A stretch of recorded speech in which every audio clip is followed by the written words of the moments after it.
This guy is named Kaneo. He looks like a basic normal dude, but the truth is he actually got reincarnated into this world. That's literally his favorite game. And he's about to take the entrance exam for the Nobles Academy. Everyone here is loaded and he is just broke. Right on the first day when he went to register his sword, the professor completely lost it. The guy had to be one of the seniors pulling a major prank, but the kid didn't back down. These are his swords. He is poor and his family can't afford the tuition. The professor then spotted the green badge on the uniform. It was a student who got in through a special admission test. And the prof got all teary-eyed over the kid's hustle. The other rich students were definitely not feeling it. When they heard someone was poor and got in with a special admission, they started griping that the place was smelling. Despite the super hostile vibe, Giamma wasn't fazed in his past life. He never managed to live a chill life. So this time he's gonna make it happen. He is young and good-looking, and even though he awakened a rare ability,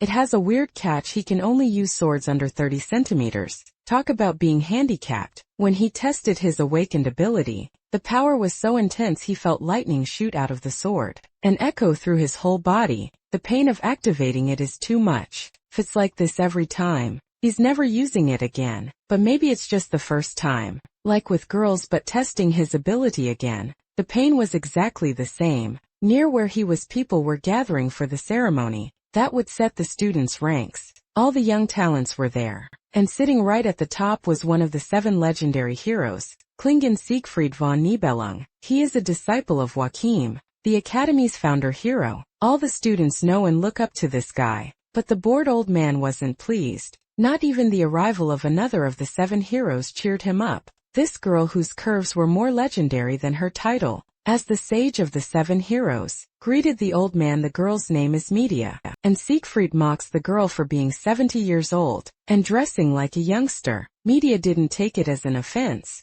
Actually, she took it as a compliment. She also said that if Siegfried accepted her blessing, he would look 10 years younger. The old man refuses. The elderly have to accept their nature. Medea has a young essence, and that's why she looks that way. Despite the old man's insults, the girl accepted the invite to watch the Academy's first day. She used to hate these people, but accepted anyway. The reason is she is curious to see Siegfried's granddaughter. All the gathered students looked like a sea of colors. With their dyed hair, Giamma was the only one with black hair. And the jokes about him not being a noble didn't stop. People forgot all about him when a girl showed up. Her blue hair and attractive aura made the guys turn totally red. Siegfried's granddaughter, the Sword Emperor. The girl is named Abel von Nibelung, and she's the main heroine of this game. The exam was about to kick off. One of the ancient heroes created a place in the Academy, called the subspace. In this place, everyone can be injured and eliminated, but when they return to reality, nothing happens to their bodies.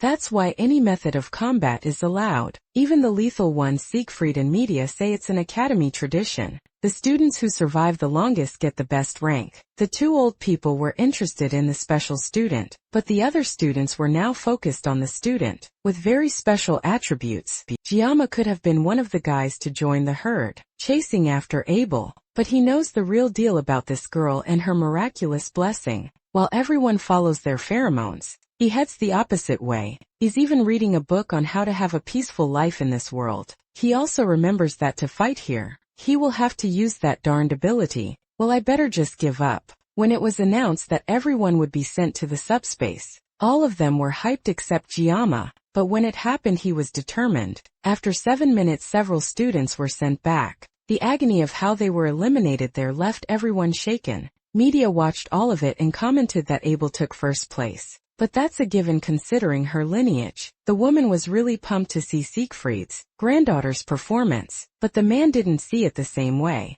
She didn't break the Academy record, which has been Siegfried's for ages. Just as the old man was about to leave, an overwhelming feeling hit him like a stomach ache. Everyone felt it. The students felt fear while looking up at the sky. Medea asked Siegfried if he felt it and knew what it was. Not even the great hero had a clue about it. But their attention turned to the sky. The sky was breaking. That was unbelievable. Then 2 people fell from the sky and got totally smashed upon impact. On the ground, the silence in the arena was deafening. Medea ordered the medical team to go to the students. Then we cut back to a few minutes earlier. They were supposed to be fighting among themselves, but it was more accurate to say that a pair of brothers were beating the crap out of everyone else. Because of these two, the outcome of this match had pretty much already been decided. From the start, this isn't a battle royale. It's a death match, and Jama knows exactly who's responsible. The evil twins Mao Jun and Shun Mao, two guys with a natural talent for brutal violence. For the last 30 minutes, they've been deliberately toying with the weaker students, just enjoying the act of tearing other people apart.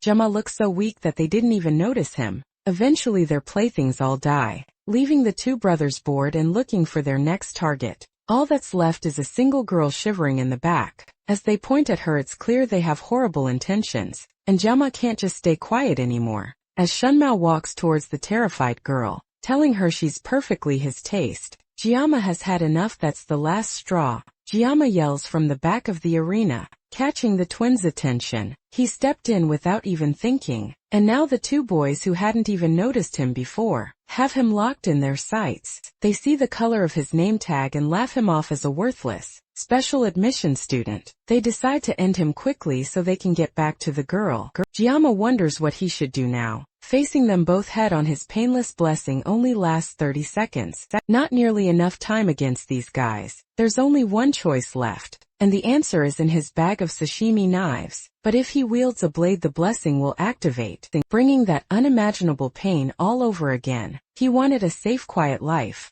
and not even half a day has gone by. He reaches into his bag and pulls out a knife, causing both brothers to burst out in laughter. Shunmao decides not to waste any more time, and launches forward to take Jama out. This isn't a situation where Jama can be picky, but he has a desperate plan. Use his painless blessing for 30 seconds, to cancel out the pain from the sword god blessing. All he has to do is hold on. He activates his painless blessing, right before drawing the sashimi knife, and once again the blessing of the sword god flares to life. Just as Shunmao descends on him with a wicked smile. There's only one way for Jama to survive this. If he can't cut through this situation, he will die. But can a sashimi knife really cut through a person? He remembers asking his old master, an ex-gangster, why gangsters in movies always use them. His master told him it was just movie nonsense. He said you can't slash a person like a piece of fish, not even if a god comes down. But the blessing is clear.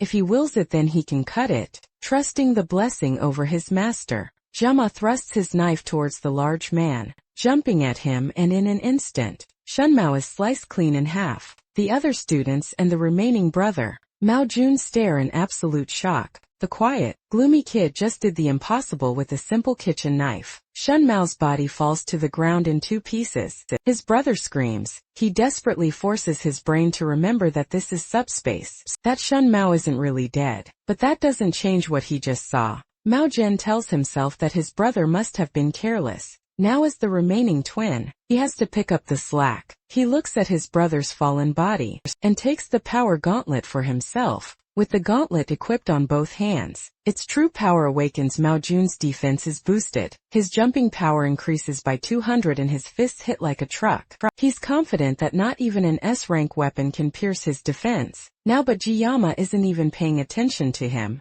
He's just focused on the countdown, tracking the seconds he has left before his blessing ends. Mao Jun sees an opening and rushes in for a sucker punch, while Jiyama is distracted. And then in a single instant, it's all over. Mao Jun is on the ground, covered in his own blood and barely alive, while Jama finishes his countdown. The moment it hits 0, the painless blessing ends and the full agony of the sword god blessing slams into him at once. He screams, still clutching the knife, and finally collapses. And sometime later Jama wakes up in a white room, probably some kind of clinic. Before he can even get up, 2 people walk in. He's never met them, but he knows exactly who they are. 2 of the legendary 7-star heroes, the strongest of humanity, Siegfried, and the Academy's director, Medea Poison. He can't help but wonder why 2 of the most powerful people in the world are here to see him. Medea asks for his name, but Siegfried gets straight to the point, his hand resting anxiously on his sword.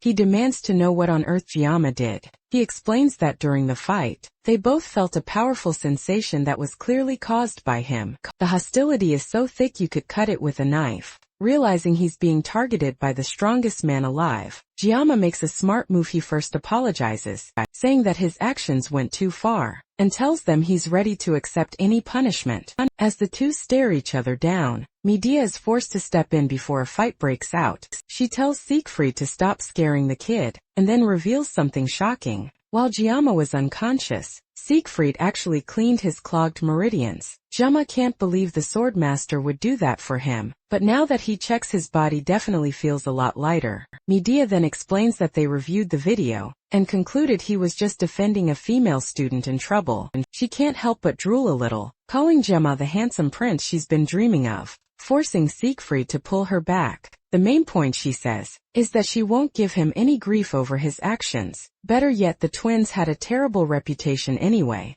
and after what Jiyama did, they've both decided to withdraw from the school. That's a huge relief for him, but that isn't all. The real reason they came to see him was to congratulate him for being the top scorer in the whole school. And just like that, Jiyama's dream of a peaceful and safe life has officially become impossible. Later, back in Medea's office, the two heroes regroup. She's complaining about something she's never seen. In her 2 decades as head of the academy, a student earned the top spot among all the new candidates, and then rejected the offer to join the highest class in the school, the star class. They tried to ask him to reconsider, but Jiyama still doesn't want it. Medea asks Siegfried if he's upset that Jiyama took the top rank instead of his granddaughter. After all, he saw the video and his potential. But Siegfried doesn't agree. He sees this as nothing more than an immature child challenging the system. He says the subspace has the will of the founding hero. If the subspace recognizes Jiyama as number 1, then the academy itself has chosen him as the top pupil, and that won't change. Siegfried also has his own personal thoughts. He sees Jiyama as someone completely strange. If his skills were outstanding, or if his physical abilities were great, or even if he had a little bit of experience, it would make sense, but Siegfried could tell that he had none of that.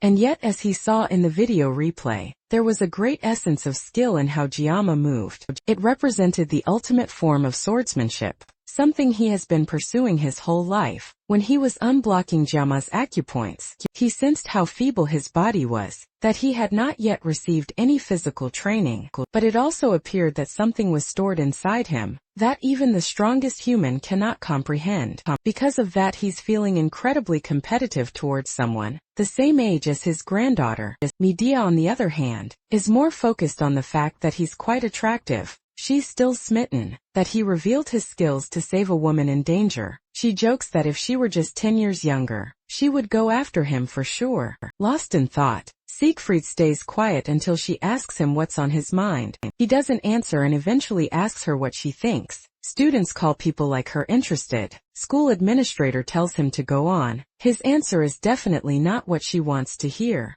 and she ends up exploding in anger. Meanwhile, Jiyama goes to attend his first class. He had rejected going to the star class, so the best they could downgrade him to was wolf class. Any lower and the elders would have thrown a tantrum. He originally wanted to be in tiger class, but Medea practically begged him to go to wolf class. In exchange, she promised to keep it a secret, that he is the top student in the school. He originally wanted to complete his studies securely in a lower class, rather than battling it out in a higher one. Wolf class is a bit high level, but it's still within the range of what he would have expected. Jiyama pushes through the large doors and enters his new classroom. For a moment, all the students look at him with mild curiosity. Then they notice he is a special admission student. And just like that, no one could care less about him. Jiyama doesn't mind the fact that they are ignoring him. Means that Medea kept her part of the deal. Now, all he has to do is live the tranquil life he has always dreamed of. He settles down at his desk as a familiar student walks towards him.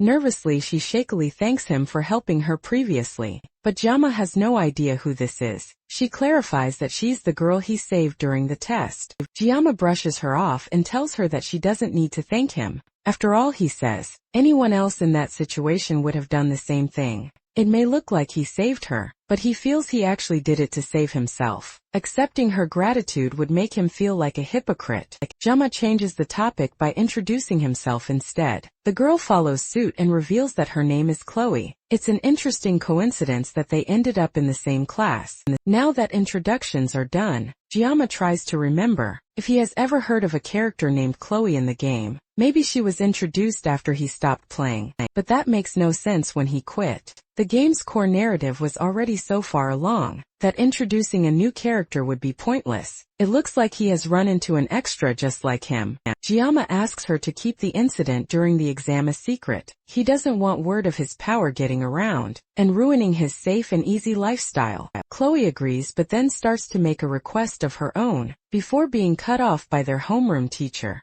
Barging into the room with a loud shout, Giamma tells her to go back to her seat so they can talk later. The teacher, who introduces himself as Lee Wan-bian, congratulates the new faces of Wolf class. Since it's their first day, he wants to begin with some basic physical exercise, 100 push UPS, sit UPS and squats, as well as 10 laps around the training area. For the genius nobles, who have received vigorous training their whole lives, this is a piece of cake for Giamma though. This is a training regimen that will most certainly make him go bald. He nervously walks up to the teacher, after everyone else has left, and says he's not feeling strong enough for the training. Surprisingly, not only does the teacher know his name, but he also seems to think incredibly highly of Giamma. It looks like Medea didn't completely keep her impression of him under wraps. Lee Wan-bian also knows Giamma is allowed to take classes from any level he wants. He denies the opportunity to go to the star class, and instead tells the teacher he just wants to go to the toilet for now.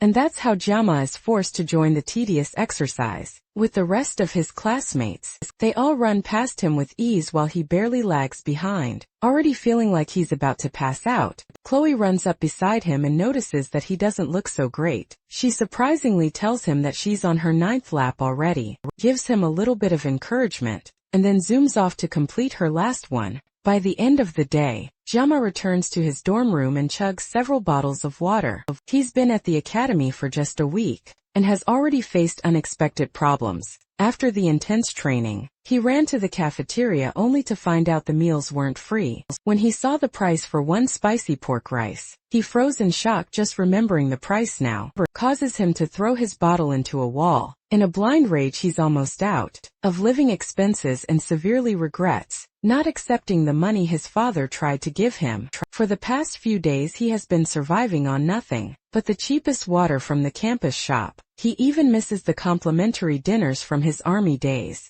For now all he can do is try to think about something else, to forget his hunger. The first thing that comes to mind is his blessing. As usual, the status screen appears, giving him the details. It's gotten a lot longer since last time. His physical level has risen, which has also upgraded the blessing of the sword god, allowing it to activate with slightly longer swords now. He checks himself out in the mirror and sure enough, it looks like he has made good physical progress. It's probably because the sword master activated his pressure points. It almost feels like his body has evolved. However, the sword god's blessing still hasn't spread beyond the length of a sashimi knife. If he keeps improving, maybe one day he'll be able to use a small sword. His hands even start to itch when he's not carrying a blade now, probably a result of the blessing. There's a knock on the door. He opens it to see Chloe. She asks if she's interrupting and he asks why she came over. It's because she hasn't seen him in the cafeteria and came to check if he's alright. He lies that he doesn't normally consume food made by others, but his internal self practically salivates at the thought of food. Chloe looks disappointed, telling him she was hoping they could have dinner together. Before she can even finish her thought, Giamma is dressed up and calling for her to follow him to buy ingredients. Later that evening the two have a great meal cooked by Giamma. Chloe is genuinely impressed, since Chloe grew up near a beach and loves fish, and Giamma's expertise is cooking fish. It's a perfect match. Itch in his hands to grab a knife also hadn't left him, so this is a great time to refresh his skills by slicing some sashimi. The problem is the sword god's blessing. He can't hold a simple kitchen knife without it activating. He asks Chloe if she owns a larger knife, saying it would be awkward to use his own weapons to cook. She heads into her room and comes back with a large sword, definitely way too large for a simple fish. No other choice, he is forced to use his blessing. The painless blessing will last for 30 seconds, so he just has to make sure he's fast enough. He was once called the greatest swordsman in his country, and cutting fish has always been his specialty. Now it's time for him to prove it. He flawlessly slices the fish and manages to finish in 21 seconds, leaving 9 seconds of the painless blessing to spare. The whole thing was done so well that he would call it a masterpiece. Chloe asks how he's so good at cooking, and he confesses that he once worked part-time at a Japanese restaurant since she's a noble. She doesn't understand what a part-time job is, and it makes it clear that they are from different social positions. So now that the meal is done, Chloe offers to wash the dishes since he cooked all the food for them, and he moves over to the other side of the room to give her space to clean. For the first time in almost a week, he's full and he can't help but hum in joy. That humming is broken as Chloe accidentally drops a plate behind him. It's most likely because she has never had to clean dishes before, and dropping plates is something that he used to do when he was her age. As he stares out the window and ignores the breaking of plates, behind him a book tumbles off of Chloe's study desk. It looks like it's a diary, and the book coincidentally lands on a page where she writes about him saving her during the class placement test. Her handwriting is cute with rounded shapes and stickers. He finds himself picking up the book and smiling at it. The wind from the window turns the pages of the book to another part, where she writes about meeting him in the same class and being interested in him. He finds it all really cute and can't help himself as he turns through more pages. Admiring how cute she is, he turns a few more pages and sees his name again, followed by numerous pages with the words, "I love you," written countless times. Another plate breaks again, and he turns to see Chloe staring at him with blank, scary eyes. She simply asks him if he has read her diary. Chloe's emotionless state isn't a new thing. It's part of her upbringing, and it's more like a self-defense mechanism. Heroes earn respect by defeating demonic beasts, and this allows them to increase their social standing and to gain global reputation. However, within their stagnant ranks, there are certain factions that abuse the weak in the name of authority. When the law is unable to punish these abusers, another group is called from the shadows to take care of these people, and the name of that family is Auditor Sicily. They are a family that maintains order and carries out assassinations. They are known to work in the shadows while leading towards the light. Those born in the Auditora family have been training for assassination since before they even reached adolescence. Their emotions are restrained, and they undergo severe training to become perfect assassination machines. Chloe is a part of this blood-stained family, and the first time she soiled her palms with blood was at the age of 15. She has been told all her life to not underestimate her abilities as an assassin, and this has allowed her to become completely conscious of herself. Slowly her unyielding training distorted her nature, and a gloomy shadow formed over her heart. By the time her identity had been worn down, leaving only traces of emotion, Chloe eventually reached the age to enter the academy. Walking Academy is a place where students are placed in different classrooms based on their aptitude. Each student's talent is at least the level of a dragon or higher, but members of the auditory family who thrived in the shadows were assigned to the common class by their family's decree. That was the agreement between the family and the academy. She was told to remain undetected, and throughout the years of childhood, the family eliminated every individual's liberty. Chloe accepted her fate as an assassin and didn't protest, and she already believed that nothing would alter her fate. That is until the day she met someone she would never forget. As she stood still and defenseless, while the two evil brothers walked towards her, someone who looked like the weakest person in the room stood up to defend her. Even though death in the subspace battle royale is fake, and there is no real risk of dying, this boy still tried to save her. Chloe had quietly accepted death, and was waiting for her predestined fate. She had long since given up on meaningless struggles, and she was trained to act in a meek and unnoticeable manner. But somehow, thanks to the boy's intervention, it's like the sun had broken through the clouds in her mind, and she watched as the boy used his sword not to assassinate, but in self-defense to protect her. Right as she saw him fighting for her, she remembered a children's fairy tale. She read aloud under her pillow in secret. The tale told of a princess, imprisoned in a castle that was rescued by a prince. As the memories of the fairy tale came to her mind, her chest tingles and her cheeks became red. This unidentified feeling in her was most certainly love. Now Jayama has committed the ultimate sin by looking into the private thoughts of this girl. As she stares him down, he tries to, but he knows deep down that he is screwed. He tries to figure out exactly how he got into this situation. Was it when he took the pure sentiments of a teenage girl? Or maybe the moment he foolishly followed her because she offered to feed him? No matter how, he found himself staring at death itself in the form of a teenage girl. His first priority should be getting out of here. He changes the topic, commenting on how lovely the moon is, before casually trying to find a way to leave the room, without getting his head chopped off. She doesn't let him finish his sentence, and asks him again if he saw her diary. He tries to play it off, pretending that he only saw her reference book, and compliments the amount of effort she put into studying. But none of that flattery will save his life right now. He can't even believe that she saw him reading it in the first place, since she was busy washing dishes while he was peeking through it, and she has even abandoned the formal speech she was using to talk to him before. It's almost like she has become an entirely different person.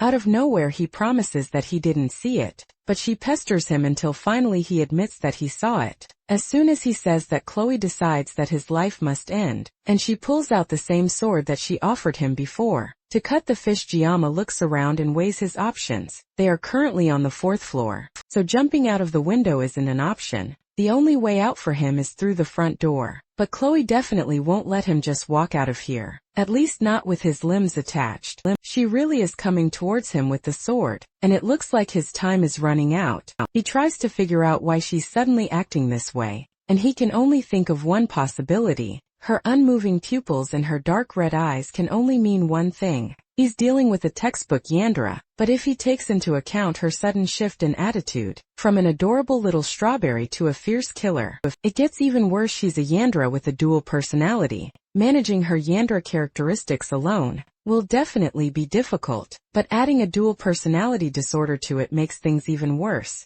It looks like her change in personality was triggered by him opening her diary. This might be harmful, but he's sure that she'll pursue him until the day he passes away. If he doesn't do something to snap her out of it, he has to find a way to secure his future by taking the initiative today. Else things are only going to get worse for him. The only way he's making it out of here alive is if he gets a weapon, but he only has 9 seconds remaining. After using 21 seconds to slice the fish, his sashimi knife is still in his room, but he can use the kitchen knife from earlier. There's no way he's going to be able to reach that without his arms getting severed though. He looks around again and notices a box cutter on her study desk. There's nothing else he can use, but there's no way. This little thing is enough to activate the blessing of the sword god. Chloe finally rushes him with the sword, and it looks like there's only one way to find out. He grabs the box cutter, spilling the rest of the stationery on the ground, and then unloads the blade. Numerous status screens pop up in front of him.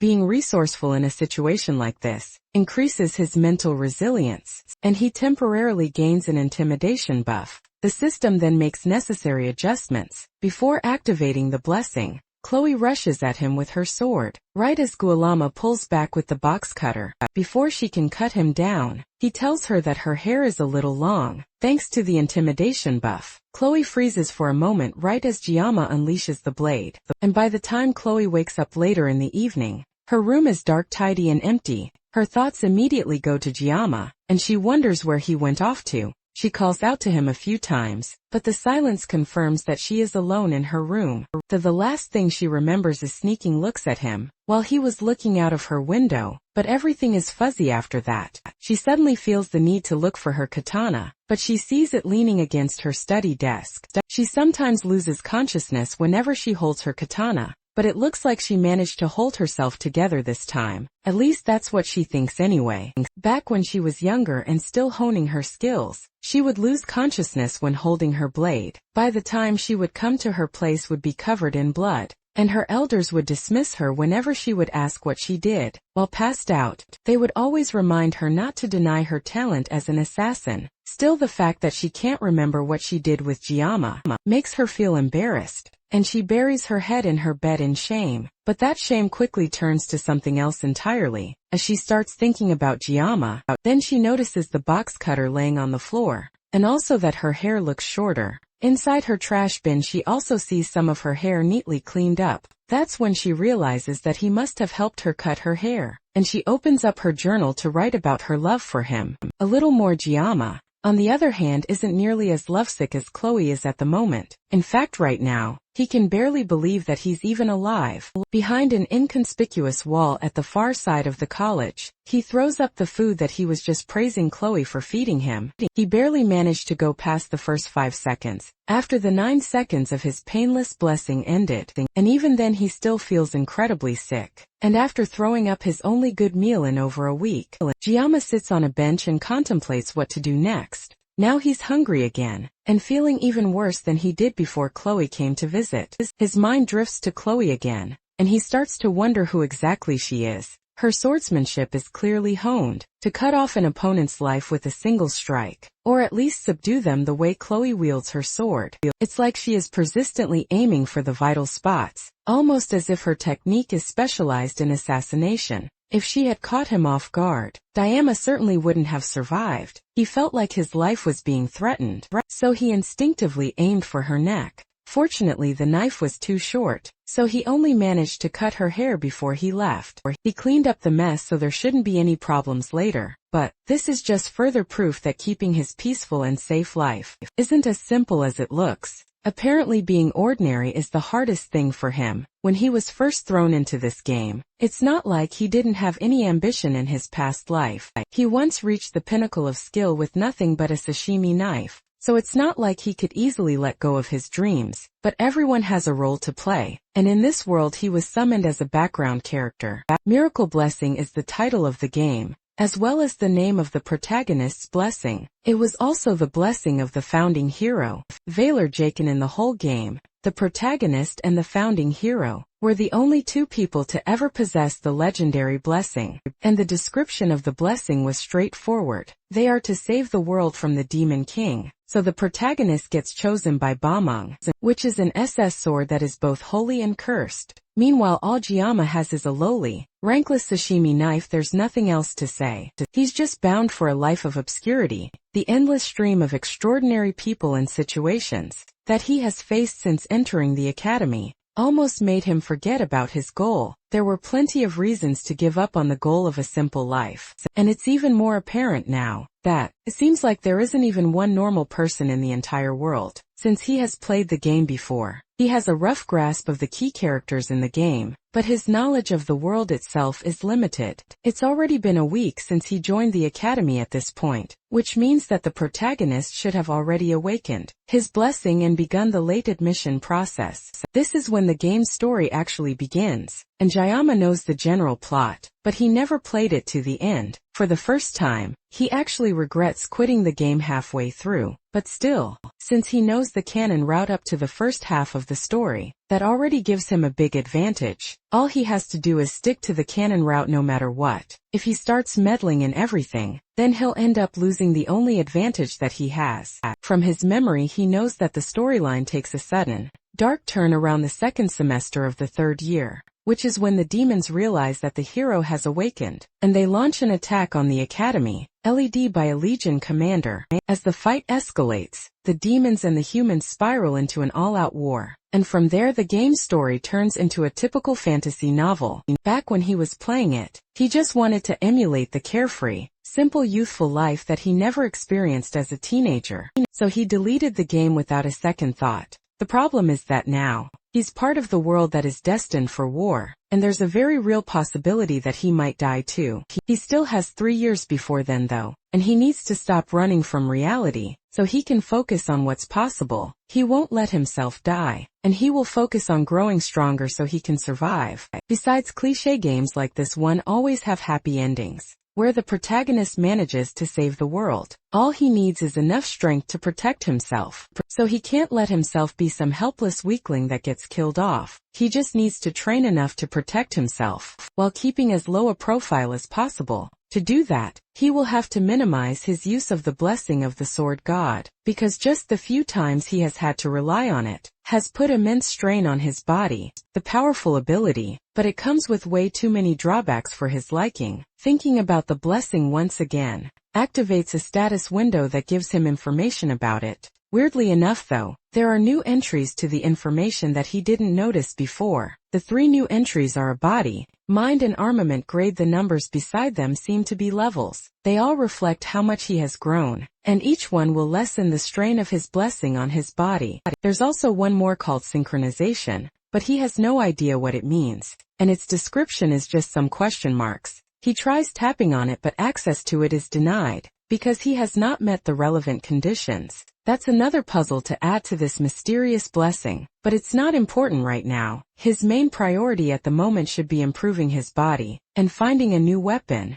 He can't depend on the 30 seconds of the painless blessing forever, so he also needs to learn to wield a sword. That doesn't meet the condition of the blessing. Luckily there's a monster hunting training for the midterms. That's happening in a month. The reward for the training is the long sword. More same, it's a B-tier weapon that should serve him until graduation. It's also too big for his blessing to activate, meaning that it's the perfect weapon for him. There's a lot to figure out, but it already feels like he's making good progress. While lost in thought, a voice calls out to him. Suddenly he looks up. Staring back down at him is someone he never expected to see or talk to. It's Abel von Nibelung, the granddaughter of the Sword Emperor, and the one person that he really shouldn't be interacting with. If he wants to avoid changing the game story, she tells him that he's on her seat, but he's too stunned to get up for a moment, forcing her to yell at him, before he finally gets the message and slides away to give her space. He still can't get over just how pretty Abel is, and he caught himself staring without even noticing. As he tries to leave, she tells him that he doesn't have to go.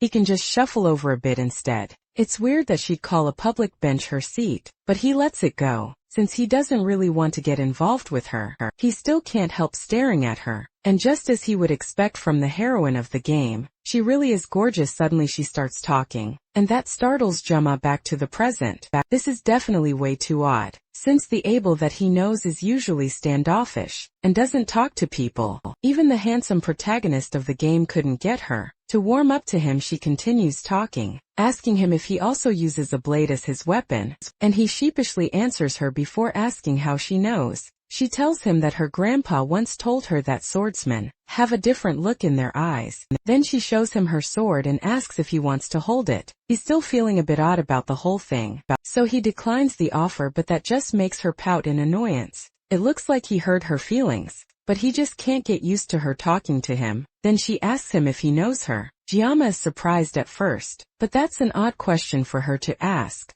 There's no one in the school who doesn't know who she is. He answers her in a blank way, saying that he sort of knows her, but then she tells him that she doesn't know him. She considers that a bit unfair, the fact that he knows her, but she has no clue who he is. Jama doesn't agree since they have only just met, so it's not important if they know each other's names, but she tells him that he could be a spy sent by the Demon King, who's sneaking into the academy dressed as a student. It's quite suspicious that he's out here alone this late at night, and although it looks like she's just saying random things, it almost looks like she's Jama. Then throws the question back at her, and asks her why she's out so late at night. It's obvious though, from her clothes and weapon, that she just finished training and working out. She tells him that she did breathing exercises, and then points at him as she talks, unintentionally giving Jama a full view of the scars on her hands. She hurriedly hides her hands, but Jama has already seen them. They are signs of her hard work, and Abel agrees with that,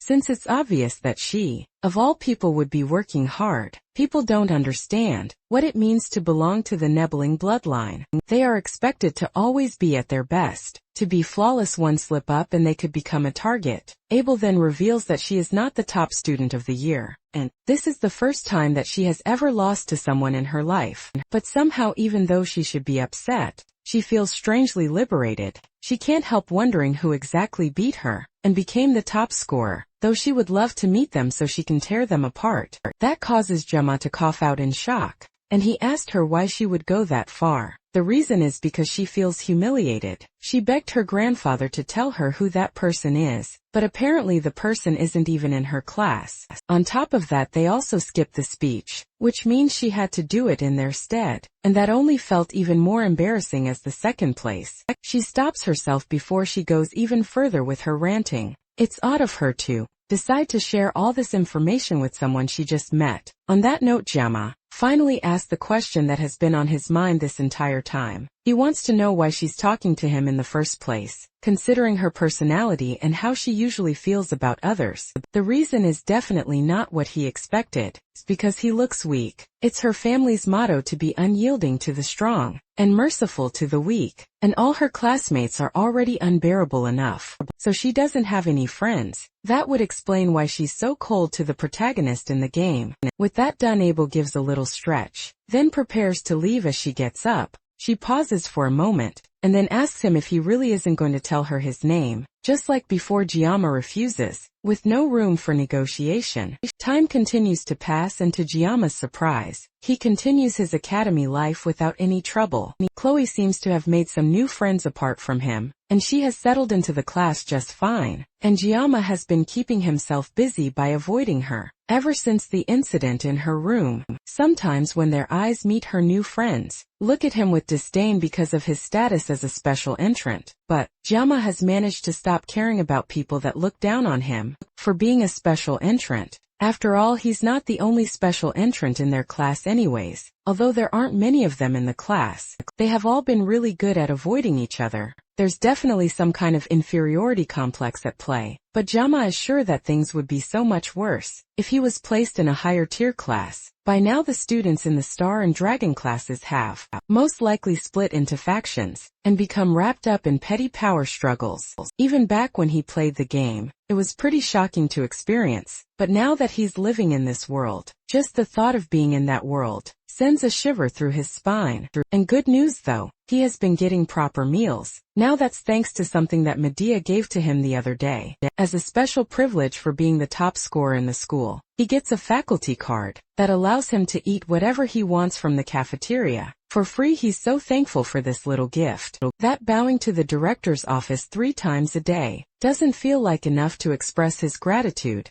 On top of that, he has been fulfilling his duties as a student pretty well, all while making sure that he hasn't done anything that could negatively affect the main storyline. All he has to do is keep it this way for the next 3 years, and his life will go smoothly. The days go by smoothly, and Giamma attends all his classes without any problems. During one of his classes, an elderly teacher educates the students about the hero Valor Jokin, who founded the academy. After recognizing the need to train the next generation of heroes, Giamma pretty much knows about all of this from the games already. The founding hero Valor Jokin faced Lekin, the Demon King's right-hand man and the commander of the First Legion. The battle went on for 20 years, and in the end, the hero emerged victorious. However, Joaquin lost one of his arms as a consequence for his victory, and as a result he could no longer fight. The war was filled with carnage and bloodshed, and although the hero won the battle, there was no clear winner of the war on either side. And just like that, the first human-demon war ended in a truce. In order to train the next generation, Joaquin founded the academy, and a non-aggression pact was signed between the two races. That pact is the reason that there have been 700 years of peace. That still stands till today. The students are sure that they won't see any war in their lifetime. But Giamma is the only one that knows that the peace will be broken. Everyone is so used to the calm at this point, and it's no surprise. The only person he would want to warn about the impending doom would be Medea, but doing so would also alter the canon route, and he has no idea what that would lead to. Despite constantly complaining about wanting to leave her position as an academy director, Medea was one of the first to notice that something was about to happen, thanks to her blessing of perception. In order to protect her students, she was the first among the 7 stars to step onto the front lines. But Giamma never played the game to that point. However, he did learn of her fate from reading the game's fandom wiki. Medea was the first of the 7 stars to fall in battle against the Demon King's army. Knowing this makes it hard to keep the war a secret, but he wishes that he never knew in the first place. The class ends and students start to head out to the school halls because of some sort of commotion going on out there. It looks like it's finally time for things to start, and Giamma takes a moment to check his phone just like he thought. It's May 5th, and today is the day that the protagonist will finally join the school. He joins the group of students crowding at the class door, and they are all in awe of him, and some are already certain that he's going to join the star class. Just as he suspected, the protagonist of the game walks through the halls. As people part for him to move, Leon van Reinhardt walks with a confident aura, among his fellow students. But Jiyama knows that today is the day that the peace that lasted 700 years would start to crumble. Jiyama watches as everyone in the school seems to fawn over him, but he already knew that this would happen. After all, in the game, every woman seems to fall for him. If this were an adult-rated game,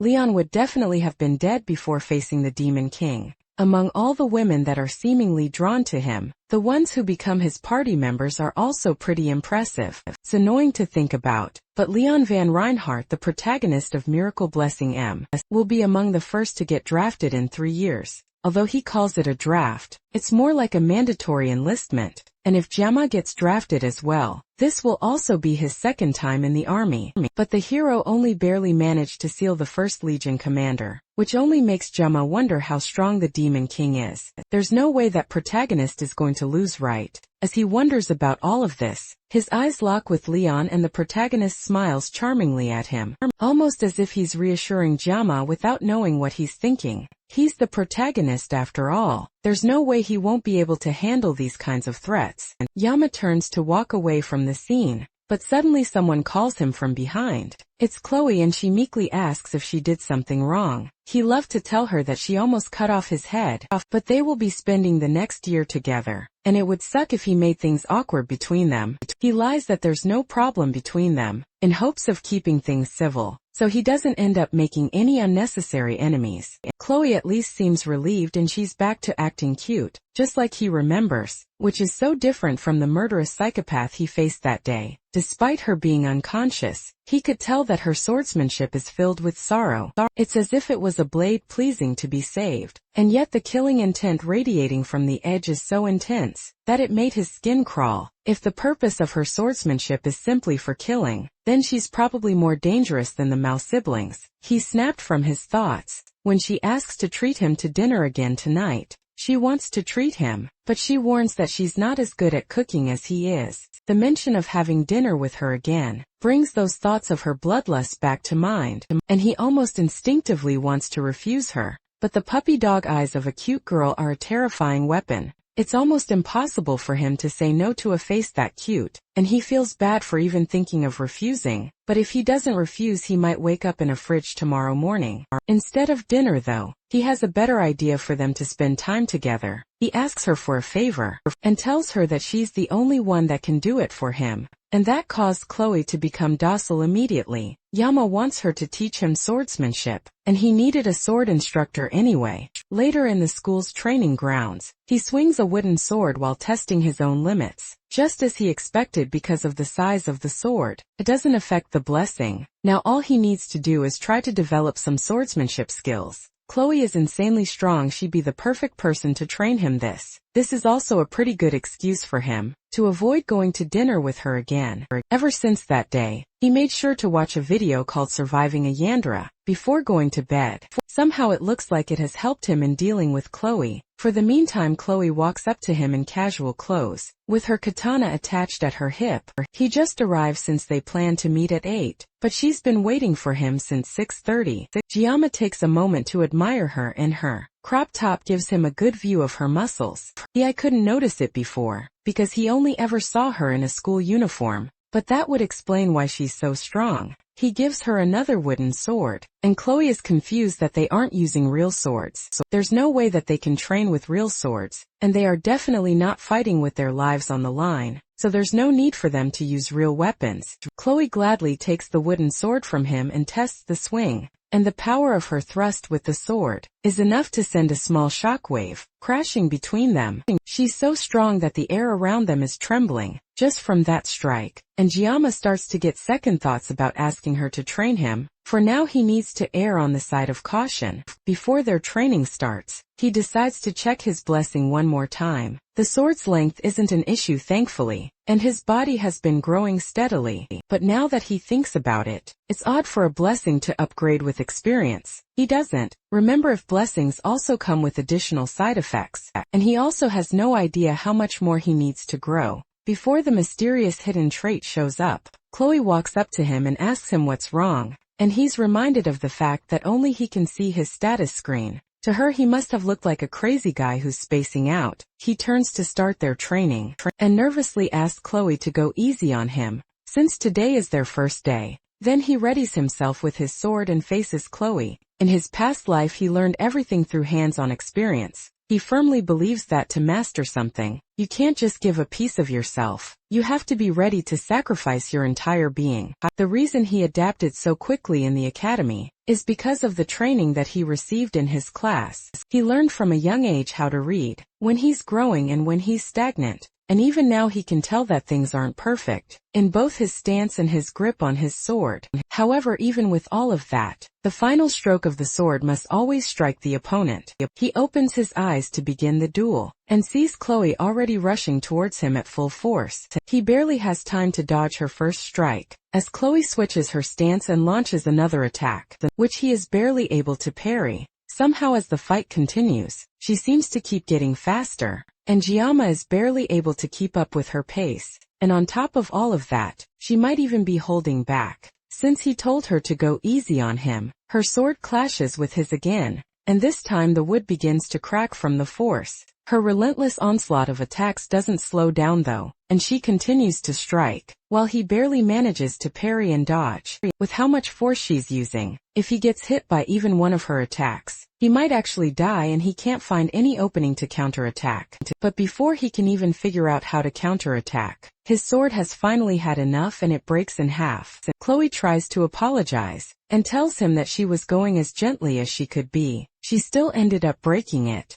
That is the least of her worries though, because the sword has reduced in size and length, which means that unfortunately for her, the sword meets the conditions for the sword god blessing to activate. However, there's something terribly wrong. The weapon has been damaged, which causes an error in the system. The suppressive force, that usually holds back the full power of the blessing, instead starts altering Giamma's personality. By the time the alteration is done, his humanity level has decreased, leaving Giamma as a fighting shell. The sword god's divine blessing fully activates, as Giamma turns to her with his half-broken wooden sword. As a menacing aura builds around him, Chloe steps back as Giamma's entire attitude clearly starts to change, while Giamma's body seems to move on autopilot. Inside Giamma's mind, he's returned to his past body and finds himself in his kitchen. Everything feels like a dream, and right now all he can think about is cleaning and cutting the fish that has appeared in front of him. He doesn't remember what he was doing before this, but right now he just has to get back to work. It's been a while since he has worked on a fish like this, so he decides to cut the fish using a Chinese cleaver this time. As he tries to pick it up, a message pops up informing him that he can't pick it up. Since that's not working, he tries to pick up the knife, but once again a message pops up telling him that he can't pick it up. There's only one option left, and it's the sashimi knife. That's the only blade that the system allows him to pick up. But he remembers that if he holds the sashimi knife, then it's going to hurt. However, he picks it up and it's completely fine. In fact, he even feels refreshed. If anything, a voice speaks up in his head, telling him to just accept the situation and let things go. In the real world, Giamma continues to approach Chloe with the knife. She tries to call out for him, but he continues walking towards her with obvious bloodlust. Suddenly he rushes towards her, and Chloe is just barely able to block his attack with her sword. He pushes against her sword, and sends her flying backwards and crashing into a wall. He suddenly feels completely different from when they were sparring.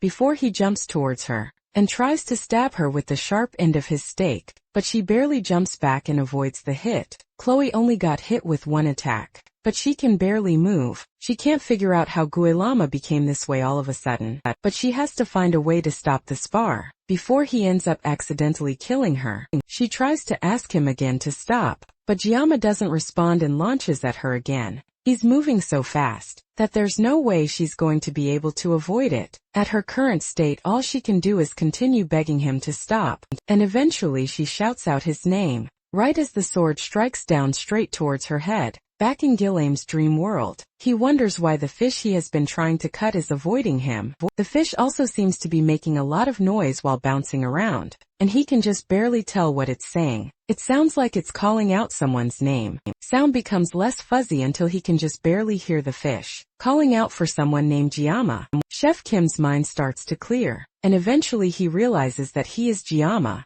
and the fish is calling for him. He's just barely able to realize what's right, as he is about to stab Chloe with the broken sword. Just before the wood can pierce her skin, Jiyama throws the sword, slamming it into a wall just before he accidentally kills his friend. Chloe opens her eyes and sees Jiyama holding her, and smiling down at her because he's no longer holding the sword. The blessing has ended and he's back to his senses. Chloe nervously asks if he is alright, and he calmly tells her that he's fine, and then turns to leave while thanking her for helping him to train. After he leaves, Chloe makes her way back to her dorm room as well. She's had a feeling since the entrance exam, but Jiyama's capabilities are more peculiar than strong. When she fought him, she could tell he wasn't fighting with skill but just raw instinct. Even though he subconsciously activated his divine blessing, she was no match for him even with that halved wooden sword. He managed to completely overpower her. As she walks through the campus, someone peeks out from the shadows, and comments that Chloe looks quite content. This mysterious newcomer is Nox's daughter, and also Chloe's older brother. Nox mocks her for hanging out with a lowly person. After joining the academy, Chloe knows that he's talking about Jiyama, and warns him not to talk about her friend like that. Nox didn't even know his name until now, warns Chloe that she should avoid loitering around with him, unless the Auditor family will erase him. Chloe turns and walks away and tells Nox that even if the Auditor comes, there will be no match for Jiyama. As Chloe walks away, Nox wonders about this guy that has changed his sister so drastically. Speaking of Jiyama, as he walks home, he also takes a moment to think about his blessing. The power he has been given is a far cry from the blessing, or a favor from a god. It's more like a curse. If anything, in order not to rely on the sword or God's blessing, he tried to find new weapons, and yet that power chased after him and even took control of his body, as if mocking his efforts to not rely on it. When he fought Chloe, he felt no pain, and instead he felt pleasure, as if he was intoxicated just like a curse. The blessing toyed around with him like a puppet, and it whispered sweet words into his ear, telling him to slash, cut, and destroy. Because of that, he gave up his body, right until Chloe's screams dragged him out of his daze. Thanks to that, he suddenly remembered his own name and he returned to reality. Thanks to that, he regained consciousness, just long enough to throw the wooden sword away, because he felt like he would lose more of himself forever if he didn't get rid of it as fast as possible. It's funny to think that Chloe, a Yandere who almost killed him not too long ago, is now the girl that managed to pull him out of his daze. He was pissed off that she broke the sword in the first place, but in the end he felt a deep sense of gratitude. That's why he didn't make a fuss. When he returned to reality, he was terrified of activating the sword, God's blessing again. But today proves that he can't just ignore this issue for the rest of his life. This gift is something he has to deal with for the rest of his life, and it's the reason that his wish to live life normally will most likely never be fulfilled. As he practically crawls his way back to his room, Jiyama realizes that there is something in him that is trying to devour his sense of reason. This definitely isn't a blessing, the curse that is trying to consume him whole. 3 days later, classes continue as usual and Chloe chats with her new friends. But something is clearly wrong. Since they had that duel, Jiyama has not been coming to class, and they never shared their contact info, so she hasn't even been able to check on him. Every time she went to his dorm, the only thing that she would hear in response to her knocks were pained groans. She considered breaking the door down, but she feared that he would end up hating her for it. She likes watching him from her seat during class, and she lost track of how many times she would secretly glance at him during the day. First, she thought she was drawn to him because he risked his life for her, but that's probably just an excuse at this point. Whatever the reason that she's drawn to him now, she just misses him the next day. Jiyama still hasn't shown up to class. By the time, the teacher is yelling at everyone to settle down and be quiet. It's raining today, so the teacher tells them that they will be having a study hall instead of training. As the students start to make their way to their seats, he too also notices that Jiyama has not shown up for several days. However, knowing him, there has to be some reason for it, so the instructor decides to just wait patiently for him to return on his own as he disciplines his students. The doors to the class creak open, and Jiyama calmly struts in with a completely new look. Chloe stands out of her seat in shock, as Jiyama apologizes to the instructor for being late to class. His eyes are sunken and look almost dead, while a strand of hair on his head has turned pale white. Even the instructor is a bit shocked at Jiyama's new look. just like the rest of the students, and he nervously tells Giamma to sit down. Students remark that Giamma looks different and oddly more handsome. By the end of the day, the other students leave the class to go about their business. While Chloe approaches Giamma for the first time in 4 days, he nervously asks him what happened, and why he didn't show up for a long while, and he stays quiet for a bit, before telling her that he just felt a little bit sick, and not to worry about him. From her shaky voice, he can tell that she doesn't believe his words completely, but there's nothing else he can do to convince her. For the past 3 days, he went through something similar to extreme withdrawal symptoms, until he was mentally exhausted. He couldn't get out of his room or eat anything, so he just buried himself in his bed, while praying that his convulsions would go away. The pain he suffered during this time was far worse than before, and all of this was a price for using the broken weapon. On top of that, when he glanced in the mirror, even though his appearance seemed the same, his expression was far more sunken, and his hair seemed to be turning white. All of this was very clearly a penalty from the sword god. Chloe seems guilty, and it's probably because the last time she saw him was at the training ground, so she must think that this is somehow her fault. To calm her down, he asks her if she's still interested in having that dinner with him, like she wanted before. That shocks Chloe even more than him coming back to class, and she nearly rushes him in a hug. It looks like that was the right choice, because she seemed to really like that suggestion. She asks him what he would like to eat, and the first thing that comes to his mind is fish. As they talk, a strange sensation passes through him, and he turns to see someone staring at them from the end of the hall. It's Chloe's brother Knox, and the atmosphere changes as soon as they see him. Guillaume goes directly to confront the newcomer and tells him that, instead of staring, you should come in and talk to them. Right away, Giamma notices something wrong with the guy's eyes, but Chloe tries to get in between them before something crazy happens. Her voice is shaky, and there's definitely some hesitation in how she's acting, but she's still trying to protect him in her own way. Knox asks Chloe if this is really the guy she's choosing to break Ataro's rules for. Chloe tells him that she wants nothing to do with her family, but her brother reminds her that she can't just wash the blood off her hands. If someone is born as an auditor, then they will always be an auditor. Chloe is speaking as if she's a rebel, and the brother is speaking as if he's from a historical drama, but Giamma is just annoyed by the whole thing. Knox continues to insult Giamma, and that finally causes Chloe to snap. She yells for Knox to stop talking about the man she loves like that, and her angry voice surprises even him. Giamma hoped that this whole thing could at least be done in moderation, but he's starting to get used to these disruptions in his life. The more important thing is the auditorium. He knows that they are a group that works in the shadows, and specializes in assassination, and they show up in the middle of the game to play a major role. It's said that they are weaker compared to other heroic houses, but they are unrivaled in assassination. All the members of the Auditor clan are ridiculously strong, thanks to their abusive training regimen, which they all undergo from childhood, which molds them into cutting-edge assassination tools. For Chloe to be from this assassination group, that means her cute and bubbly personality makes her the abnormal one in this situation. Unlike her brother, Knox has an expression that shows that he's used to killing, and although Giamma has nothing against that, it looks like Chloe wants to lead a normal life instead. Just like his blessing of the sword god,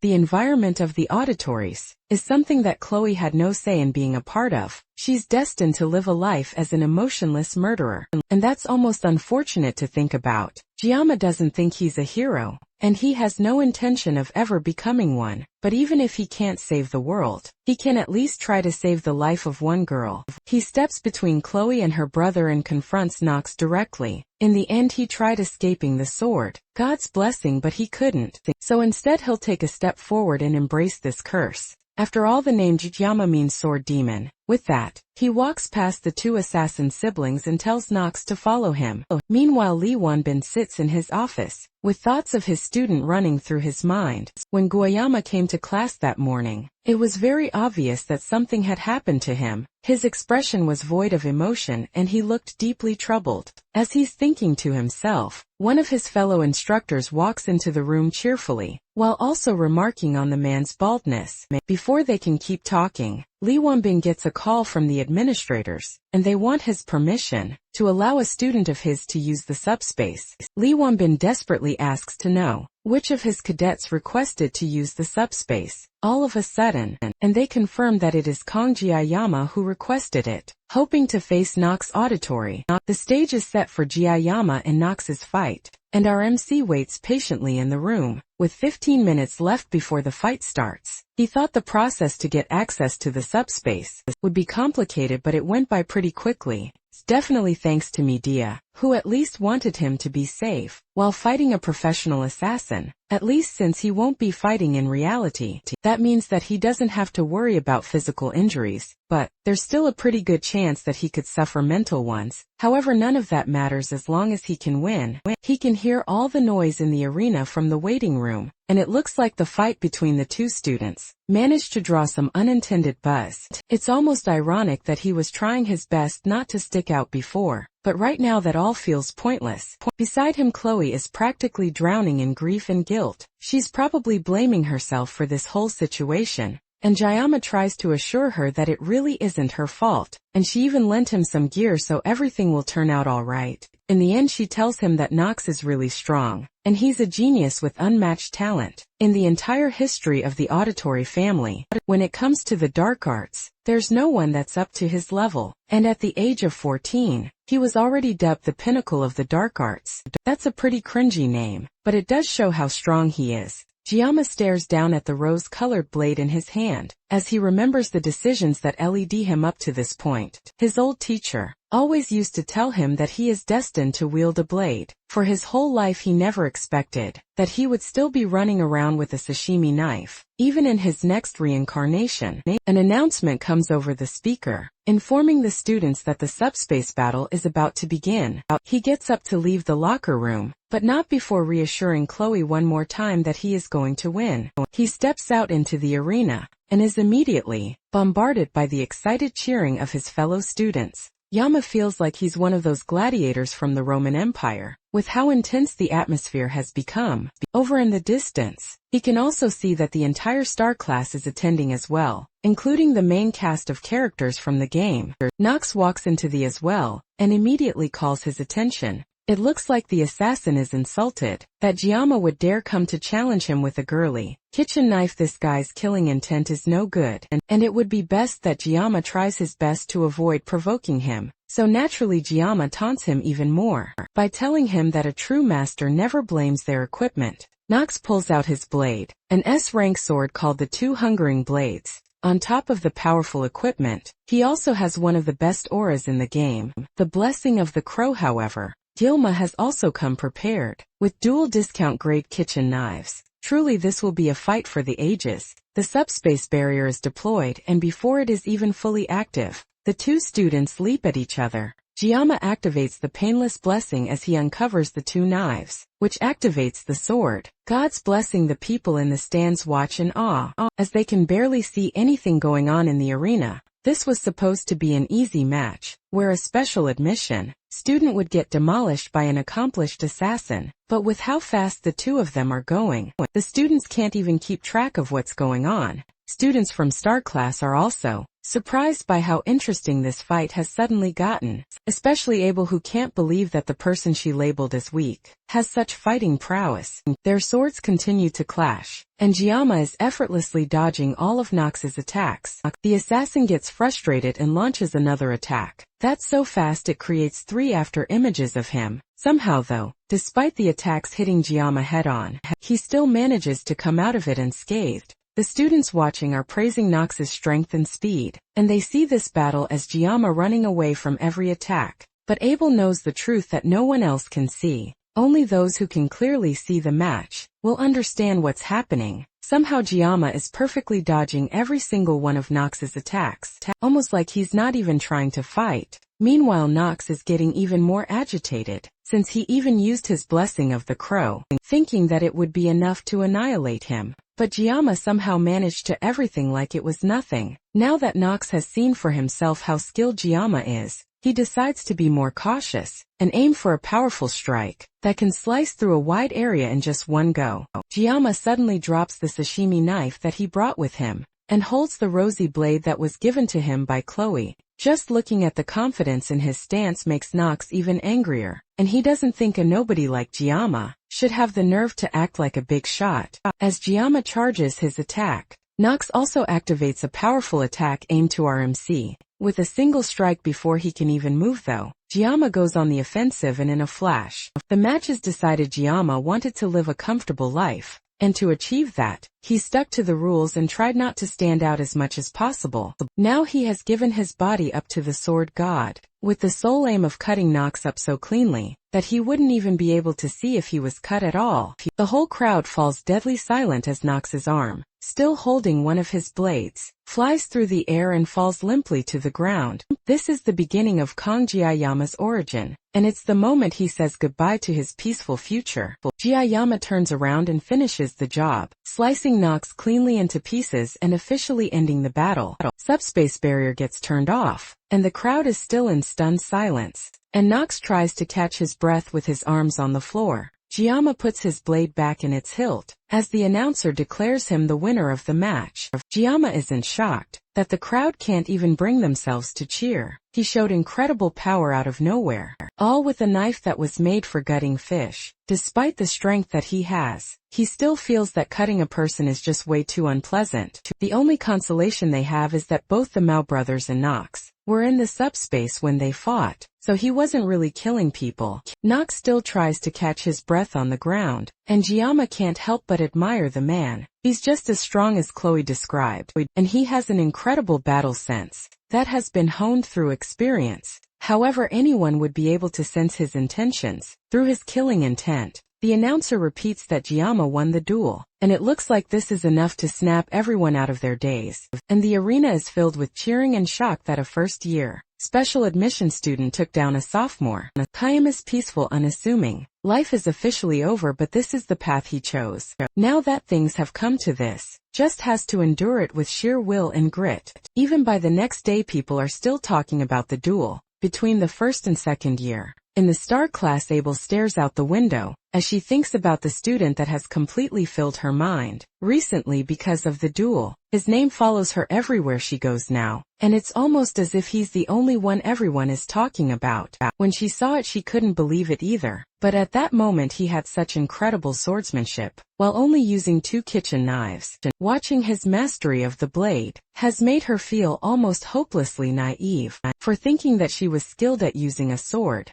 In fact, he was so good that she's sure that he was the top student her grandfather was keeping as a secret from her. That makes her even more frustrated, since she talked to him as if he was weak, when he was actually stronger than her. Her loud annoyance is enough to wake up her seat partner Rachel. She apologizes to her friend, but Rachel can immediately tell that something is seriously bothering Abel. The blue-haired girl tries to play it off by saying that she's frustrated because she hasn't been able to work out recently, but Rachel can immediately see through all of that. She tries some guesses to see what might be bothering Abel, and hits the nail on the head when she mentions that it might be boy trouble. Rachel breaks out in uninhibited laughter at the thought that Lady Abel would be interested in romance. All the while, Abel tries to convince her friend that it really isn't what she thinks it is. Rachel ignores her and shifts her focus to figuring out what man has gotten her dear friend so flustered. She runs through the list of options, starting with Leon, the class star with a handsome face. But Abel is so deadpan at the mention of that idea that it's obviously not him. Then that leaves only one option. Special student from the duel yesterday that shocked the entire school with his strength. Again, Abel freezes and isn't able to outright deny it, which is all the information that Rachel needs. Immediately she grabs Rachel's hand and drags her to the Tiger class to meet the boy that has been on everyone's mind. The two of them barge into Tiger class, with Abel reluctantly following along with her friend. Everyone in the class freezes in shock as the two school beauties make their way through the class. Rachel stands on a target, but someone tries to come and scold her for suddenly leaping on another student's seat. She's able to completely confuse him by showing off how pretty she is, and Abel can only hold her head in embarrassment at her friend's actions. Eventually, she finds Jama sleeping on his desk while Chloe fawns over him. Rachel at first mistakes Chloe for his girlfriend, but that doesn't matter to her, and it only makes this whole thing more fun. She walks up to Giamma and blows air lovingly into his ear, which shocks both Abel and Chloe. Then as he slowly wakes up, She sits down on his desk with a flirty look on her face, and asks him for his name. Giamma already knows who she is though, and he's not excited to see another one of the game's heroines. In front of him all of a sudden, she leans her finger closer and pokes Giamma on the face, complimenting his looks while he just stares at her shocked. He has no idea what's going on, but his intuition is screaming at him that this entire situation is dangerous. Suddenly the hand that Rachel was about to use to poke Giamma is grabbed by a very angry-looking Chloe. Chloe demands to know what Rachel thinks she's doing, but her anger and murderous intent only amuse Rachel. It looks like Giamma's danger instincts were warning him about Chloe. Her personality has completely flipped, as she spawns a box cutter from the Yandra pocket dimension. If a knife fight breaks out in the classroom, it could spark some serious problems for him down the line. This is a combination he has never seen in the game before, and he can only wonder why this is happening. All of a sudden,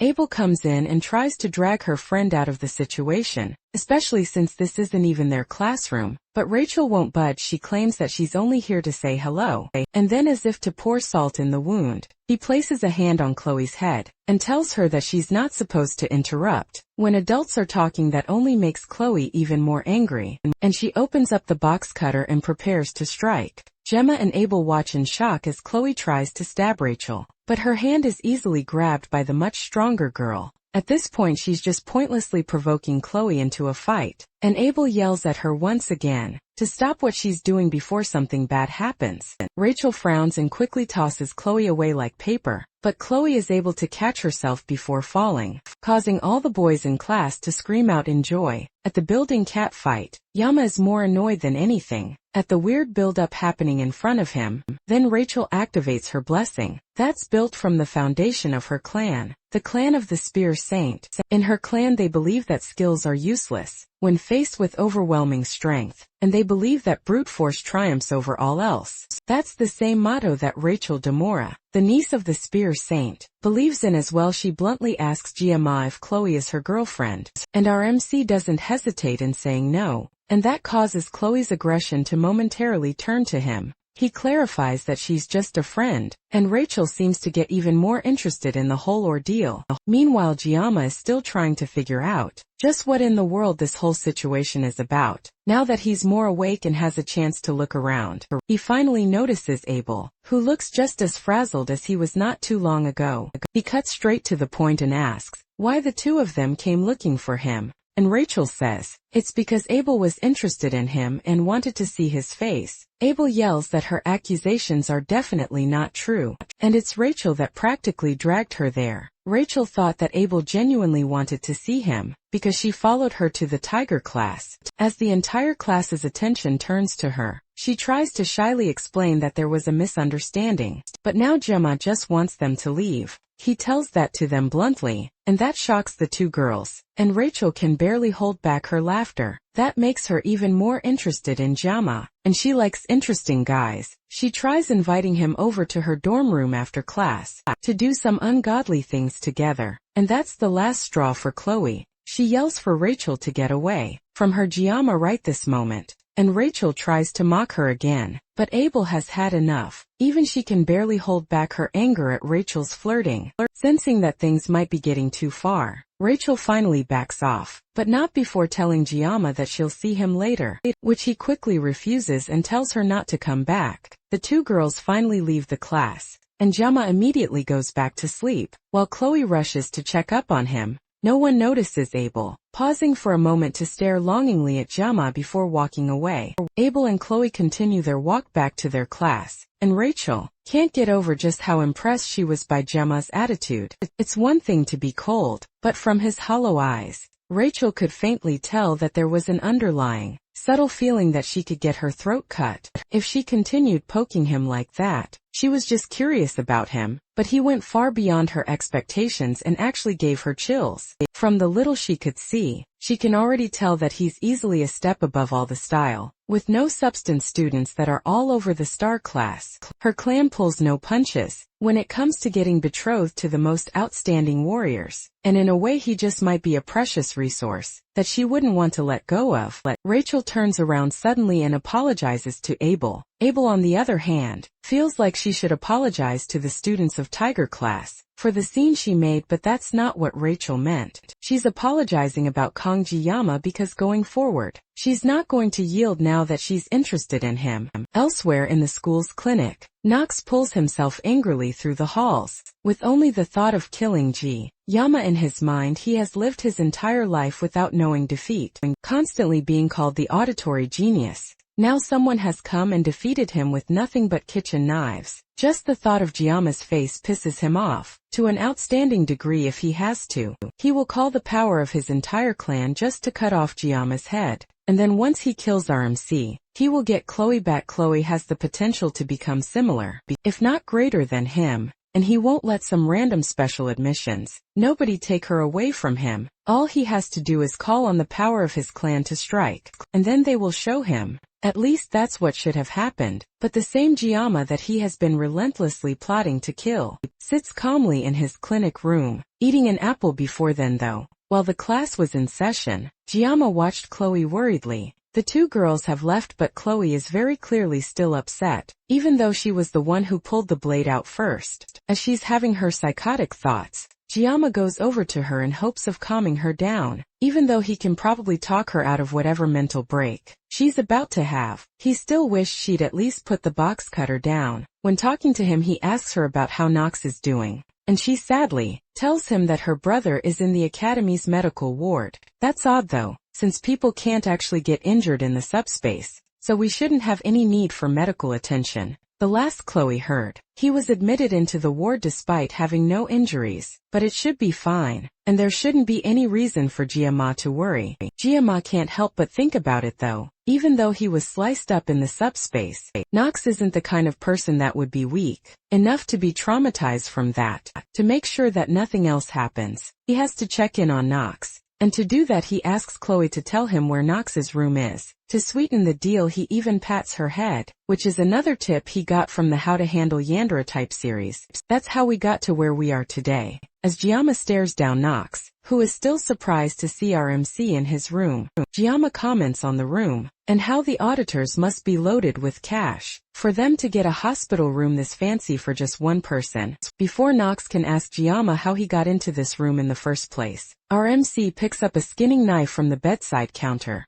and Nox momentarily goes on guard, wondering if Giama wants to finish what he started. However, instead, Giama simply picks up another apple and cleanly peels the skin off, before placing it right back on the table. Then Giama gets up and walks right past Nox, advising him to take fruits and vegetables for his health. That pisses Nox off even more, and the assassin reveals a knife hidden under his sleeve, ready to stab Giama while he's least expecting it. But as if predicting this, Giama warns him that, if he ever has ideas of getting any sort of revenge, then he will be cut up along with the entirety of Editor. With that, Giama slams the door shut as he leaves, and the force is harsh enough to turn the apple that he cleanly peeled into slices, revealing that he cut it up so fast that Nox didn't even notice. Giama walks out of the medical unit with his mission hopefully accomplished now. Nox is nothing more than a candle that can be extinguished at any time, and his will has been totally destroyed. This is all thanks to Giama's bravado-filled intimidation, which he hopes doesn't come back to bite him.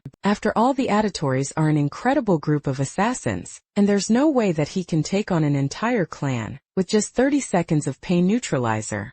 Although he should be able to take out 10 people in 30 seconds, the rest of the clan is an entirely different case. And that's only in the worst case scenario anyways. Giama would love to avoid killing as much as he can. As he walks under the moonlight back to his dorm room, he feels like he's standing in the eye of a storm. In a weird way, he's starting to get used to this new crazy life of his. As long as Nox doesn't stir up any trouble, then he doesn't have to worry about things getting too insane. But he has another problem to deal with, and that's the girl that he wanted to avoid the most, Rachel. In the original game, she approaches the main character first, and gets attached to the main heroine Abel. Now that she has decided to approach him instead, this is a clear sign that the timeline has changed drastically. He also needs to prepare for the midterms, and for once he's going to have to take things seriously, so that he can get that reward. The test will need a group of 5 students, to subdue a demonic monster. The 5 students will be picked regardless of class, and this test is meant to emphasize teamwork. Individual prowess is definitely important, but having faith in your comrades is certainly more important on the battlefield. The best thing a weak student can do in this situation is find the right teammates and hope to be carried by them, although it's not like the monsters are much of an issue anyways. The monsters that they will be hunting in this test are D rank.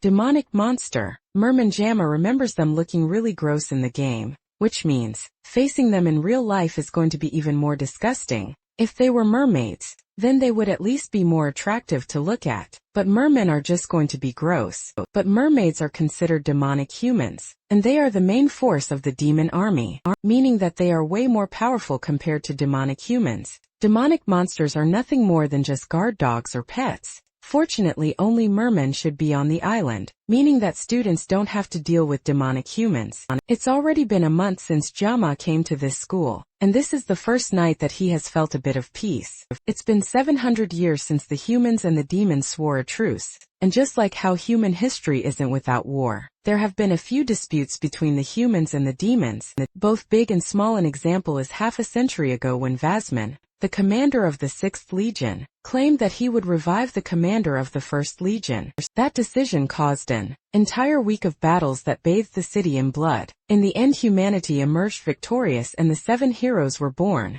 Although from those heroes, 3 sacrifices were made, and neither faction wanted to escalate things further. Other than that, peace has continued to this day. But Jamma wonders if this is really peace the more he thinks about it. The one who sealed the 1st Legion commander alone 700 years ago must have been a real beast. The 6th commander took 7 people together to bring down, and even then there were deaths among their group. And now, they only have 3 years before the second human-demon war begins. And this time the war will include the Demon King. It's terrifying to think about that future, but thinking won't change anything. What Jamma needs to do now is to focus on the upcoming midterms. The first thing he needs to do is find teammates. But that's easier said than done, since he has no friends right now. Though he's the most famous student in the academy, he can probably use that to his advantage. In hopes of solving the problem, there's no way he can live 3 years under the radar. So Jamma decides to change his motto for the time being. He will no longer try to live quietly, but still try to live comfortably. Now he needs to try his best to get people to join his group. However, a week later, he's still completely alone. Not a single person invited him to join their group. In the end, they might all just be scared of him. He turns around and glances at his class, and the only person alone like him is Chloe. Maybe she's been considered an outsider since the altercation with her brother and how he lost, or maybe because of how she acted when Rachel came around. Regardless of the reason, he approaches her and asks if she still hasn't found any cadets to partner up with. Just like him, she's still alone and Jamma is worried about her. After all, he's used to being alone, but she had some friends at least, and yet they are all gone. She claims that she will be alright as long as she has him. In any case, he offers her to partner up with him, so they can find 3 other people. With Chloe's capabilities, she will be a huge asset to him. He can only fight for 30 seconds, so she is like 30 soldiers packed in a cute bundle. The peace in the class is broken up as Rachel comes charging in, calling for Jamma. He doesn't hide his disdain for seeing her again, and Chloe doesn't hide her bloodlust either. As she pulls out a box cutter, Rachel continues to bother him, even falling over on his desk. And then she asks him if he has found any groups to take the test with. Since she's clearly not listening to him, he answers her question, and the fact that he doesn't have a group yet is perfect for her. As she invites him to her group, Jamma is suspicious of the sudden offer, since there is definitely a huge line of other students available to join her group. So why would she come for him specifically? She tells him plainly that he seems more fun to do the test with than any of the other students in her class. Jamal then tells her that he's already in a team with Chloe, but that's alright too since Rachel's group has 2 spots left. Jamal is still suspicious of the whole thing, since this is a bigger risk for Rachel. Doing something like this could risk her grades if they underperform for the island test. He glances at Chloe and she begrudgingly nods, agreeing to join the group. Nothing holding him back anymore. He tells her that he will join, and Rachel immediately opens her phone to test someone. After telling him that he can't back out, then Jamma asks who the other members of the group are, and the first person she mentioned is none other than Leon. Not just any Leon, the counterfeit protagonist of this world, and the one person Yama wants to interact with the least. Yama can't help wondering what crimes he committed in his past life that gave him such terrible luck. Like, yeah, he spent 30 years wielding a knife, but that was because of his job. He's getting involved with the heroines for some unknown reason, and even though he tried his best not to stand out, he's still getting intertwined in the main story. The heroines at least are eye candy for him, and it's not so bad getting involved with pretty girls. The real problem is Leon Van Reinhardt. He's the main character, and interacting with him will definitely turn the main plot on its head. Right now Yama has no clue how things will pan out in the future, but he's sure that everything will be his fault in one way or another. He even tried to see if he could change his group, but Rachel already put his name down in the application. Before talking to him, this is the first time in his life he has wanted to cut down a girl so badly.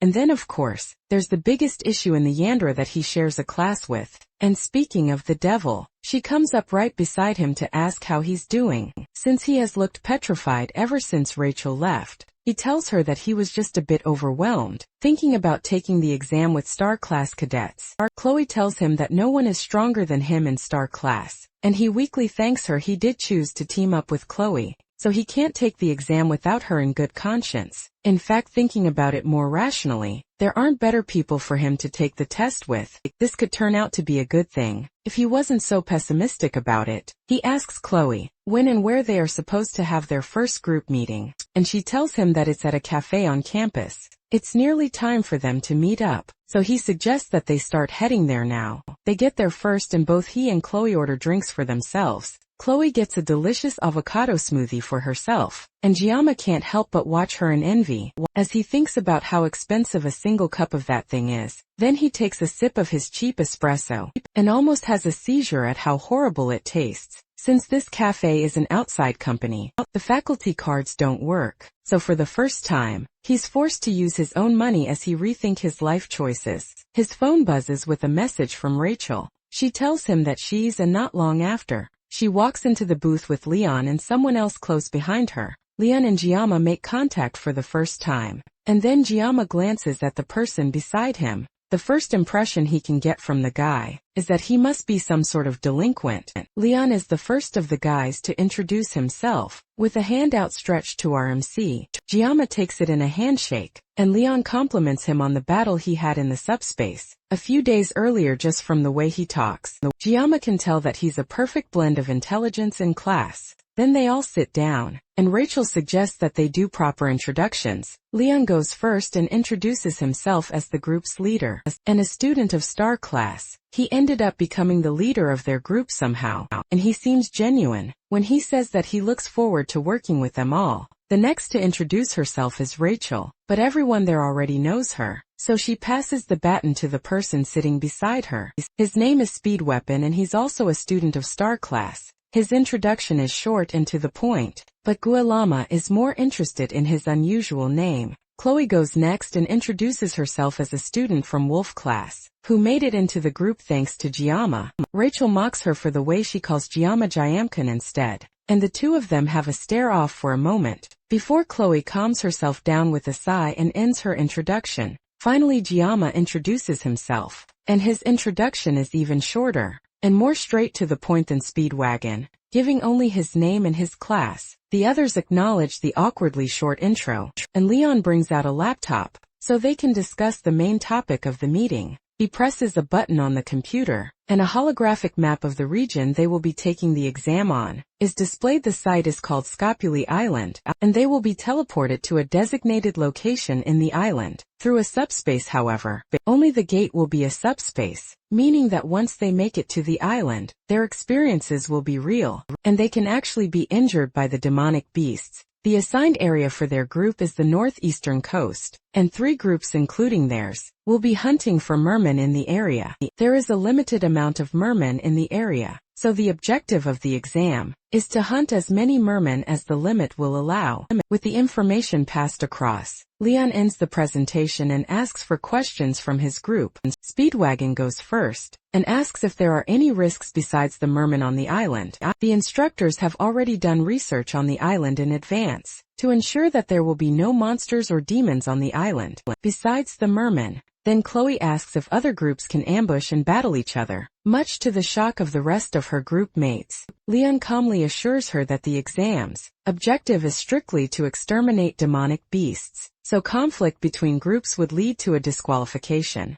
That question must have been part of her habits as an assassin. With no other questions from the group, Leon disbands them and tells them to prepare themselves for the midterms, until they meet again the next day for another discussion. The other cadets exit the cafe, leaving Jama alone with Leon. The atmosphere is awkward, so Jama moves to hurry up and leave, but Leon suddenly calls out to him. The faux MC asks Jama where he came from. Jama pauses and takes a moment to ponder about the strange question from Leon. I heard a similar question before, but this question coming from Leon is fundamentally different. Leon also looks deadly serious while asking this question, and Jama can't tell what he's thinking. He could have asked that question earlier, while they were introducing themselves, but Leon specifically chose to ask that question after everyone had left. After noticing the long silence, Leon apologizes for springing that kind of question out of nowhere, and says that he can't help but feel like Jama is similar to him. While it's true that this world's official language is Korean, due to where the game was made, that doesn't mean that other cultures don't exist.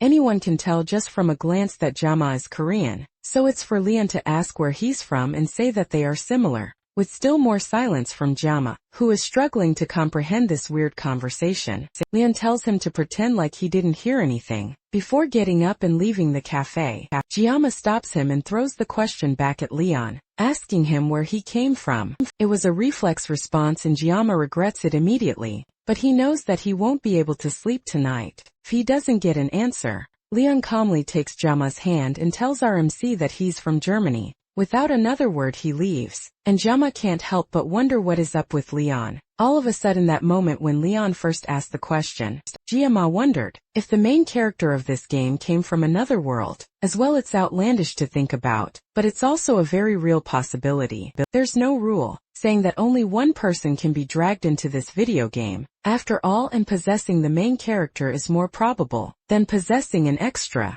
Jama glances down at the knife on his table and has an idea. When the blessing of the sword god activates, his senses are strangely heightened. Maybe activating the blessing might give him some answers. He picks up the knife and removes the cover, and a message comes into his mind. Just as he had hoped, it confirms that Leon really is from this world. This voice is similar to when he was fighting Chloe. When he activates the blessing of the sword god, he can faintly hear a voice. However, thinking about it gives him a migraine that even bypasses the painless blessing. Regardless, the Leon that he met today is definitely the Leon that he played in the game, and no actor could replicate Leon so perfectly. It's weird that Leon would ask him which country he came from out of nowhere, but then the claim that the two of them are similar is also quite concerning. He heads over to a wiki page, but there is no information about Leon. In this world things are getting weird, and Jama decides that this is the last time he will be involved with Leon. If something like this happens again, he can just go and see media about it, while ignoring her attempts to run away with him. Jama is also surprised by how calm he has managed to be, and despite the situations that have been unfolding recently. Maybe this is also an influence of his blessings. He takes a look at his status screen, and as usual, it looks like he's making smooth progress. His mental fortitude and armament are the same, but his physical fortitude has increased, thanks to the training that he has been doing. His armament will also probably increase when he gets more aim from the midterm exams. The only thing he's not sure of is the assimilation rate. It has gone up a lot, and it looks like it will soon unlock something special for him. Maybe it's related to what he has done so far. It's still annoying that he doesn't know what it is, and it's not like he can ask someone else either. At the bottom of the status screen though, there's something new. His blessing of painlessness has increased by 10 seconds, meaning that he can now use his blessing for 40 seconds.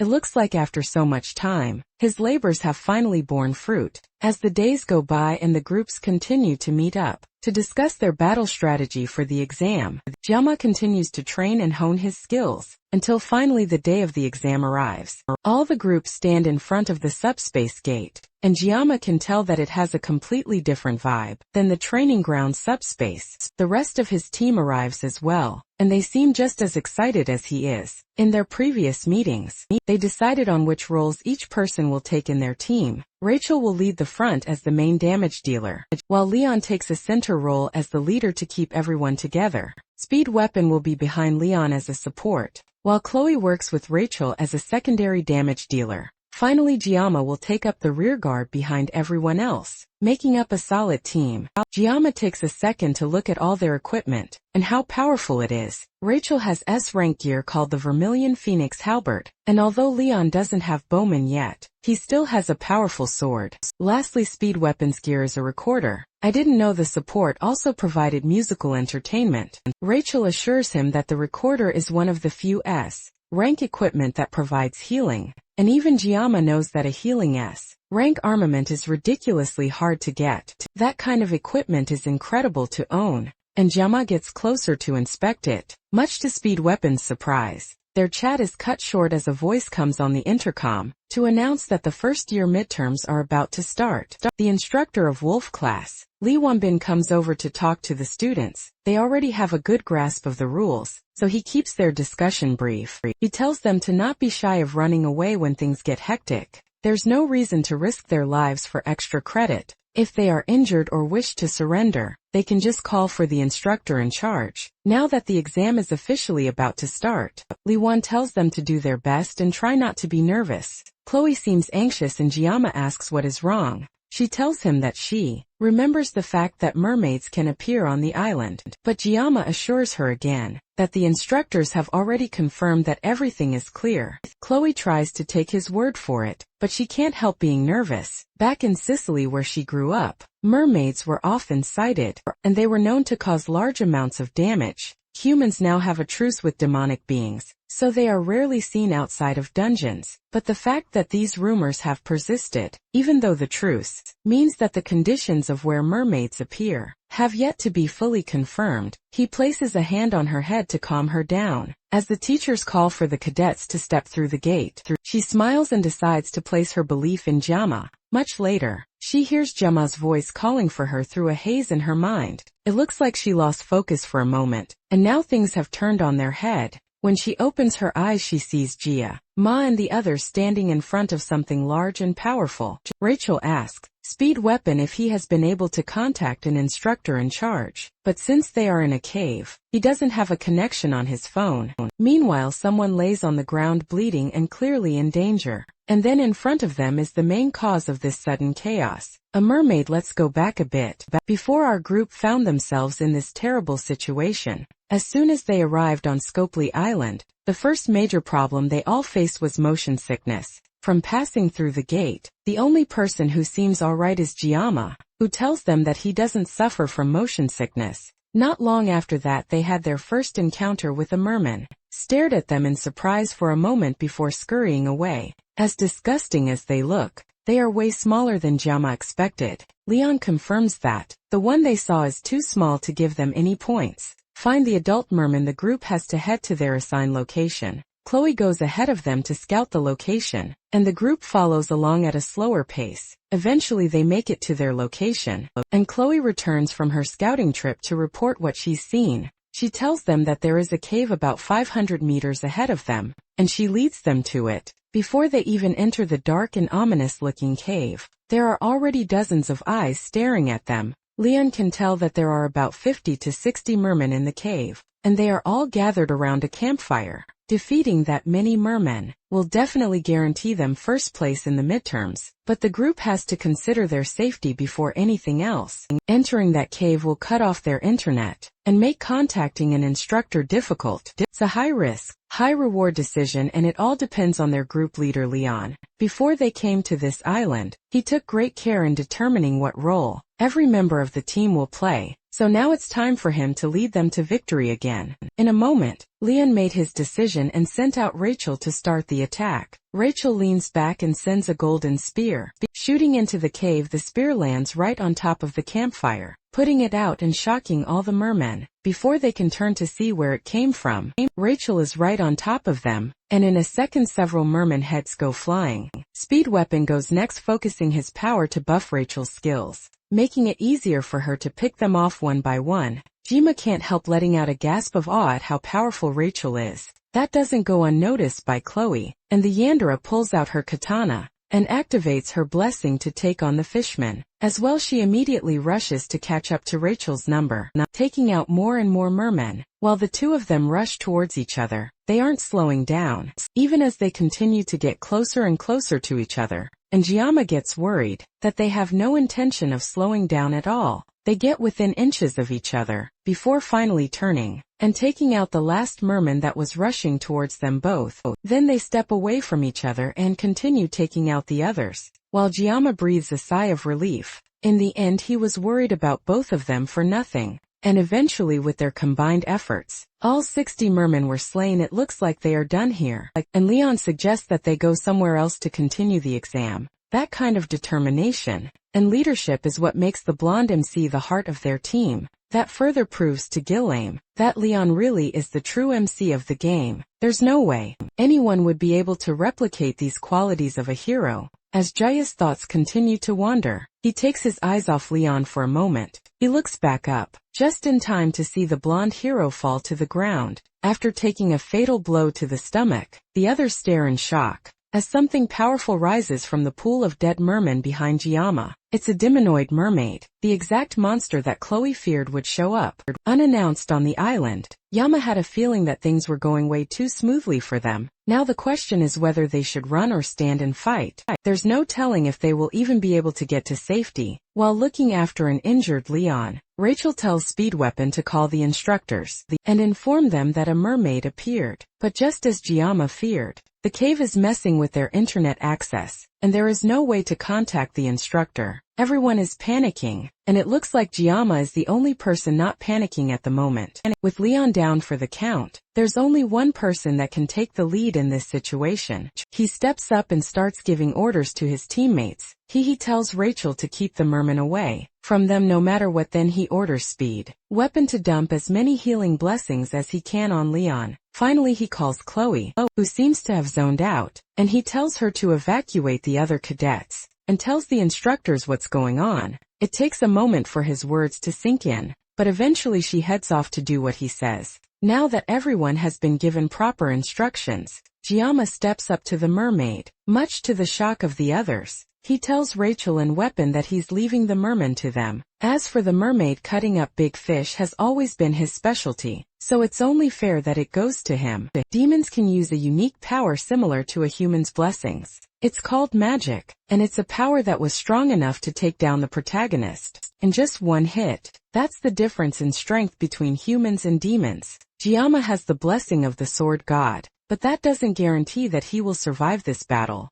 Even in the original game, it was impossible to take down a magic-utilizing demon without a party, and yet here he is, about to solo a boss that usually requires a full-scale raid. In other words, Giama is in deep shit, but there's no way he can back out of this. Now it should take Chloe about 10 minutes to find help and come back. Despite that, Giama has only 40 seconds to take this overgrown fish down, before he meets a worse fate than the main character. Rachel struggles to keep the merman away, while Speed Weapon focuses all his power on healing Leon. The wound is deep, but it's recovering regardless. Despite the daunting task in front of him, he can't help but focus his attention on Giama. Just looking at the mermaid is making Super Weapon's bones shiver. And yet Giama wants to fight it all by himself. The demon strikes first, launching the same laser attack that took out Leon. Giama dodges the attack and rushes in with his knife to close the distance. The mermaid seems to primarily use long-distance attacks with water magic properties. Giama doesn't know much about magic, but he does know that this demon is just a fish with flesh and bones. All he has to do to come out on top is dive in and cut it. He jumps close to the demon and slices it, but it dodges out of the way and heads for Speed Weapon instead. Before it can get to him, Giama comes around and manages to cut off one of the monster's fins, causing it to scream out in pain. The cut was way too shallow and our MC goes in for another attack, but it quickly dodges away and dissolves into water. Since the mermaid went after Speed Weapon, it looks like she is deliberately going after the ones who are injured. Leon is somewhat healed now. Speed Weapon calls out for Giamma. It looks like he's alright, and Giamma takes a moment to check on him, before rushing off to fight the mermaid again. In Speed Weapon's eyes, Giamma is really cool. During one of their many meetings, Speed Weapon talked about how he looked up to heroes that sacrificed themselves for the sake of others. So far since Speed Weapon entered the school, he hasn't seen anyone that matches the title of a hero.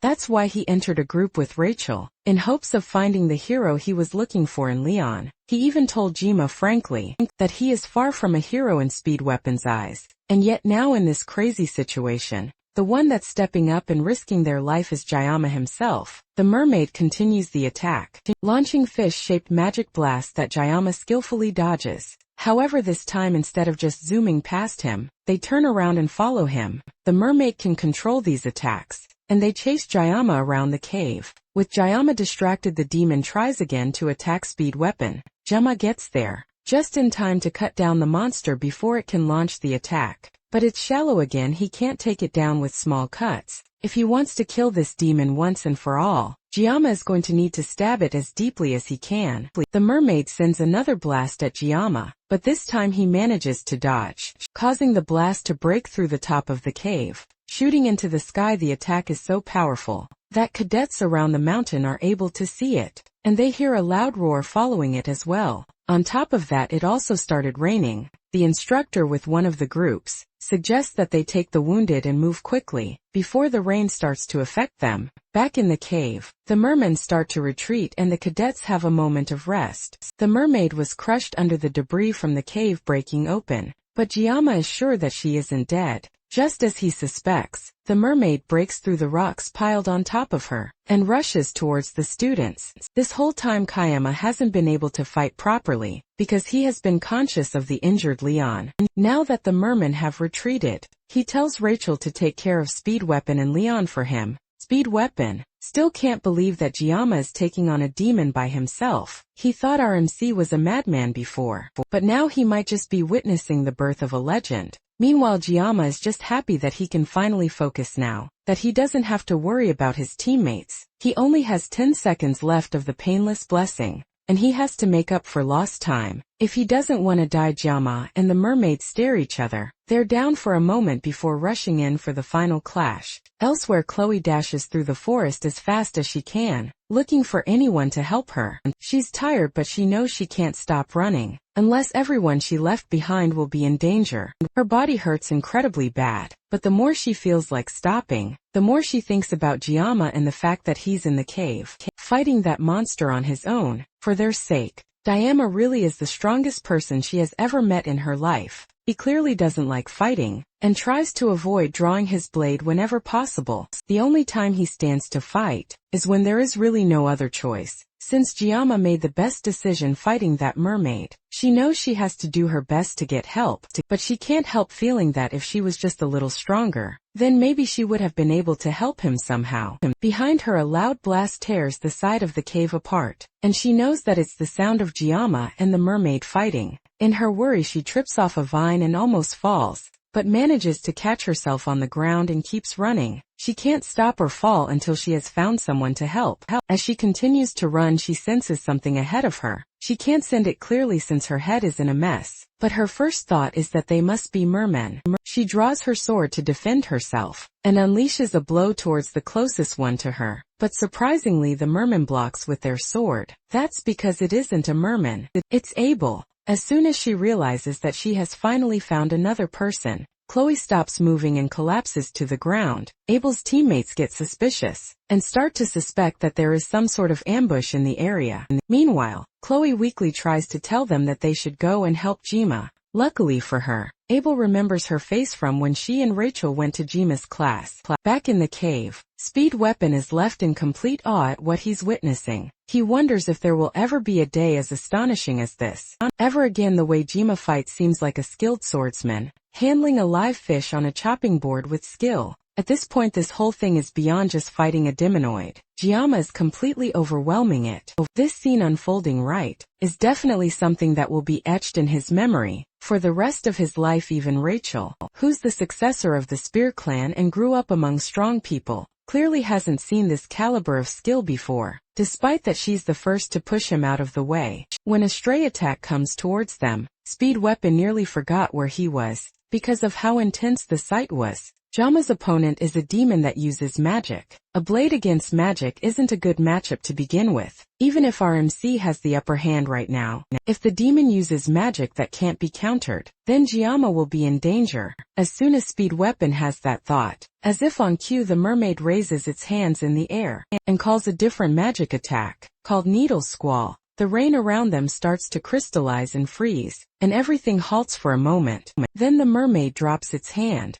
and all the sharp crystallized raindrops fall towards Gyama. He dodges some and parries the rest, but they are too hard for his knife. The blade starts to break apart as he fights with it. Instead of keeping the blade aside, Gyama tosses it at the mermaid. It cuts straight through the mermaid's side, leaving a gaping hole in its waist. Gyama then follows up with a final attack, cutting through the mermaid's flesh with one powerful slash. Except the mermaid managed to dodge, and instead use the body of a merman to distract Gyama. Then it charges up a massive attack right in front of our MC. This one is way too close and there is no possible way he can dodge it. Just before the attack hits and he starts to panic, his mind is suddenly teleported to a clear space. In that space he sees a red line that indicates where he should cut, and he hears a voice telling him that if he can slice it, it will cut instead of dodging the attack. Gyama readjusts his grip on the knife and cuts through the magic. Instead, the cut causes a massive shockwave to push through the area,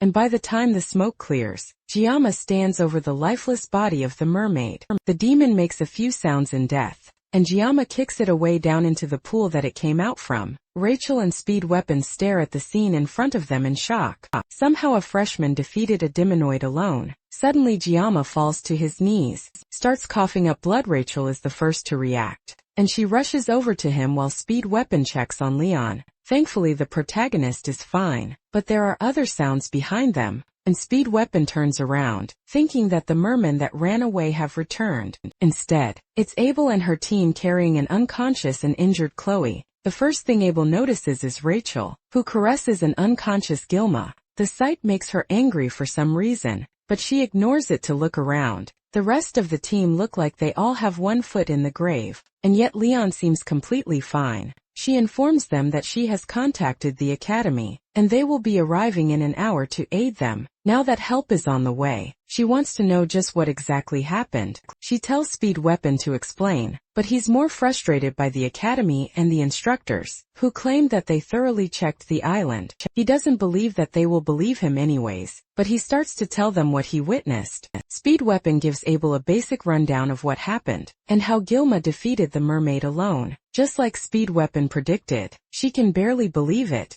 The tales that her grandfather told her when she was younger were more realistic than this. And yet, as ridiculous as the story is, the evidence around them proves that it's the truth. Why would they lie about this anyways? And yet Abel still can't accept it. She's a descendant of the acclaimed hero, Baylor Joaquin, and his disciple, Aaron Nibelung. Those are the roots that she has in her, and it has given her a special attribute since birth. Her bloodline has always been filled with promise and potential, and she put in incredible effort to make sure that she wouldn't be overshadowed by her roots. And yet, even with everything going in her favor, and with how far she has managed to get, Kangema continues to prove that there is a ridiculously large gap between their skills. Abel can't help feeling a mix of fear, dread, and admiration. She tells the healer in her group to try to heal Gyma, while they wait for the teachers. After getting a better look at him, she can see that he's tattered and at death's door, and yet he fought a demonoid alone and came out victorious. Abel can't help but look at him in envy. Speed Weapon snaps her out of it, and tells her that probably would be best if they don't tell the instructors what happened here in detail. The academy claims that they scouted the island beforehand, and yet a demonoid popped out of a cave. That would be easily noticeable by cadets. There's some things that just don't add up in this whole story. Leon tries to cut straight to the point, and asks Speed Weapon if he thinks that there is someone among the demon factions within the academy. Leon tries to backtrack since that's not exactly what he meant, but they also can't completely rule out that possibility. It's undeniable that this cave isn't easy for cadets to miss. And as Speed Weapons said, if it weren't for Giamma, then Leon's group would have been torn to shreds. There were definitely conflicts, both large and small during the 700-year truce, but there was never a moment where the demons dared to touch the cadets of the academy. There was also a clause in the truce, stating that if an act like that were to happen, then it would be justification for war.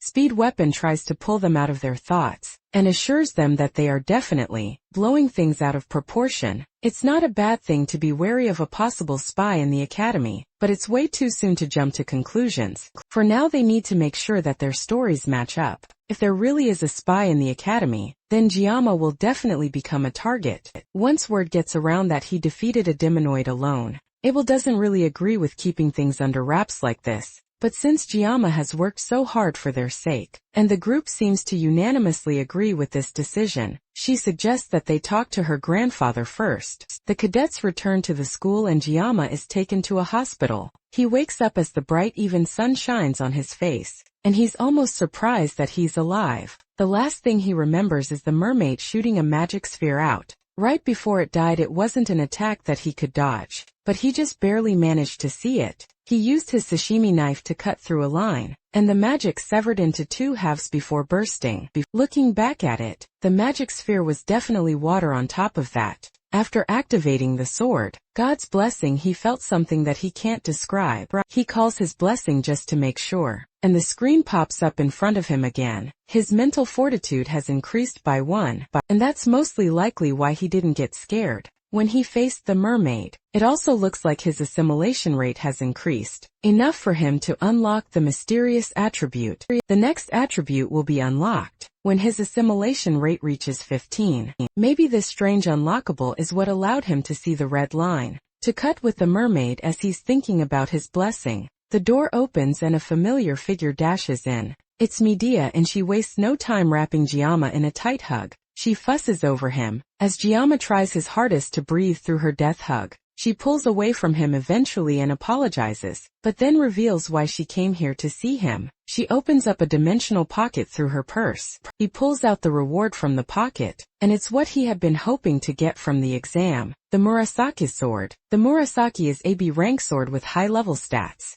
and it's exactly what Giamma was looking for. He stares at it in disbelief as Medea asks him if he likes it. She apologizes for giving it to him in this kind of situation, since he should have gotten it officially. Meanwhile, someone lurks at the door watching the whole interaction. Medea calls out to the person and tells them to just get in the room, instead of stalking at the door like some kind of shy creep. Siegfried Nibelung clears his throat and walks through the door sheepishly to stand beside Medea. This interaction gives Guillaume a strange sense of déjà vu, considering what happened when he first came to the academy. He asks what exactly the Sword Emperor is doing here as well. Medea reveals that she heard what happened from his teammates. Then they both bow their heads and apologize. On behalf of the whole academy, they are to blame for everything that happened during the midterms. Because of their negligence, everyone who was there nearly lost their lives. Giamma can't bring himself to speak as she continues to talk. She swears to him that they will uncover the truth behind the incident. Siegfried speaks up as well and thanks him for saving the cadets. Giamma nervously scratches his cheek and meekly tells them that he did what he could. Medea continues and says that even though his actions were remarkable, they need to keep the incident under wraps. Medea is sure that the mastermind behind this incident is in the academy, and they have to keep things quiet if they don't want this leaking out to the public. Kayama understands and doesn't hold their decision against them. Medea smiles and says that sometimes, Giamma acts like an old man trapped in a teenage boy's body. The two administrators leave the room and make their way back to the administrative block. As they walk through the halls, Medea asks her old friend if he remembers the day they met. After enrolling in the school for the first time, Siegfried was laying on a bench and she told him to shove it. In response, Siegfried drew his sword. Without a word, Siegfried pretends not to remember anything, and Medea smiles slightly. The whole thing feels like it happened just yesterday, but it's already been 60 years since then. Yet even with that, they haven't filled a tenth of Wakan Academy's history. Back when they enrolled, the school was already ancient and filled to the brim with history. There were big and small incidents, but the academy nurtured and protected its cadets for 700 years. Suddenly the atmosphere changes, and Medea's aura causes the surrounding windows to shatter. Before the midterms, she received reports that they had completed multiple preliminary surveys of the island. Even though it was rare, the Scopuli Island was known as a ground for mermaid sightings, so she took every precaution to make sure that nothing would happen to her precious students. And yet something terrible like this would happen under her watch. Siegfried places a calming hand on her shoulder, and she snaps out of it with an apologetic look. Then she immediately switches to fangirl mode, as she thinks about how amazing Guyama is. The fact that he took a mermaid down all by himself is incredible, and she asks Siegfried what he thinks. Siegfried has seen natural-born talent countless times. He has seen many names hailed as the chosen ones of their era, only for them to lose sight of their light. In families of heroes that are desperate for glory and honor, the word genius is recklessly thrown around. When a child shows the slightest bit of promise, they are called a genius because of their bloodline. It's also a word that he forbade from being used to describe even his own granddaughter Abel.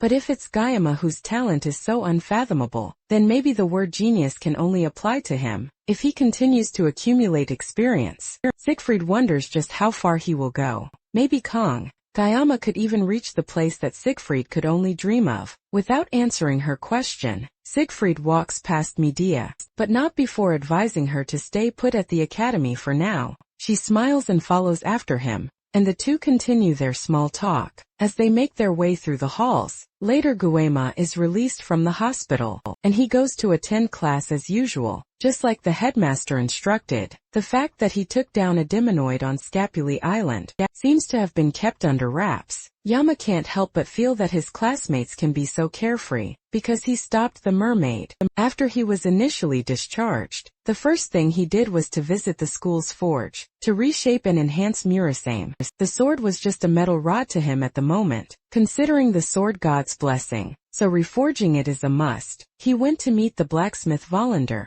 Now he can only hope for a successful enhancement. As he thinks through the recent events, he hears Chloe call out his name. He turns to see her walking towards him in crutches, while her leg is in a cast. Thanks to Speed Weapon's emergency treatment, the doctor said that she will be able to walk without crutches within a week despite her injuries. It looks like she's doing much better. Even if Giama did take down the mermaid alone, it was thanks to everyone's efforts that they all came out of that situation alive. Chloe's rescue call, Rachel's merman clearing, and Speed's healing and blessings all played a part in that battle. The only person who didn't play a decent role would be Leon. Gemma can't help but wonder if he is going to be able to defeat the Demon King. With a fighting spirit like that, maybe it's because he got injured first or something. Their chat is interrupted when their instructor barges into the class and orders everyone to sit down and pay attention to a few announcements before the training assembly. Once all the students are in their seats, he informs them that there will be someone co-instructing them.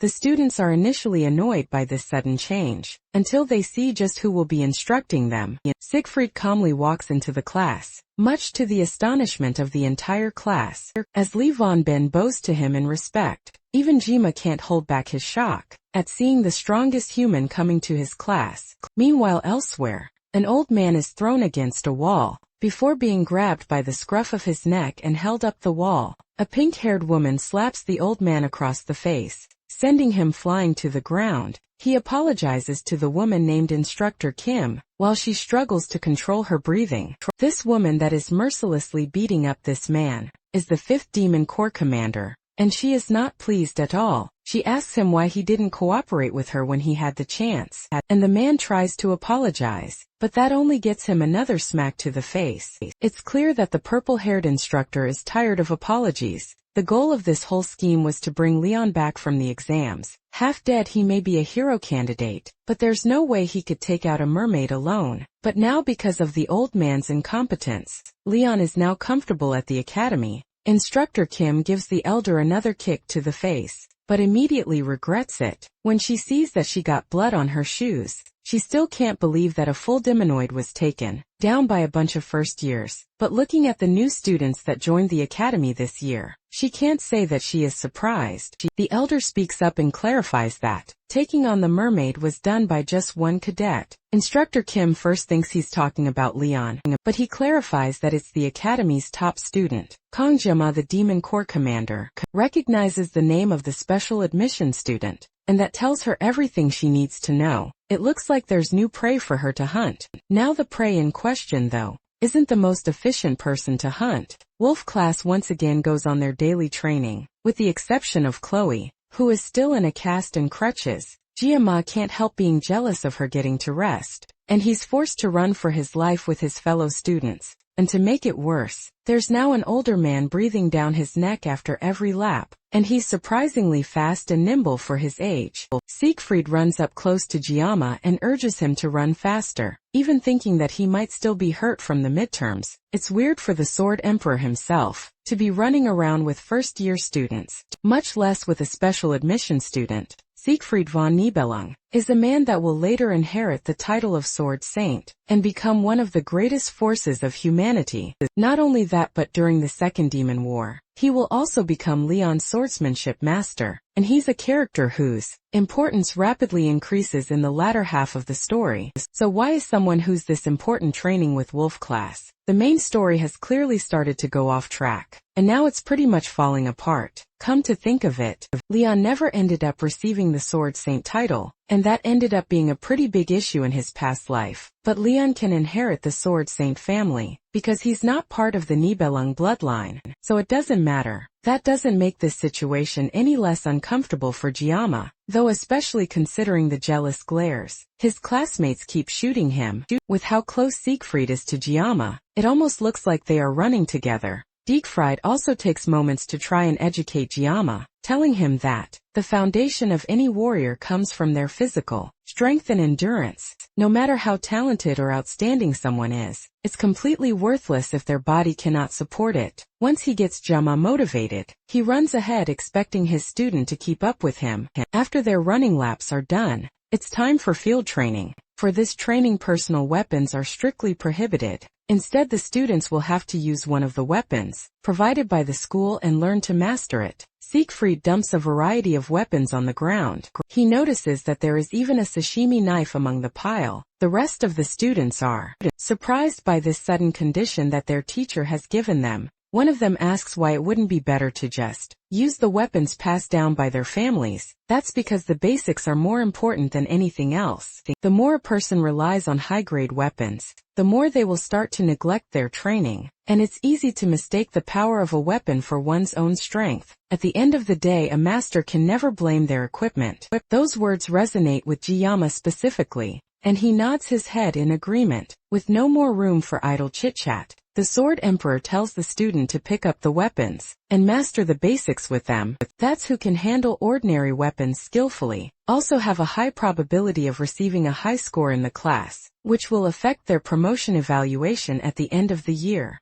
That additional bit of information gets the rest of the students excited, and they rush to pick up any weapon they can find. Jiama naturally goes towards the sashimi knife, laying unnoticed on the floor. As soon as he picks it up, he notices Siegfried's eyes watching him. The students gather together again after picking up their weapons, and Siegfried tells them that they will spend the day getting accustomed to their new weapons by performing one-on-one training between the cadets, without a subspace, to make sure that the students don't go overboard with their training. Siegfried suggests that he gives a demonstration of proper sparring. Li Wanbin prepares himself to spar against the Sword Emperor, but him shivering in fear makes it obvious that he's not prepared for this. In his whole life, this has to be the biggest crisis he has ever faced. However, Siegfried has a different idea in mind. He calls for Jiama to come forward for the spar. Siegfried is also holding one of the novice weapons from the pile of old tools, but in his hands the piece of junk looks especially sharp. The other students are still jealous and confused by the fact that the Sword Emperor himself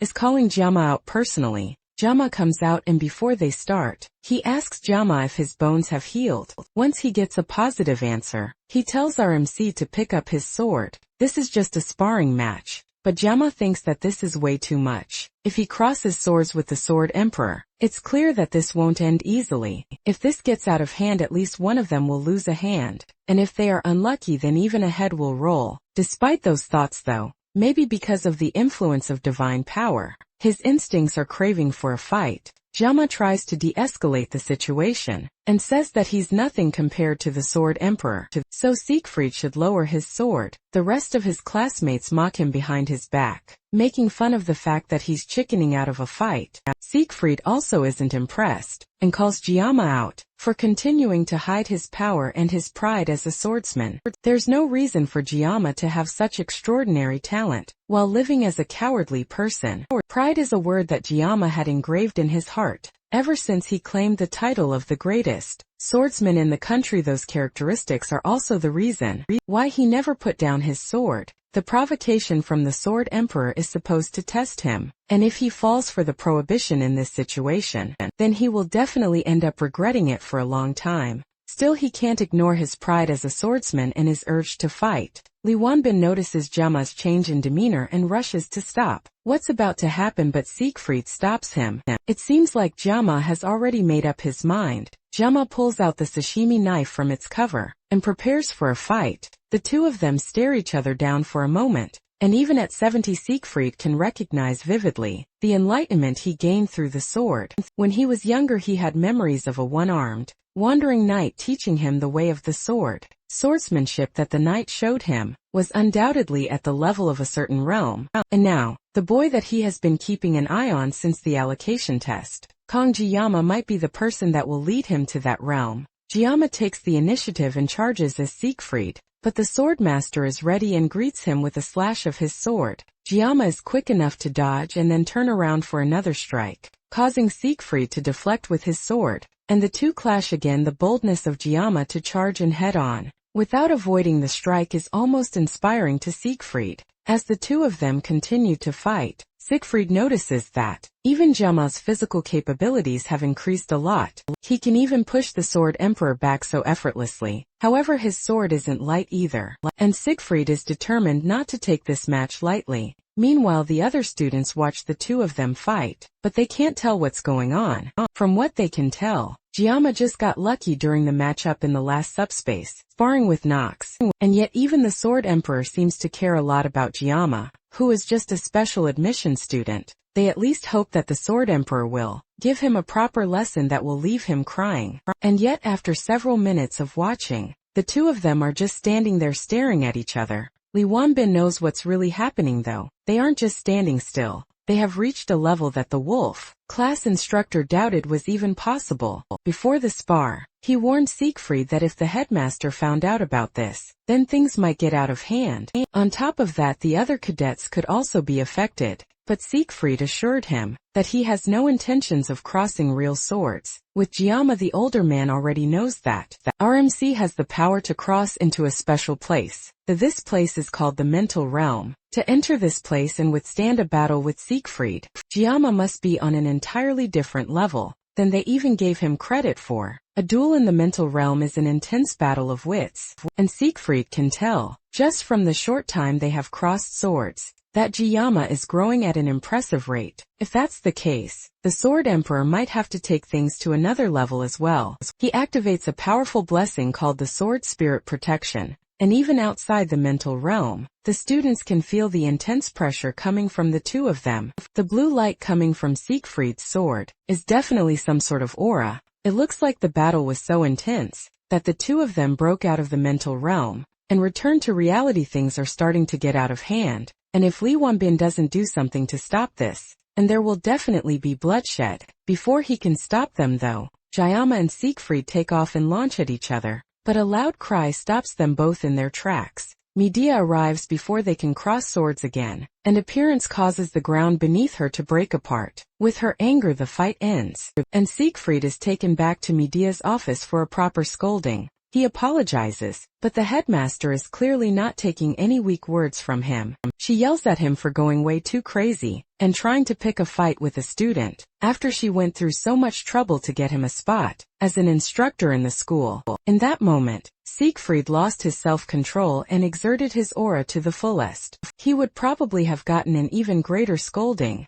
But as soon as Media arrived in situation, he turned around to her and apologized. In over 50 years that they have known each other, Media has never heard him say sorry, and yet he said that today. Not just once but twice. That's the only reason she's calmly trying to listen to him right now. She directly asks him why he would unleash the sword, Spirit's blessing, on a student. If Medea hadn't arrived when she didn't, things would have gotten deadly. Siegfried tells her that if he hadn't released the blessing, then he wouldn't have been able to gain the upper hand against Giamma. That stops Medea in her tracks. For someone with as much pride as Siegfried to admit that, things must be truly incomprehensible. She knows about the innate talent of Kong Giamma, but she also knows better than anyone just how strong Siegfried truly is. Then he reveals that Giamma has already reached the mental realm. Siegfried, for comparison, only managed to master it at the age of nearly 30. The fact that a 17-year-old has done it is more than Medea can believe. Siegfried doesn't know either, but there's no denying what he experienced. All this new information is way too much for Medea to understand. But she remembered what she saw after she stopped the fight, and went to check on Giamma. The moment she ran up to him, any semblance of dignity as an educator or one of the 7 stars vanished in that moment. The only emotion she felt towards Giamma was fear. A fear similar to the feeling she had when she met the 6th Division, Commander Vaesen. She can't figure out why she would have such an eerie feeling towards one of her own students, but it does give more credibility to the crazy things Siegfried is telling her. She then asks Siegfried directly if he lost, and the normally calm and quiet man becomes irate in a second. He yells that even if Giamma's talent is innate, there's no way that it would compare to his. And on top of that, he even says that he wasn't fully armed at the time, which is the reason why things went the way they did. Medea calls him out for breaking his own rule of blaming his equipment. And can equipment really be an excuse when facing off against a student? The way he's overreacting just makes him look ridiculous. Her words make him so angry that he tries to activate the sword. Spirit's blessing right there. But a firm slap from Medea pulls him out of it. Elsewhere, Giamma wakes up from a dream where he relived the fight with Siegfried. Everything ended well, but the Sword Emperor is quite hot-headed. If Medea hadn't intervened, things could have gotten really dangerous. The mental realm is also a really strange thing to experience. The mental realm is only achieved when one grasps full mastery and understanding of their weapon. It's an active space that can be activated when certain conditions are met, and only peak masters, who have honed a single weapon for their entire lives, can enter it. Because of this, even in the World Miracles Blessing game, not even 10 heroes can freely enter the mental realm. Leon, the protagonist, blessed with the qualities of a hero, needed 3 years of private training just to set foot in it. That's the point where Giamma stopped playing. However, Giamma managed to do it right away.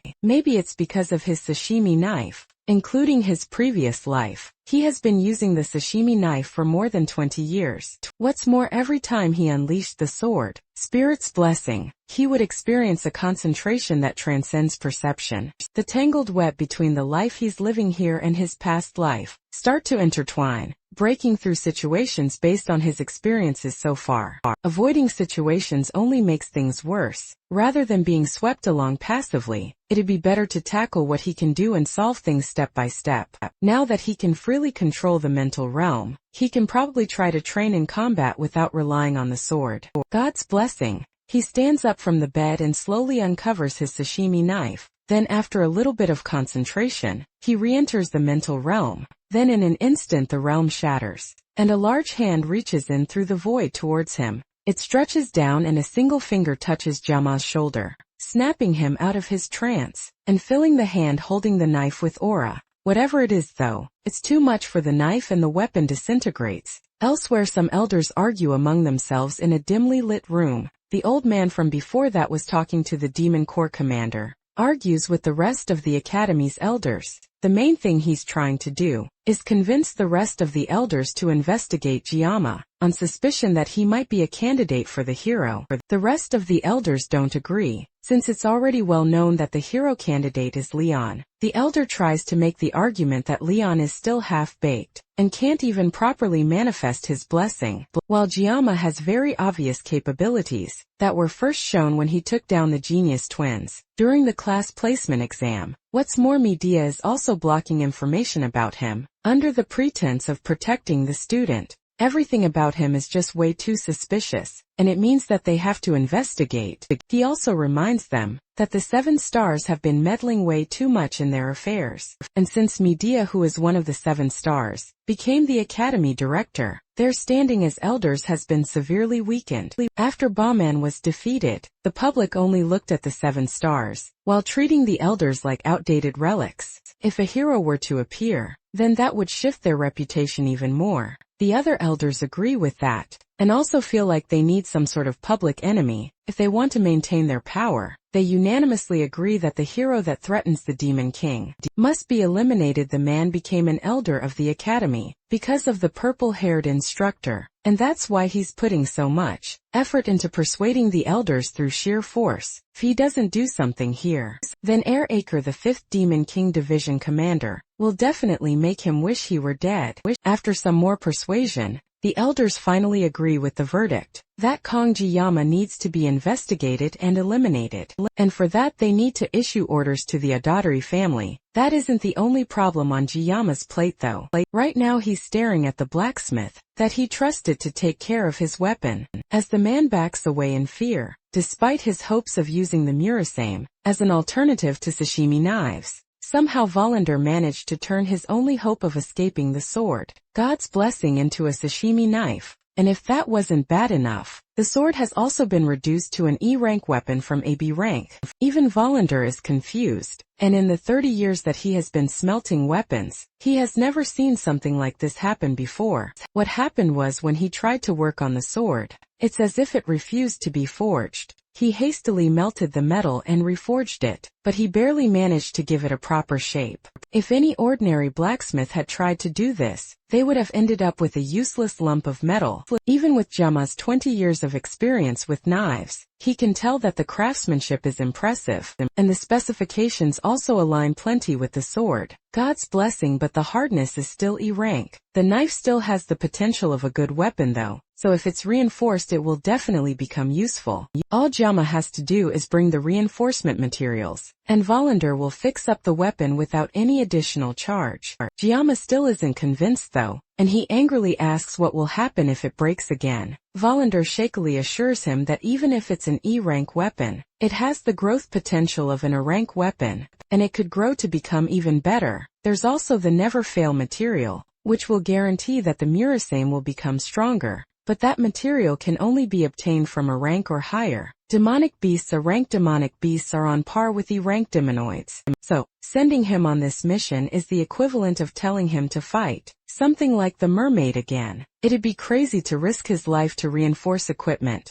especially since even low-rank demons drop reinforcement materials. Jiyama asks Volander to promise, and the blacksmith swears on his honor as a blacksmith. That aside, he wants Volander to at least refund half the cost of the leftover scrap metal, which is worth about 10 million won. And Volander can't agree to that, especially since he made the weapon exactly as Jiyama ordered, and he even said that he wouldn't charge for enhancement costs. Jiyama argues that his B-rank sword was reduced to scrap, and considering the market price, this only seems fair. Volander still tries to fight back, but the glint of the blade and the death glare from Jiyama are enough to shut him up. Volander, realizing that he can't get out of this, tries to bring the price down to 500, but Jiyama changes it to 1,000. That's still way too much for him, but Jiyama isn't going any lower, and his sword is definitely more than ready to get value out of Volander. In other ways, it's either the money or his life, and Volander finally agrees to the price. Yama heads to a lone bench on campus to take another look at his blessing. After obtaining a new weapon, his armament has increased, and additional options have become available. The biggest reason that he hesitated to use the sword God's blessing is because of the excruciating pain, but his new stats have reduced the pain by 1 level. It can be further leveled up, which means that leveling up his pain reduction should be his biggest priority. He tested it earlier, and although the pain is still unbearable, it went from feeling like he was about to die to feeling like he can barely breathe still. If just 1 level reduces the pain this much, then constant leveling means that he might one day be able to use the sword God's blessing without pain. It seems like armament increases when he obtains new weapons or enhances them. Now that the midterms are over, Weapon enhancement should be his top priority to increase his levels. If he keeps growing at this rate, then he might finally be able to understand this power. Or maybe he'll even figure out who threw him into this world. As he's eating lunch on the bench, someone sneaks up on him, causing him to startle out of his thoughts. It's Chloe, and it looks like her healing is going along smoothly. She even took off her cast, and Giamma asks her if her body is alright. Now she still needs crutches to move around, but she already feels stronger than before. As they are talking, Giamma notices a crumb of rice on her face and reaches over to clean it up. The brief contact is enough to cause her to fall over from pure joy, but from the ground, she notices the murasame on the bench that Giamma was sitting on. This is the first weapon she has seen him with. That isn't just some kind of kitchen utensil, so it's a pretty big deal. He's still bothered by the fact that it's E rank, and although he got some money back from the blacksmith, he still needs to gather enough materials to enhance the weapon before it can become usable. There's no real reason for Giamma to get stronger. Ever since he cut down the mermaid, he has been able to handle mid-tier magical beasts. The main reason he wants to enhance the weapon is to reduce the pain. Chloe mistakes his thoughtful expression as him being disappointed by her, mentioning that the weapon is E rank. She immediately decides, through perfectly reasonable Yandra logic, that the blacksmith that made Giamma sad must die. Giamma snaps her out of it, but also notices that someone or something is watching them from close by. He walks over to a nearby tree and kicks it hard, causing an unexpected guest to fall down from it. It's Nox at a tour, Chloe's brother, and he doesn't seem very happy that he was found. Chloe is prickly about him suddenly appearing, but Giamma can't smell any blood on him, and he doesn't seem to be armed either. However, he was following them, so there must be something that he wants. Nox stands in silence for a moment, and Giamma assumes the worst, but Nox quickly clarifies that he isn't there for the usual murderous reasons. He came to warn Giamma that the Academy elders have requested for the Adater family to get rid of him. Chloe confronts Nox and asks if that's why Nox came over, but he doesn't respond. Instead, he tells her that since she has been away from home for a long time, she has lost her edge. Chloe doesn't listen, and instead tells Giamma to get behind her so she can protect him. The two guys watch the slightly disabled girl desperately swipe at Nox from far away before Nox continues his warning. Nox doesn't care what Giamma has been up to recently, but the elders are oddly fixated on him. It's not just him either, but the whole Adatorii family has a sense of unease, so they have temporarily postponed the request. I made the request in secret and even bypassed the Academy head. However, since it's a direct order from the elders, it's hard to ignore if the pressure continues. The family will have no choice but to investigate RMC, regardless of the reason. Since Chloe is a member of the Adators, Neox felt like she needed to know this as well. That explains his motives. Clearly he came under the pretext of family principles, but in the end he was just worried about Chloe. With nothing else left to say, Nox turns to leave, but Giamma stops him for a moment. He wants to ask Nox about what he said last time, about Chloe becoming weak while being with Giamma, but the red-haired older student turns around and continues to walk away. Even he can tell that Chloe is happiest by Giamma's side, and he decides to leave it like that. Even Chloe has never seen her brother act like this before. Before he leaves, he just tells Giamma to make sure that Chloe doesn't get hurt anymore. Giamma doesn't immediately understand, which only angers Nox more, so he hurriedly agrees. Then Nox takes the opportunity to ask Giamma directly how he became so strong. Giamma seems surprised that he is considered strong. For someone to be strong in his opinion, and he should have the ability to withstand any threats at all times, like the Sword Emperor. Someone like Giamma, who can only maintain that level of strength for less than a minute a day, isn't a level where he can boast about his strength, or even talk about it. Nox used Chloe as an excuse to reveal family secrets to him, an outsider, so there's no way Giamma can trust him to keep his mouth shut.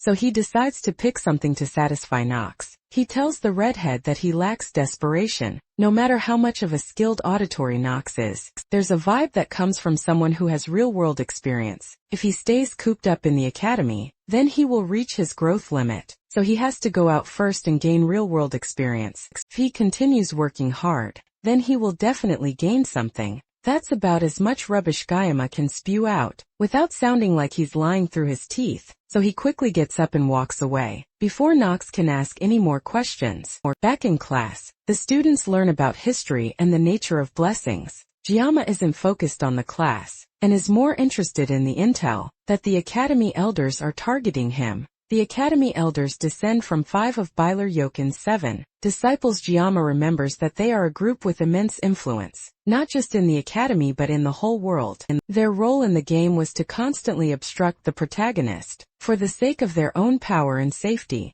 and they were called the corrupt remnants by the players, since they should be targeting the main character. Why are they suddenly focused on Gyama? He jots out some possible reasons why they would be after him. Looking at all the achievements he has since coming to the school, he really has caused a lot of trouble at this point. It's like he's trying to stand out, but no matter what he has done, it makes no sense for the elders to target him. One of the moments that stands out to him was the mermaid. He fought on Scopuli Island. Clear that the mermaid wasn't after him, but Leon, who was an obstacle in their way. No matter how well media covered the incident up, the fact that he defeated the mermaid must have reached the ears of the highest ranks in noble society, and the fact that they were targeting Leon, who is a hero candidate, means that someone among them, or perhaps all of them, are colluding with the demons. They didn't just try to obstruct him either. They tried to kill him. All of this is just to preserve their own power over the safety of humanity, and the Academy. The whole scheme is beyond rotten.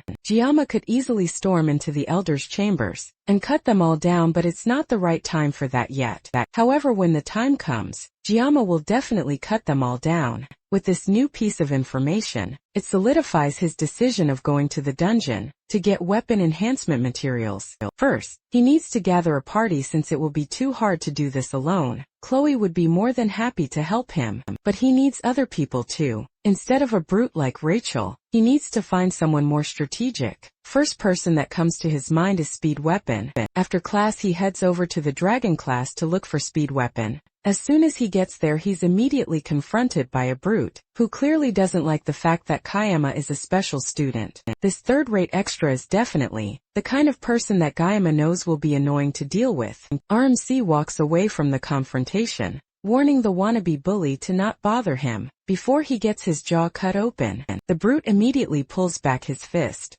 ready to start a fight, and Gyama immediately feels that the punch is way too slow. Before he can retaliate though, someone else beats him to it, smashing their fist right into the brute's jaw. The commotion attracts the attention of other students. A Speed Weapon blows on his hand that hurts from hitting such a hard jaw. Gyama has heard of strength mages, but a strength healer is definitely new. Speed Weapon then smiles and asks Gyama if RMC came looking for him. Gyama agrees to talk outside, and he tells Speed Weapon everything that he needs. The breakdown is that he needs to form a party as soon as possible, and he needs help recruiting party members. If they work together, the clear rewards will be split among the rest of the team. In exchange, Gyama wants to keep the materials from the magical beasts. The reason he needs help is because in his class, if he says that he's gathering a party, no one except Chloe will come. But if Speed Weapon lends a helping hand and talks to people from Dragon class, then things will go a lot easier.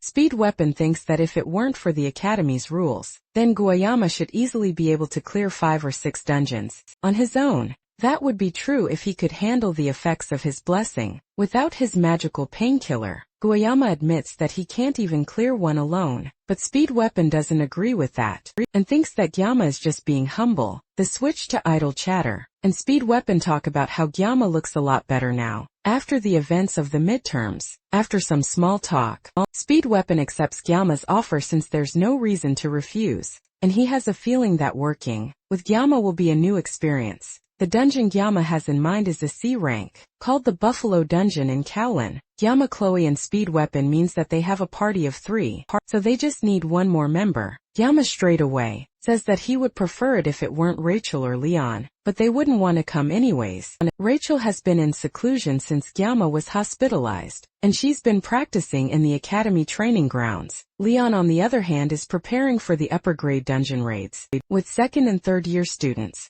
That's good news for Gyama, but it still leaves the question of who the last member of the team will be. Up in the air there's one person that comes to mind for Speed Weapon, but knowing them they are already asleep. That's insane news to Giamma since it's still the middle of the day. That's just how they are though. And Speed Weapon isn't at all surprised. He tells Giamma that he will introduce the two of them, but first they need to go to the convenience store to get something. Later that night they head over to what seems like Speed Weapon's house. It's a Japanese-style building, and Giamma had no idea that the academy even had such a place. Even during his time playing Miracle's Blessing M, he never came to this place. In his past life he was a Japanese cuisine chef, but he never actually went to Japan, even though he always wanted to visit. They walk around the courtyard and get to the back, where they find the person that Speed Weapon was talking about. And just like he predicted, she's fast asleep. He walks up to try and wake her up, but it's clearly not working. So instead he leans down and whispers in her ear that he brought it. What that thing is Giamma doesn't know, but it seems to wake her up immediately. Then Speed Weapon points at Giamma and tells her that what she wants is with him,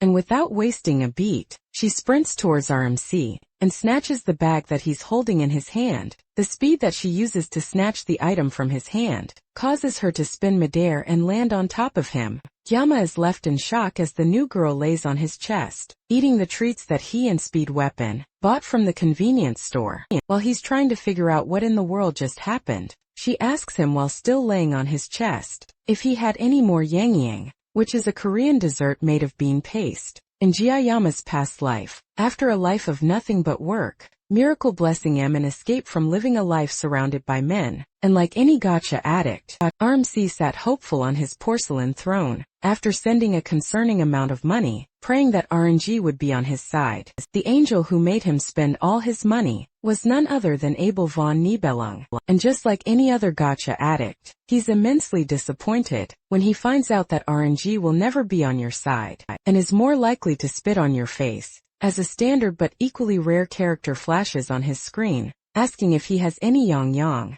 Her name is Saki Ryoso, and her beautiful appearance on his screen only further makes him realize that gacha games are a scam. Miracle Blessing M is a narrative centered around the protagonist Leon, and it also features numerous heroines. Among them, the character officially known as the main heroine by the developers is Abel von Nibelung. Each heroine had their unique charm and abilities, but the story in the game mainly shows Leon and Abel overcoming hardships and the beginning of their blossoming love. Even Giamma in his old life as a filthy gambling addict found himself captivated by Abel's charm and opened his wallet, dumping a concerning amount of funds to acquire her. As a result, the other heroines gradually faded into the background, and among the heroines, the one that faded the fastest was Galama's very first 5-star. And just like in his past life, she unceremoniously landed on his chest, asking him for her favorite snack. When he doesn't immediately answer him, Ryoso turns around disappointed and calls him foolish.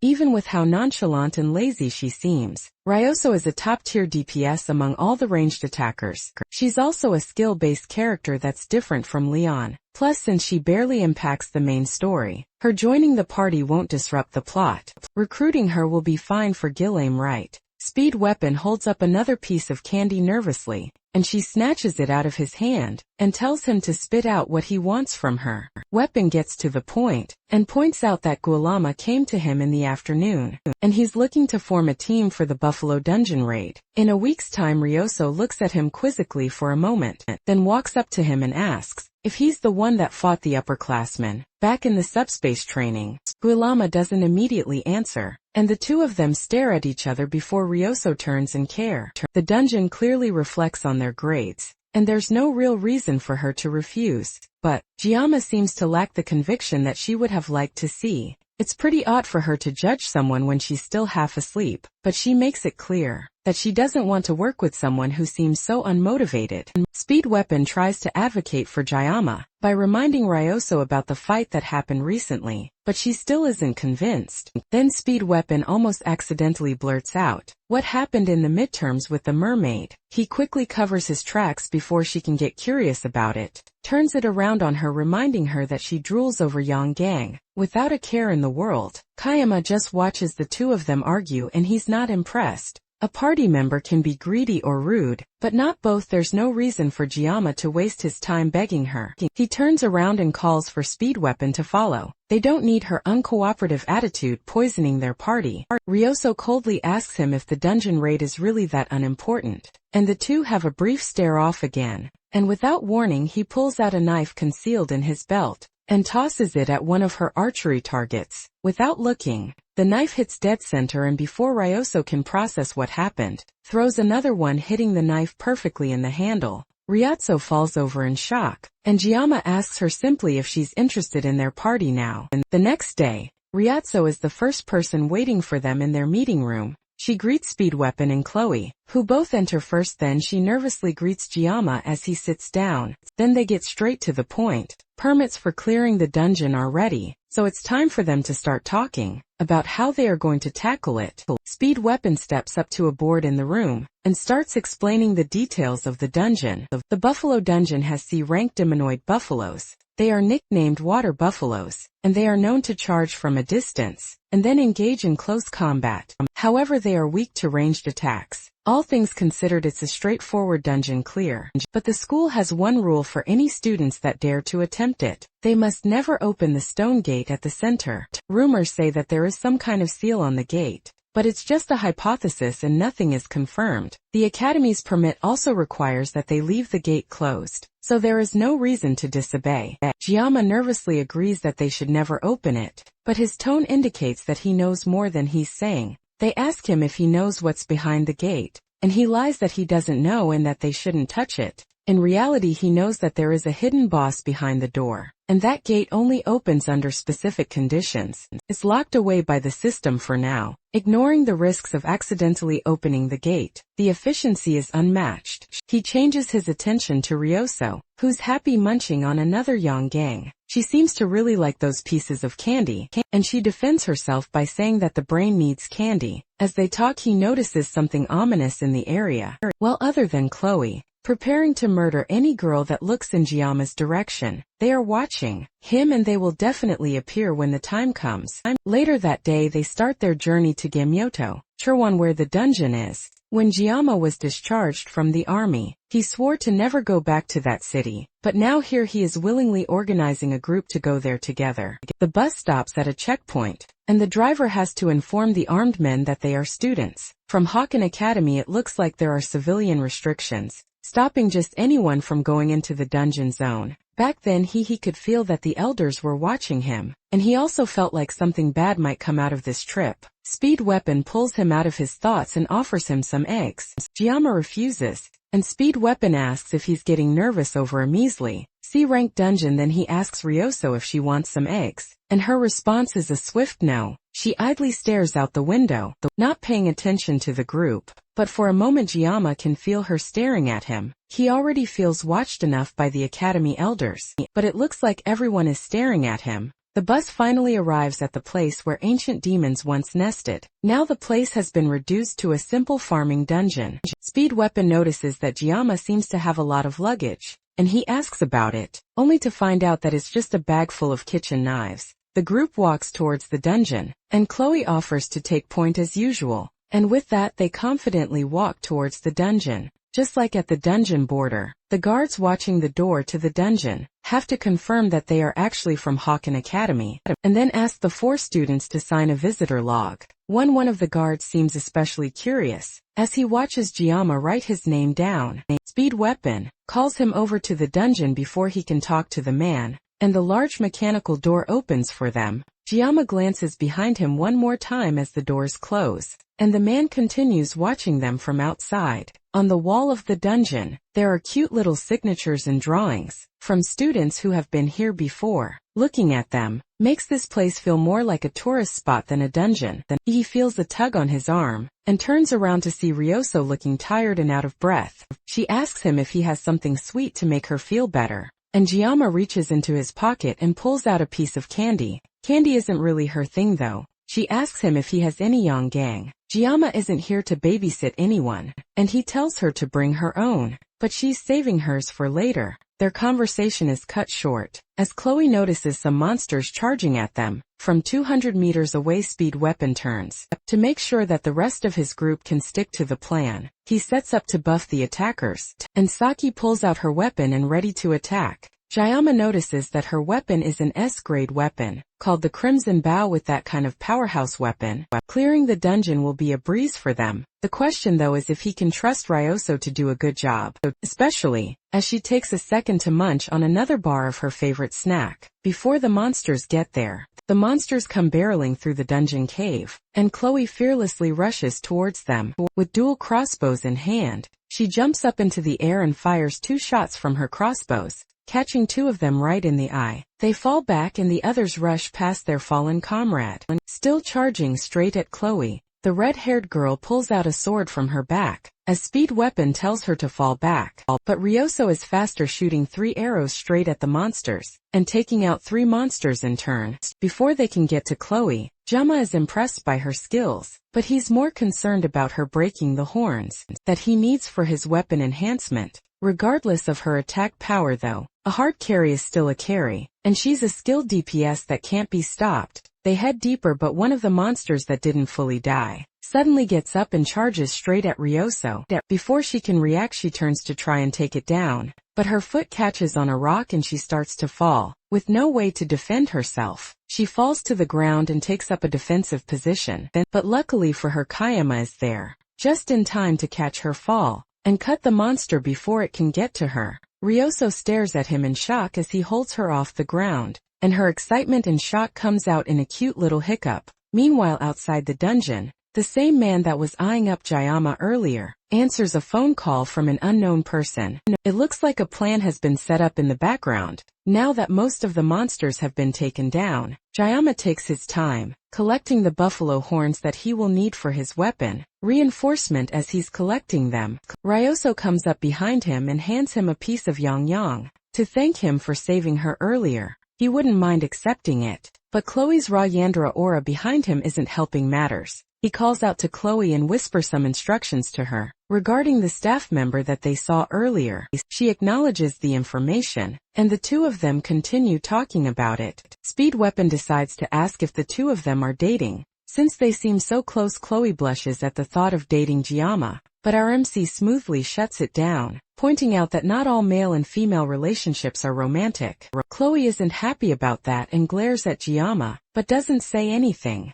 He changes the topic and asks why there are so few mobs in the dungeon. No matter how popular a dungeon is, it wouldn't be this empty. Ryoso also feels like something is off, with how few buffaloes there seem to be in the dungeon, and it almost looks like they are running from something. Buffaloes don't behave like that, so their movements are a bit off. They are docile creatures, and locals in the area even use them for farming. Giamma can't believe that people would use demonic animals for farming, but crazier things have happened. There's also something more suspicious, but Ryoso doesn't mention it. They have cell phone signal to call for help anyways, so things should be fine as they make their way through the dungeon. Giamma asks Ryoso how she and Speed Weapon know each other. The reason is because Ryoso topped the written exams, and Speed Weapon came second. He bragged about it for weeks, and that's how they got to know each other. She also confirms that she ranked 3rd in the placement tests. Giamma didn't take Speed Weapon as a loud mouth, but Speed Weapon surprisingly tells them that Rachel is his distant cousin, so being loud is in his blood. Being distant relatives also explains why Giamma,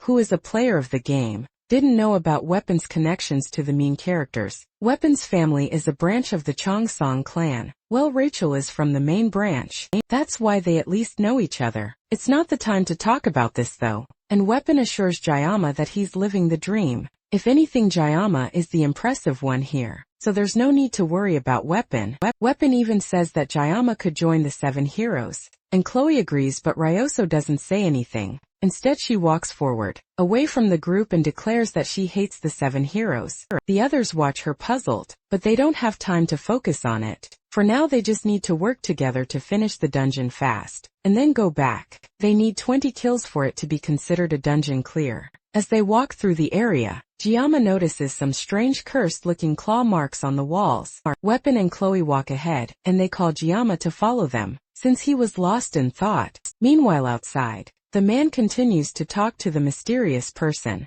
On the other side of the phone, he confirms that Giama's group should have encountered the enraged buffaloes by now and that he followed the person's instructions. He thinks that they should have been dealt with by the enraged buffaloes by now. The person on the other end tells the man not to be too cocky, asks the man if he will take responsibility if their plan fails. The man can't answer the question, and the academy instructor just tells him to call back when he has results. The call ends and the man looks into the open dungeon doors. He's dead either way, so he might as well confirm things for himself. He also forced the gate open to make sure that their chances of surviving the dungeon are zero. But thinking back to Giama's eyes, it's almost as if the teenager could see through everything. Just to make sure that things are going well, the man walks into the dungeon to check the damage. Back inside, Chloe warns the group that more magical beasts are approaching. From behind them with her blessing, she can detect roughly 50 of them running in their direction.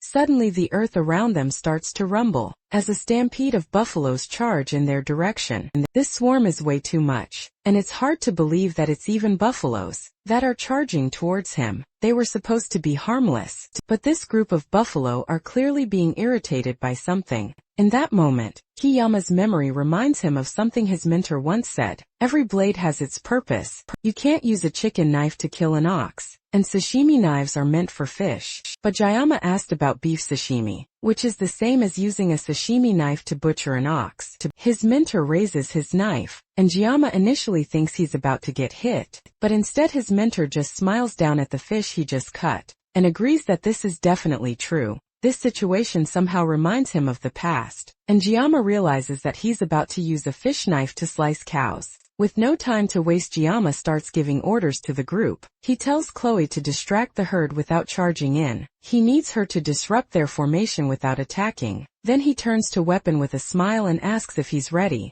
Weapon can immediately tell that Giama is about to pull off yet another miracle and returns the smile, born ready for this moment. Ryoso, who's not used to how much raw plot armor Giama has, can't understand why they are so calm about this, and he calls out to her and tells her to hold down the front and stop anything that gets close. She shakily agrees, then asks Weapon why Giama seems so calm. Ryoso simply tells her not to be too surprised when she sees what's about to happen next. A herd of 50 buffaloes is still a lot of buffaloes, and that's why he came prepared with an army of sashimi knives. One of the closest buffaloes finally makes it to the group, and Giama tosses his knives at it like throwing knives. In just a matter of minutes, the 50 buffaloes are reduced to nothing but hunks of meat under Giama. Ryoso is so shocked that she even drops her yonging. Everything happened in a split second. Chloe rushed in with her feline's blessing, attacking some of the raging buffaloes while dodging the rest, creating the perfect distraction for Giama. Then RMC jumped in with his throwing knives, cutting through dozens of them without stopping, until the roar of the buffaloes caused him to stagger and freeze. The others took the opportunity to pile on top of him, and at a point Ryoso started getting worried, thinking that Kayama might be getting overwhelmed with the number of them on top of him. But in an instant the large number of buffaloes on RMC got blown away in slices of flesh, and nothing was left standing except Giama's team. After that amazing show of skill, Giama simply put away his knife and started gathering all the horns into his bag for later. But thanks to the painless blessing being for 40 seconds now, taking down the buffaloes was a breeze. As Chloe comes to congratulate him on another one, well done, he remembers that he couldn't have done this without his party's help. As they chat idly, Ryoso continues to stare at Giama in absolute shock. Speed Weapon tells her that she shouldn't be so surprised, since he warned her about Giama's skill. But he's not surprised that she's speechless, since even he can't believe it. As they watch Giama and Chloe stand over the pile of corpses, the two of them wonder what kind of monster Giama really is. The group continues their trek towards the dungeon entrance. Clear condition for the dungeon was 20 buffaloes, and Giama managed to solo it twice. RMC tries to argue that he didn't do anything during the midterms, and Speed Weapon wants to remind him of his battle with the mermaid, but then he remembers that people aren't supposed to know about that. He changes the conversation after remembering that Ryoso is with them, and they continue walking towards the exit. As they move though, Chloe notices that the area is uncharacteristically quiet. They arrive at a pillar-looking thing, and it looks like it's the one gate that they aren't supposed to open. As they stare at it for a moment, the gate suddenly starts to open, and the chains that seal it start to fall apart. Meanwhile, elsewhere in the dungeon, the worker from before stares in shock at the pile of buffalo corpses. In the dungeon corridors I can't believe that they somehow killed these many buffaloes. By themselves, the only thing he can think of is his 20 billion. One debt from Chair 1 land. A few days ago, some woman claiming to be a Haukin instructor approached him with an offer. If he does what she wants from him, then she will wipe his debt clean. She wants him to take a demon stone and use it to tame the buffaloes and put them in a frenzy. When Kanjiyama shows up finally, she wants him to open the stone gate in the depths. To finish things off at first, he was hesitant because she wanted him to sacrifice the students, but the pull of having his debts cleared was way too much for him to ignore. He took the stone and salivated at the thought of all his worries going away, and the instructor left telling him that she will be in contact, and that he should answer every unknown number. With the thought of his 20 billion and one debt being cancelled, there's no way that he would care about a bunch of brats. With the stone gates open, there's no way that they will survive. Jiyama and his team walk through the stone gates, wondering where exactly they are. Now it's starting to make sense why everything seems so easy. They walked right into a trap, and this is all because Jiyama didn't trust his gut. The gate only opens when the giant's demon stone is brought into the dungeon. The demon stone is a mid-game quest item, and the fragments from earlier were pieces of the giant's mana stone. Didn't expect the door to be left open with just those fragments, though if this follows the game story, then the reward for clearing this place is huge. But he needs to focus on surviving first. He can see something on the second door. There's a single red line carved into the stone gate, which is supposed to be indestructible, but he's used up all 40 seconds of his painless blessing. When he was fighting the Murasame should hold out for a little longer,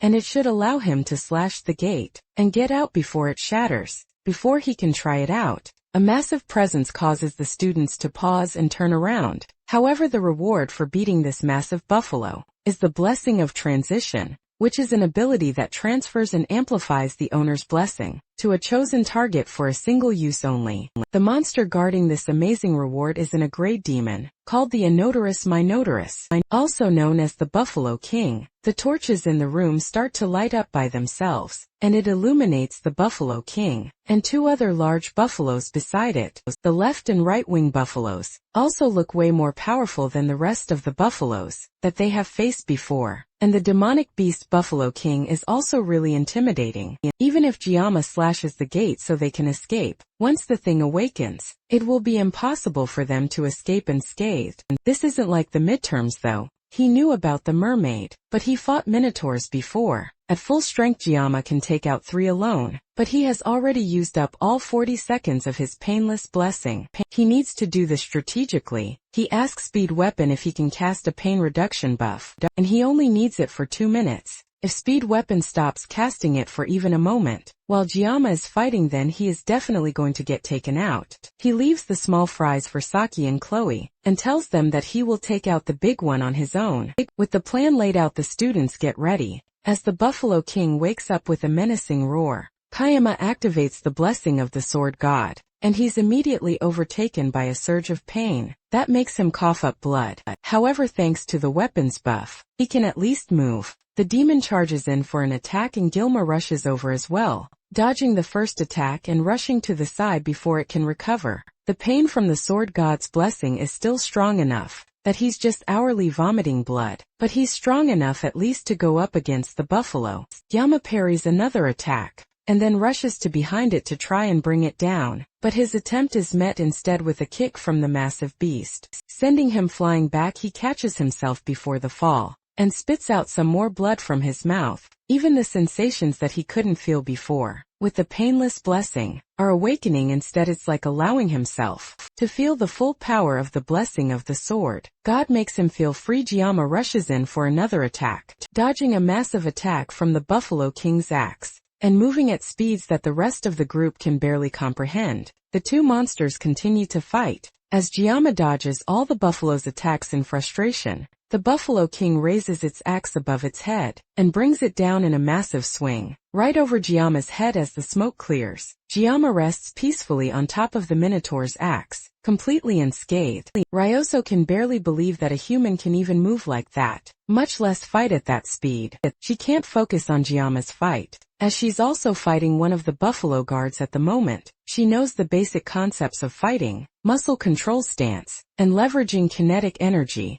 are all part of a combat sense that breaks the enemy's center of gravity with minimal effort. However, knowing these things and putting them into practice are two very different things. As Giama fills her thoughts, she shoots an arrow straight into the eye of the buffalo, causing it to charge at her in rage. In moments like these, even when facing death's door, Kayama still has unshakable focus. His attitude reminds her of Siegfried the Sword Emperor. She pulls back her bow and aims at the charging bull, blowing its head off with a single powerful shot. She turns back to Giama and remembers a rumor floating around recently that talked about a special admission student that was strong enough to aim, 'cause Siegfried used his aura. Meanwhile, Giama's aura isn't too far behind, and the fear causes the Buffalo King to rage out, trying to punch Giama off its axe. Instead though, Giama cleanly dodges the punch and easily cuts open the arm that the monster tries to use to punch him. Meanwhile, Chloe also manages to take down the buffalo she was fighting, and she wipes the blood off her face. She's still inexperienced when it comes to demonoids. She knows that the more human-like they are, the deadlier they are. It may vary from person to person, but if a demon acts like a human to that extent, then it is definitely incredibly powerful. That means the one that Kyama is fighting is incredibly strong. The monster roars as it clutches its slashed arm and takes its axe in its other arm, preparing to cast a magic spell. That's strange though, since demonoids can't cast magic. However, looking closer at what it's doing, it's not casting magic. Instead, it's burning its life force in exchange for mana. It's hard to even approach the monster because of the rampant magic power. Yet even now, a speed weapon blows into his flute with all his might. He still believes that Konyama can do something miraculous. In this situation, the monster raises its axe, which is now completely fused to its one good arm. Then he brings it down on our weakened MC, who's still bleeding profusely from his mouth. Kayama raises the Morisami and blocks the initial attack, causing a massive amount of energy to leak around him. He wanted to try cutting through the magic attack, but it's way too dense. However, he can't dodge the attack either, since his teammates are standing right behind him, and they would take the brunt of the attack. The Buffalo King continues to push on with its attack, and slowly Giama starts to get pushed back. It almost looks like he's about to get taken out, but an arrow suddenly shoots straight into the monster's eyes. Kiyama turns to see Saki, angrily telling him to stop zoning out and cut the monster down. Already Kiyama closes his eyes for a moment, then when he opens it, he's filled with a new power. Slowly, the axe starts to cut open and the Murasame shines with a blue light. The blue light is very similar to Siegfried's sword aura from when he and Giama sparred. Eventually Giama is able to push through the axe and completely cut through the Buffalo King, taking it down with a single slice. Even with everything they've seen so far, his teammates are still shocked by just how powerful Giama is. The once terrifying monster falls to the ground in two large chunks of meat, and Giama looks up at the dungeon ceiling as his nerves finally calm down. Now that he realizes that he actually managed to cut it, Ryoso stares at him in shock for a moment, finally understanding why Speed Weapon has so much faith in RMC. On top of that, his assimilation rate increased from 9.3 to 12.7. Speed Weapon falls to the ground, his lips sore and bruised from blowing on the flute for so long. Kong Hayama continues to shatter every bit of common sense. Every time Speed Weapon sees him, the blue light that shone from his sword was bright enough to illuminate the entire cave. At such a young age, he's already manifesting an aura. It's hard to believe that he's even human. Ryoso comes over and reminds him to breathe, shocking him back to reality. Then she tells him that she understands what he meant earlier, when he warned her not to be too shocked by Giama, and also why he keeps following Giama around. Then she asks Speed Weapon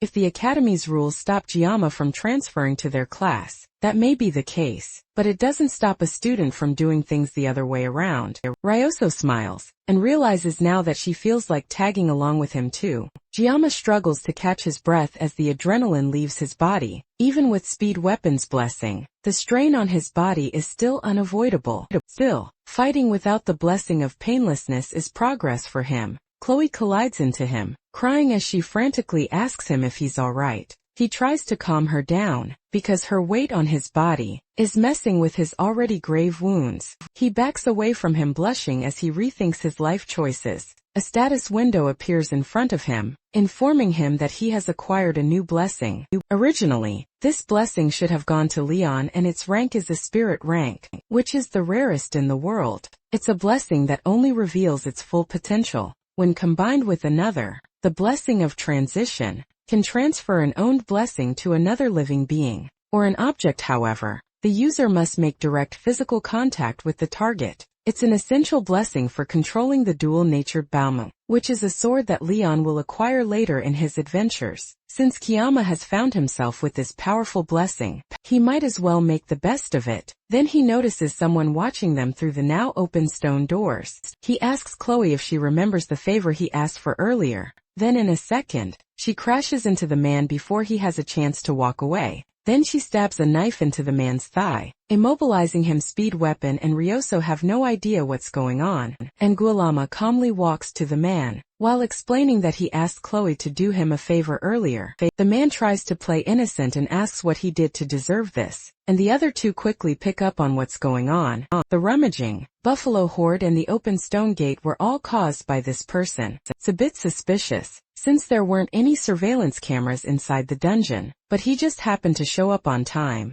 It's obvious that he was targeting them, but they have no idea why. One thing Ryoso is able to figure out quickly, that the staff member didn't pull this off by himself. Since he doesn't want to talk immediately, she and Guilama threaten him with his life if he continues refusing to talk. With certain death in front of him, he caves, and admits that an academy instructor came to him a few days earlier, and offered to clear his gambling debt, in exchange for helping her with taking out this group of students. Speed Weapon can't believe that someone would sell out a group of students over a simple gambling debt. He tries to defend himself, but that only makes Speed Weapon angrier. Ryoso holds him back from attacking the injured man, and asks what the instructor looked like. He tells them that it was a woman with purple hair and eyes. She was also rather tall. Ryoso quickly guesses that the culprit is probably her class's assistant instructor. Her eyes were sharp, so she stood out to him. Speed Weapon realizes that she's also probably the one behind the midterms incident. As well, Ryoso asks about it,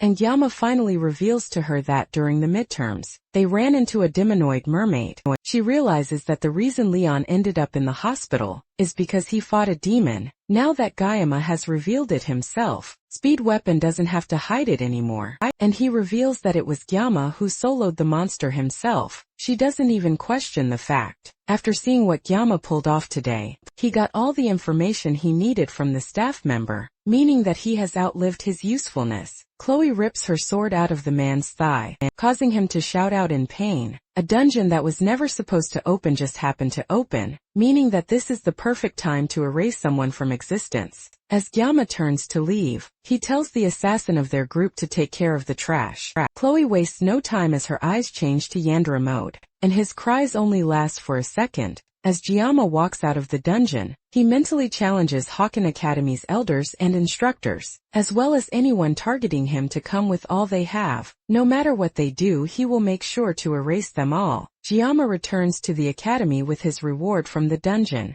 The Cow King's horn. It's the horn of Minotauros, the boss of the Hidden Water Buffalo dungeon, which guarantees the success of weapon enhancement below a rank. He asked the blacksmith to enhance the Murasame with the Cow King's horn. The blacksmith is shocked that Kyama brought back an grade beast material even if he's a Hokken Academy student. Still insane. He asked Yama how he managed to take down the boss all by himself, and Yama simply says that he couldn't have done it without his team. Then he drops the battered Morisame on the table, and asks if it can be repaired. Volander, who was excited, is now appalled that Gyama could wreck the E-rank sword he painstakingly worked on. But one glare from Gyama changes his mood entirely. With their business done, Gyama turns around and walks off, leaving the sword with Volander to finish up. As our MC walks away, Volander wonders how his life ended up like this. As revenge, he considers making the sword even shorter. This time before Giamma leaves the shop, he turns and tells Volander to use the leftover materials to buy a drink for himself. Volander sighs, wondering how a kid like this walked into his life. Back in Giamma's class, he takes a moment to reflect on how much he's grown. He has definitely gotten a lot better, but it wouldn't be a bad idea to ask Speed Weapon for more blessings. Later he takes a look at his blessing screen, and it looks like it gets longer every time he looks at it. The most noticeable change is the assimilation rate. Unlike the other stats, the assimilation rate jumps drastically after every major battle. It's likely that clearing another dungeon will raise it again, and maybe it will unlock something even more interesting for him. Unlike his skyrocketing stats though, he has been growing gray hair since the day after he had his first spar with Chloe. Now Gilma is worried if he's going to lose all his hair after it turns white with all the enemies targeting him recently. It's best for him to be fully prepared. He can't let issues like these lead to a meaningless death. He also needs to study how to use the blessing of transition. It's a shame that he stole it from Leon, but as the protagonist of the story, he will end up drowning in buffs anyway. There's too much to do, but for now, he needs to focus on recovering. He looks down at his table and notices a gift of Yokan, which is an unbearably sweet candy that's so sweet, it bordering on inedible. The gift is clearly from Ryoso, and it causes Giamma to recall the fact that for the first time ever, he led his own team to clear a dungeon. Being targeted for assassination is now just another part of his daily life. But having people to call friends isn't all that bad either. Weapon and Chloe don't play a major role in the main story, and he's not even sure if Chloe considers him a friend after the dungeon. Chloe ended up hospitalized with a fever, and Gyama considers visiting her when he has the time. He doesn't have any more time to be lost in his own thoughts. As the instructors of Wolf class walk in and tell the class to settle down, his phone vibrates in his pocket, and he gets a text from an unregistered contact asking what he's doing. Gyama has no idea who this person is and wonders if they messaged him by mistake. Then the mystery person messages him again and tells him to look in front of him. He glances up and sees Ryoso walking into the classroom with a cocky smile on her face, waving her phone at him, with the same wallpaper as the unregistered contact's profile photo. The instructors announce that from this day forward, Saki Ryuzo will be assigned to their class. The announcements are over, and the instructor orders them to change into their gear and report to the training grounds in half an hour. The rest of the class can't believe that Ryoso is in their class, and the instructor even said that she requested the reassignment. Herself, they try to talk to her as she walks through the classroom, but she ignores all of them. Kayama watches as she struts through the classroom and wonders if she's actually coming to his class. Among the year's recruits, she's considered one of the current miracle generation, since she is one of the top 4 students in the school. The others are him, Rachel, and Abel. She also ranked first in academics, and her combat skills aren't far behind. She really is a true balance of brains and brawn. She's also the daughter of Kojima Sakai, one of the 7 heroes, also known as the Absolute Bow. Kojima Saki holds the title as the Prime Minister of Japan, which means that Ryoso is basically Japan's princess. And in this world, Japan is still a superpower, so people in the class are rightfully losing their minds, like they just met a celebrity. Everyone except Gyama, who is desperately praying that she doesn't come and meet him. As she smiles in his direction, Gyama continues to ignore her, and Ryoso jumps over to his table, landing on his desk elegantly and showing him her phone, which basically orders him to save her number immediately. It looks like Gyama's bad feelings are never wrong. Back in Gamioto Chorwan at the dungeon gates, some men are interrogating witnesses in relation to a missing person that disappeared in the Buffalo dungeon. The last thing the man said before entering the dungeon is that he was worried about the cadets and needed to check it out himself. Other than not looking too well, there was nothing off about the guard who entered the dungeon. The detectives tell the guard they are interrogating to leave, so they can continue their site inspection. As the day turns to night, they head outside for a smoke break. It's common for people to die inside dungeons, but no matter how bad an accident is, there is always a body left behind. This time though, there was no human body left in the dungeon. Instead there was nothing but a mountain of fleas and blood, piled high with buffalo corpses. It's hard to believe that this was the work of mere students, and the cadets returned safely afterwards, while the staff member who went in after them disappeared without a trace, not even leaving a body behind. Something definitely doesn't add up here, but the detectives can't figure out what that is. I wonder if he could be inside the stone gate, but that is unlikely to them, since the stone gate has never been opened before, and it's not like they can just bust into the academy and interrogate the cadets. Directly the place is crawling with nobles, and the higher UPS wouldn't even approve a warrant. One of the detectives leaves to go take a leak, while the other leans against a cargo crate and tries to figure out what's going on. Suddenly his partner falls to the ground beside him as long,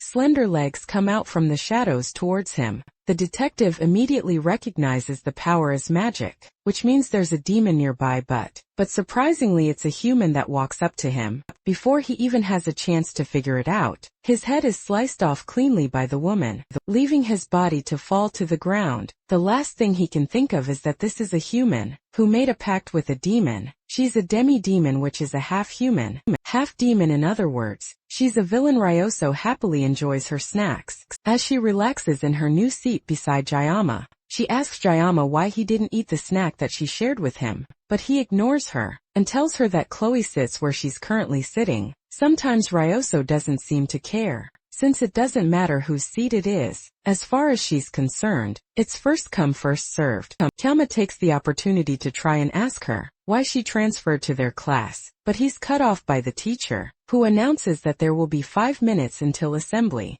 The rest of the students get up and make their way out of the class, but Ryoso instead puts an eye mask on her head and prepares to sleep. Yama asks her if she's going to come for morning training, but she declines and says that she'd prefer to meditate instead. In truth, she's just going to take a nap in class without a care in the world. Before he goes though, she tells him not to call her Saki anymore. She wants him to call her by her first name, Ryoso. In her country, close friends use first names, not last names, but Jayama tries to point out that Weapon calls her Saki. She brushes that point away and tells him to go and have fun training, before settling in to fall asleep. And elsewhere in the dragon class, Rachel takes a moment to stretch. As she thinks about how noisy her class is today, she tries to strike up a conversation with Abel, pointing out that Ryoso transferred out of their class recently. It's unusual for her to do that, since she's known mainly for just sleeping in class all day and not putting in any effort. Abel doesn't seem to care, but Rachel continues to push her, realizing that it might be bothering her. After all, transfers don't happen unless there are open spots. Apparently their class was short by 1 student this year, and it's impressive that Ryoso found out, even though she's always sleeping in the archery hall. Abel doesn't understand why Ryoso's transfer should make her bothered, and Rachel clarifies that recently, Ryoso teamed up with Jayama to clear the Buffalo Dungeon. Abel starts to realize what Rachel is implying, and her cheeks flush. As Rachel continues to tease her about her crush on Jayama, Abel tries to deny it, but Rachel has noticed that whenever Jayama's name is brought up, she reacts very differently. There's definitely something going on there. Abel shakes her head and makes it clear that she has only talked to Jayama a few times, and nothing else. There is absolutely nothing between them, and she'd prefer if Rachel stopped spreading weird rumors. Rachel takes that as her saying that nothing is happening right now, but that doesn't mean that something can't happen later. Then Rachel's entire demeanor changes, and she tells Abel that she can fool others, but lying to herself isn't a good look on her. That causes Abel to freeze, and Rachel simply tells her to think about it. This reminds Abel of an interaction she had with her grandfather. Recently he told her that he would start teaching at the school, and initially she hated the idea, thinking that he's just joining the faculty to follow her around. She would hate that, because she's already getting a lot of unwanted attention. But Siegfried clarifies that he's joining the school staff to keep an eye on the first-year students. After what happened in the midterms, Abel asked him for help, and that's why he's deciding to look after them. He assures her that she won't be bumping into him too much. Siegfried tries to hide it, but there's a sharp glint in his eyes that's impossible to hide. The swordmaster, who always seemed indifferent, is now suddenly stepping into the field. The only person that Abel thinks could possibly cause this kind of change in her grandfather is Kinjiyama. a prodigy who disregards status and breaks through noble society purely with his strength alone. He also possesses a ridiculous level of talent that defies all logic, and even his background is that of a fast-track student. When Abel first met him, he was nothing but a scrawny kid that was always sneaking around, but now he has grown into a strong, sharp-eyed young man. He's even more than Leon Reinhardt, who is supposed to be the hero candidate. Giamma is walking along the hero's path more clearly, and yet he never shows it off and never boasts about his achievements. He just quietly moves forward. If Giamma acted cocky even once, then maybe she'd dislike him, but he's just so different that she can't help but acknowledge him. In fact, she's jealous because Siegfried recognizes him, and that makes her feel even more ashamed. Rachel comes in with a mocking stare that breaks her out of her thoughts. Abel Rashidi tries to deny that she has any feelings for Giamma, and she doesn't even have the time or room to think about him. Rachel tells her that it's a good thing she said that, because now she can go after Giamma with barely any competition. All she has to do is to handle Ryoso, and there would be no competition. Back in Giamma's class, he's in a lecture, where the teacher discusses blessings and how they rank. The rank of a blessing is determined by what spirit resides within it. If a guardian spirit is present, then it's a guardian-level blessing, but if a true spirit is present, then it's considered a spirit-level blessing. As the class goes on, Ryoso jolts up in her sleep before laying back down. It looks like even the professor can't wake her up. The class moves on regardless. It's been 2 days since Ryoso transferred, and she still hasn't revealed what her reason for joining the class is, and that's mostly because she has been sleeping all day, so there's never a chance to ask. And if all she's doing is napping, then there's no reason for her to sit in the corner next to him. It's a good thing Chloe is still in the hospital, or things could get messy still. Ryoso covered for him after the dungeon incident, so everything wrapped up without too much trouble. She's on another level and way better than Weapon. The teacher continues the class, and the blessings are ranked in 4 categories. The least is a personal blessing, followed by a guardian and true blessing, with a heroic blessing being the strongest. Most cadets in the academy have a personal spirit blessing, which is the weakest, but the personal spirit blessing can outperform a guardian-level blessing. Spirit-level blessings are insanely rare, and Guilama just happened to grab one of those spirit-level blessings, that being the blessing of transition. Then there are heroic-level blessings, which are basically considered a legend. Since the dawn of blessing manifestation, there is only one person who has ever awakened it, the hero of Origins Valor Hawken. In modern times though, there's rumored to be one more person, and Giamma knows that the person they are talking about has the miracle. Blessing their class is over, and the teacher says that they will finish the story next time. But Giamma has one more question. He asks about the phrase that he always hears faintly whenever he activates the sword. God blessing, that phrase is, "May the blessing of the gods be with you." That causes the teacher to pause for a moment, and even Ryuzo wakes up a bit. The teacher doesn't understand what he's talking about.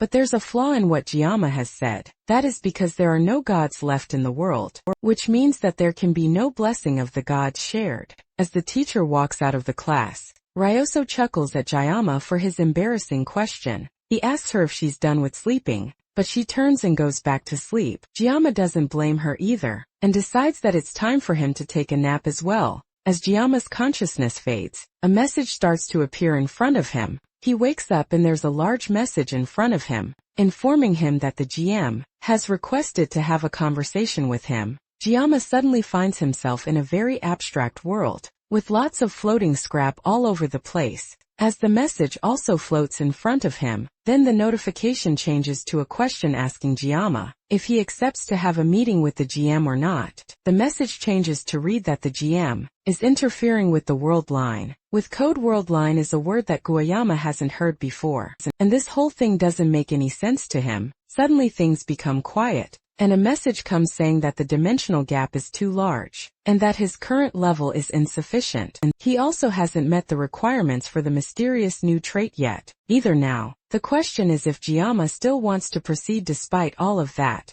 He hesitates for a moment and takes a look around, trying to figure out what's going on. This environment doesn't feel like a dream to him, but there's a chance that he will finally find the answer to his sword, God blessing, and the reason he is in this world in the first place. He accepts to meet the GM and the world starts to transform. As the worldwide code gets edited, Suddenly the world around him breaks, and he's dunked to an area that he is already familiar with, from the first time he awakened the sword. God's blessing at the academy entrance, and now he can see a light at the end of the area, and just like every time he's seen it, he can never tell how clear it is, but Jayama can still tell that he's getting closer little by little. He just has to go a little bit further and do a little more, and he should be able to get there. Suddenly he hears a voice calling for him to wake up. A hang bursts through the darkness and grabs his shoulder. The system detects an external interference. It postpones the conversation with the GM. As a response, Jayama stretches out his hand, as if he's trying to hold on to this reality,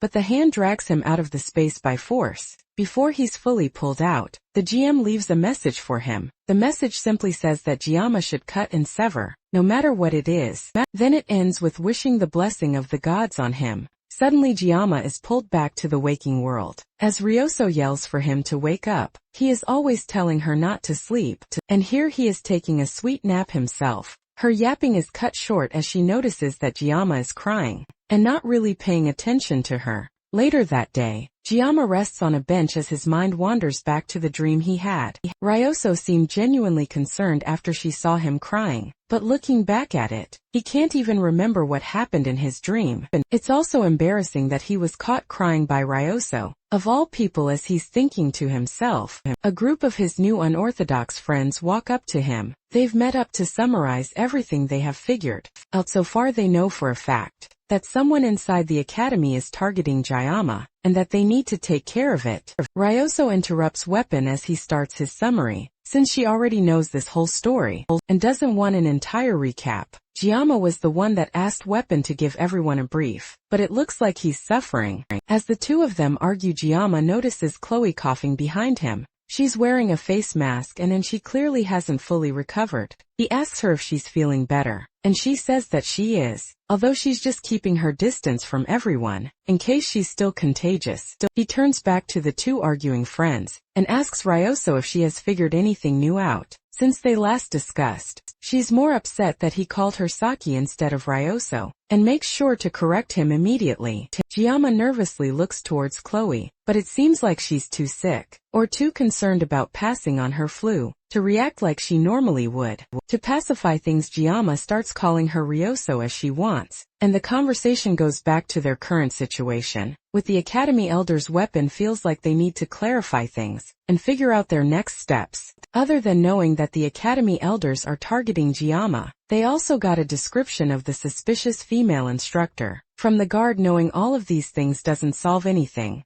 though, and the Elders' motives are still entirely unclear. The Adatari family will probably end up handling it properly anyways. Regarding the female instructor though, Ryoso has a feeling that she saw her somewhere. While checking through every instructor and assistant through the Academy's internal security system, he found someone who matches the person they are looking for, but strangely her identity can't be confirmed. Kayama is shocked that Ryoso can do something like that, but for her it's basic in the world of tech overflow. The Academy security is world-class though, so she had to do her hacking at the crack of dawn, when the system was at its weakest. She was already sleep-deprived, but now she's even more exhausted. That's the reason why she's always been sleepy during class. That's probably also how she got his number, despite the fact that he never gave it to her. Basically, they haven't confirmed anything yet, and it's not like they can just march up to the elders and threaten them. However, Weapon has a different idea. He wants the four of them to start their own club. Clubs at their school have free movement and financial support from the school. The academy emphasizes cooperation among students, and there's a lot of perks. And one of them is that the clubs are treated as official, academy-affiliated groups. Joining a club also means that they will get the academy's protection, since being students clearly isn't enough. The club could act as a double layer of protection for them, since they have enemies both inside and out. Jayama also knows about how clubs work, from when he played the game in his past life. Club system was one of the many features of the game, and it was a mechanic designed for the academy-based game, letting players decorate their own personal space with furniture. Players can also invite characters and boost affection, but it's more likely a way to empty the wallets of countless hardcore fans. This became known as the housing system, and Guayama was never interested in it. because he didn't have the time for it. Who knew that it would end up becoming useful like this in real life? There are special requirements for making a club though. They need at least 5 members. And then, they need to submit a club proposal form to the administrative office. They need one more member since all of his sake. As one gets older, human relationships start to become more calculated. And yet these people fully trust and support him, even though they barely know each other. He can't help but be appreciative of them for being by his side in this situation. Now the first thing they need to do is choose a club name first. Chloe suggests that they call it the Memories of Assassination, but that's a bit too edgy for the rest of the group. Ryoso suggests that they call it something random, since no one would care what name they pick. Weapon shuts her lazy idea up. They think about it for a bit more in silence, before Giamma suggests that they make a travel club. They can clear dungeons and travel a bit outside the academy, without turning too many heads in suspicion. The group seems to be acceptable of the idea, and just like that the travel club is born. Next they need to pick a club advisor as soon as possible, and they need to sort things out before the exams that they will be having in the next week. Without an advisor they can't form a club. That is the trickiest part, since advisors have to be at least professor level in the school.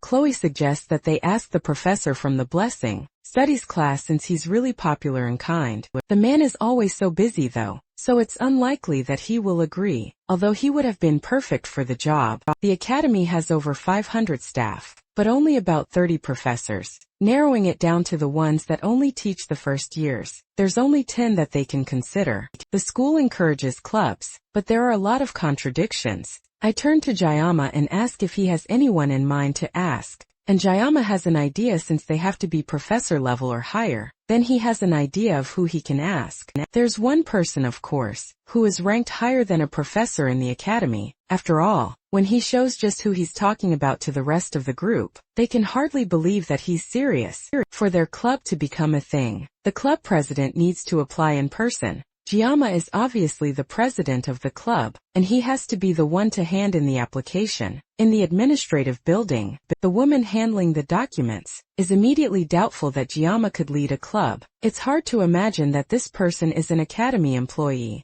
She's very openly looking down on RMC, just because of his status as a special admission student. Kayama tries to ignore the lady's condescending attitude, and tells her to just process the application, if it meets the criteria. The woman gets up and towers over Giamma completely. She tells RMC that to start a club, they need to have a faculty advisor. But from what she can see, Giamma doesn't have a professor that is willing to advise their club. Giamma asks the woman to explain what she means, but her thoughts are pretty obvious. The woman thinks that, just because Giamma is a special admission student, that no professor at the academy would be willing to advise a club founded by him with his background. The woman thinks that Giamma wanting to start a club is a lost cause. This lady's attitude isn't that surprising. Giamma had a little goodwill left for this place, but now he's losing everything. Having worked nearly 20 years in the service industry, he has dealt with countless disgusting people, and keeping quiet is usually the best solution in these situations. However, that doesn't mean that he doesn't want to land a solid punch on this girl.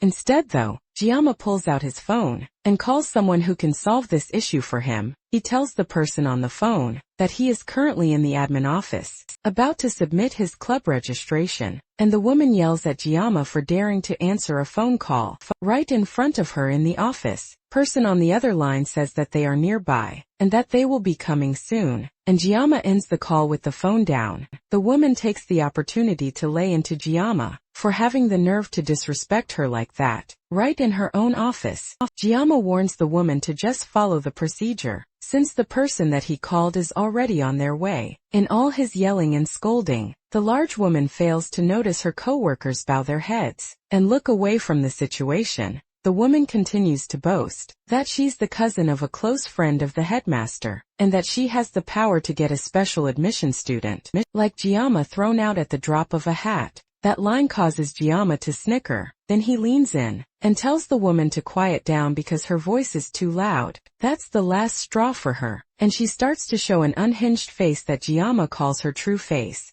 The door suddenly bursts open and everyone jumps in surprise. From the busted door frame, A very angry headmistress walks into the office, and Giamma tells the woman to pay her respects to his club advisor. She smiles at Giamma, happy that she gets to see him face to face again. Giamma tries to apologize for the inconvenience, but Medea tells him that she would come running anytime if he asks. Hearing Giamma's name for the first time makes the woman realize that she's been talking to this year's top freshman student this entire time. Medea cheerfully tells her student to leave the papers down and go study for his written exams. Now that she's there, she'll make sure to take care of everything for him. With Giamma gone, Medea changes her tone entirely. As another staff member hurriedly brings a chair for her to sit down, the woman tries to explain that there is some sort of misunderstanding, but the headmistress doesn't even need to use a blessing to know that the woman was mocking his background, and of all the people for her to choose to mock, she chose the student that was personally selected by the headmistress and the sword master. Without a word, Medea uses her blessing to place a resignation letter on her table and tells her to start writing in 5 minutes. With everything taken care of, Medea tells him that the club application went smoothly, and they just have to find one more member. The girl is probably fired, but he has no sympathy for her. Medea then tells him to come by her office after class. Giamma returns to the man that has become his enemy and friend, the blacksmith Volander. He's here for his gear, and Volander tells him to wait a moment. Now Volander finally looks like a real blacksmith, but Gillame doesn't know what the blacksmith thinks of him. As a former player, he has mixed feelings about him, but now, the negative side grew a lot stronger after everything that happened, but Giamma can't help feeling bad for him. The blacksmith Volander was one of the main NPCs, responsible for almost everything related to equipment upgrades. Due to the nature of most games like this one, he was born as a character that people either loved or loathed, and he was notorious for draining players' wallets. Giamma was a small spender in his past life, so we couldn't fully relate, but heavy spenders regularly held rituals, begging God for luck, and desperately praying that Volander would bless them just once. In reality though, most players just insulted the blacksmith because of how luck-based his enhancements ended up being, and even Giamma cursed him when he downgraded his Murasame from AB grade to an E grade. Volander breaks him out of his thoughts and asks Giamma what he's thinking about. Then he presents the newly upgraded sword, proudly saying that his work this time is definitely beyond perfect. On top of that, special options have been added to the sword, much to Giamma's pleasure. The Scattered Rain Murasame sword is now shiny and brand new, and Giamma can't help calling the blacksmith a god for the luck that has suddenly come down on him. Thanks to this newly enhanced weapon, his painless blessing has upgraded, now reaching up to 50 seconds of activation time. When Giamma thought about clearing dungeons in the future, he felt like 40 seconds definitely wasn't enough, but an extra 10 seconds will definitely make a difference, considering that he will be using this blessing. With the blessing of transition, means that when the level of armament is raised in the future, then he will get more benefits. This whole thing is definitely good news for him. Even though he complained a lot in the past, the painless blessing is surprisingly versatile for a spirit level blessing. Volander also told him to check something else with his new sword too. The sword has now been increased to a degraded sword. After all that effort, the upgrade isn't as great as he'd hoped. Since he used materials from an A grade monster like the Buffalo King, he expected it to reach at least a C grade. Still, considering that he will be channeling aura through the Murasame frequently, having its hardness increased by 2 grades is definitely encouraging. At least it won't shatter in the middle of combat anymore. There's also a flashing button in his status screen. That's just begging him to press it, but Giamma has a bad feeling about it. He presses it and the screen shows some new information. Due to a successful reinforcement in Tay weapons, high growth potential, up to 3 special abilities can now be added to the sword. The special abilities require magic stones which will activate it. Random magic stones aren't something that can be acquired easily, and Guilama can barely hold back his shock that his sword requires them to become stronger. Meanwhile, the elder that works with the demon commander throws a drinking cup against a mirror. Then he continues to drink directly from the bottle, before throwing that away too. He stares up at a picture on the ceiling that shows his father, Raymond von Baymark. The man was one of the 7-star heroes known as the Mad Tiger. However, he fell in battle 40 years ago. During Tay campaign against the 6th Legion commander Vasman, society praised him as a noble hero, but immediately afterwards, countless attempts were made on his life by family members. who were hungry to seize the Beamhark family. To survive, he had to harden his heart and poison it, but those relatives who plotted assassinations against him were instead manipulated to destroy each other ultimately. He restored his family's shaken foundations in his father's absence. At the age of 30, he became an elder of Hawken Academy, and his mission became to guide a foolish humanity and uphold an absolute ruling class. Fortunately for him, the existence of demons provided humanity with the perfect enemy, lending legitimacy to their authority. But there were always unexpected variables that messed things up. Leon von Reinhardt, the one hero born with the ability to defeat the Demon King, became a candidate chosen by fate. Of course, given the overwhelming gap in power between humans and demons, the likelihood of Leon truly defeating the Demon King is near zero. The First Legion commander Lekin, who was sealed by their ancestor, the legendary hero Baylor Hawken, has set a precedent of legends that have come after. Then one day someone approached him with the offer of dealing with the so-called hero candidate personally. She looked like an instructor, and at first, he wondered how someone who is so far below him in the hierarchy would dare speak to him so casually. But the moment their eyes met, it became clear who stood above and below in their positions. She is a human who willingly abandoned humanity to directly have a contract with a Legion commander, a half-human half-demon, otherwise known as a villain. Things became complicated enough with Leon alone,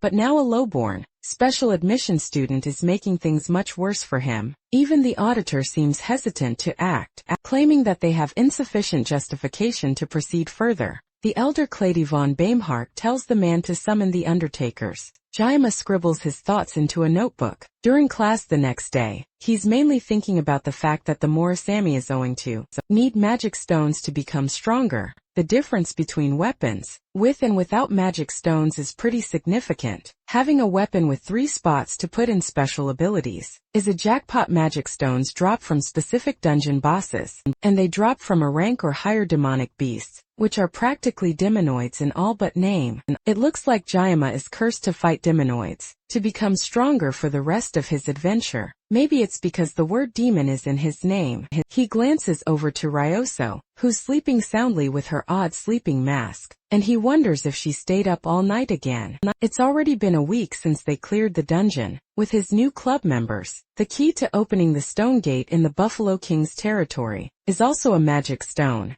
and one that comes from a colossal beast named a giant. For some reason, it seems someone already slayed a giant and took its stone. Even in the game, giants were depicted as so powerful that a single step could shake the earth, and a giant is nothing compared to the monsters that were added in the later updates of the game. Those beasts were essentially natural disasters. Given form, Jaima has to take a moment and consider if it's really worth risking his life just to put special abilities into his weapon. Hunting demonic beasts for stones should have been Leon's job. As he's lost in his thoughts, Chloe comes into the classroom and greets him. She's taken aback by Ryoso sleeping soundly, where she'd have preferred to sit, but she doesn't comment on it. Jaima asks her if she's fully recovered, and she confirms that she's feeling a lot better. Although Jaima definitely suffered after expelling that blue light from his weapon, before she can go further, he tells her that they shouldn't talk about it more. The blue light she's referring to is aura, which is an effect that can only be used by truly powerful people. Thinking about it more, maybe farming magic stones is actually worth it. Despite how he initially felt, he now finds himself craving strength, and he has even completely abandoned thoughts of peace and safety. However, his core goal remains unchanged, and his focus is simply survival. There's been unexpected variables, and things that never existed in the game before have been targeting him relentlessly. The plot that he knew is being distorted, and it's as if the world itself just refuses to leave him alone. Somehow it's already been a month since he enrolled at the academy, and the truth about the Second World War, which will occur in 3 years, will soon be revealed. Jaima choosing to strengthen himself and enhancing his weapon are more like necessities than just mere options. At this rate, he can't guarantee the war's outcome, because he doesn't trust Leon as the hero candidate at all. Even if the mermaid was a demonoid, for it to defeat the hero candidate with a one-shot attract is beyond pathetic. The whole situation is way too exhausting for him to put into words. and he was so lost in thought that he didn't even realize Weapon had come, until he got punched in the face by Ryoso. He came to ask how the club's registration is going, and Jayama confirms that the headmaster approved it, and they can start as an official club once they find one more member. Speed. Weapon also drops some news that Leon has been on a rampage recently. He has been clearing high-ranked dungeons non-stop. It looks like Leon is finally acting like a protagonist, and Jayama considers taking back what he said earlier about the blind. Rumor has it that Leon even cleared in a ranked dungeon the previous day, with a small party while they barely made it out of a C-ranked dungeon. Weapon points out that Ryoso is oddly well informed on the blonde protagonist, and it's pretty obvious that she's into him. He doesn't respond immediately, and instead turns to stare at Jayama, before turning away and saying that she's not interested in him anymore. Leon has definitely been growing stronger, and at this rate, he will obtain Bamung during the upcoming Survival Island training. In fact, thinking about it more logically, the fact that Jayama has survived so long with just a sashimi knife is pretty miraculous. Hypothetically, that his existence might be acting as a shield and diverting all the threats and attention meant for Leon. And even if that's true, Jayama can't just roll over and take it. If it's for his survival, then he will swing his blade without hesitation. He has no reason to play the role of the flawless hero,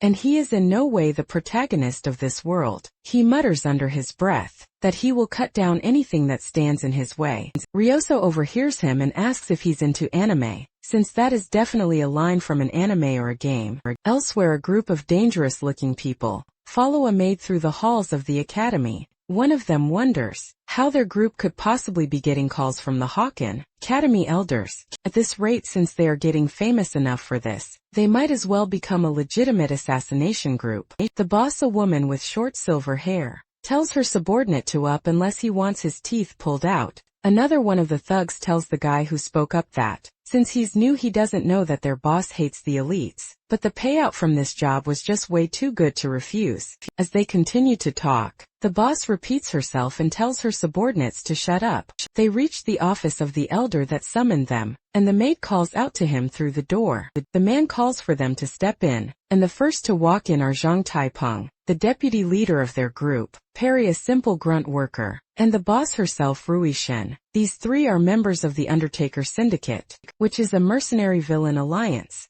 The elder thanks them for coming such a long way, and then he gets straight to the point, ordering his maid to give them a package. The package contains information on Kongjama, and one of the men wonders why they are being given details on some kid. The elder doesn't respond, and tells them that Jama is to be dealt with during the next week's survival island training, and if they succeed, they will get 100 million up front as they originally discussed, and then a bonus will be paid separately upon full completion of the task. Rui asks what the disposal method should be, and the elder simply says to dump him in the ocean that surrounds the island, and let the fish and sharks take care of the rest. The day of the written exam comes, and Jama munches on a sandwich as he reads through the material for the exam. He already aced the midterm, so he doesn't need to try too hard, but they post the rankings of the exams publicly, so he definitely shouldn't half-ass this exam. The two members of club happen to also be top in second place in the written test, so he can't be caught lagging behind.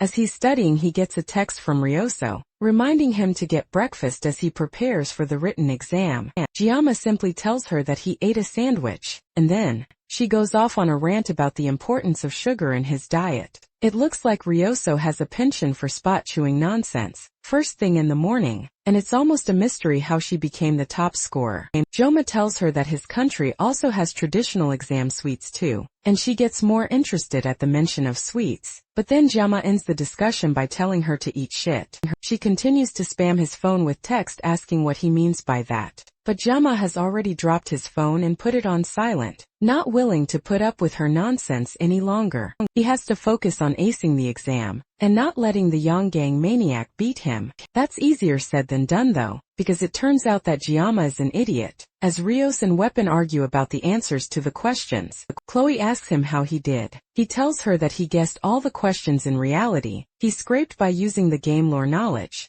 However, he must have at least done better than Chloe, right? He asks her if she has heard anything from Nox, and if there's been any updates. She tells him that her brother called the previous day, but she was asleep so she missed it. He called at 7 in the evening, and she had been pulling all-nighter studying, so she didn't see it. Jamma knows that Chloe is a night owl, so it's more likely that she ignored it on purpose. Auditory members' contact info is classified, so unless Nox seeks him out directly, Chloe's intel is his only source. He has her reasons for ignoring him, but they still seem awkward around each other. Jamma personally thinks that siblings should get along better. Weapon loudly complains that he studied for days without sleep, and yet, it looks like Ryoso passed him once again in their exam scores. From the discussion they had, as Weapon has a panic attack, Ryoso gets up and comes to sit closer to Jamma. Curious about what he and Chloe are talking about, she asks them if they are dating, and although Chloe starts to fantasize in the background,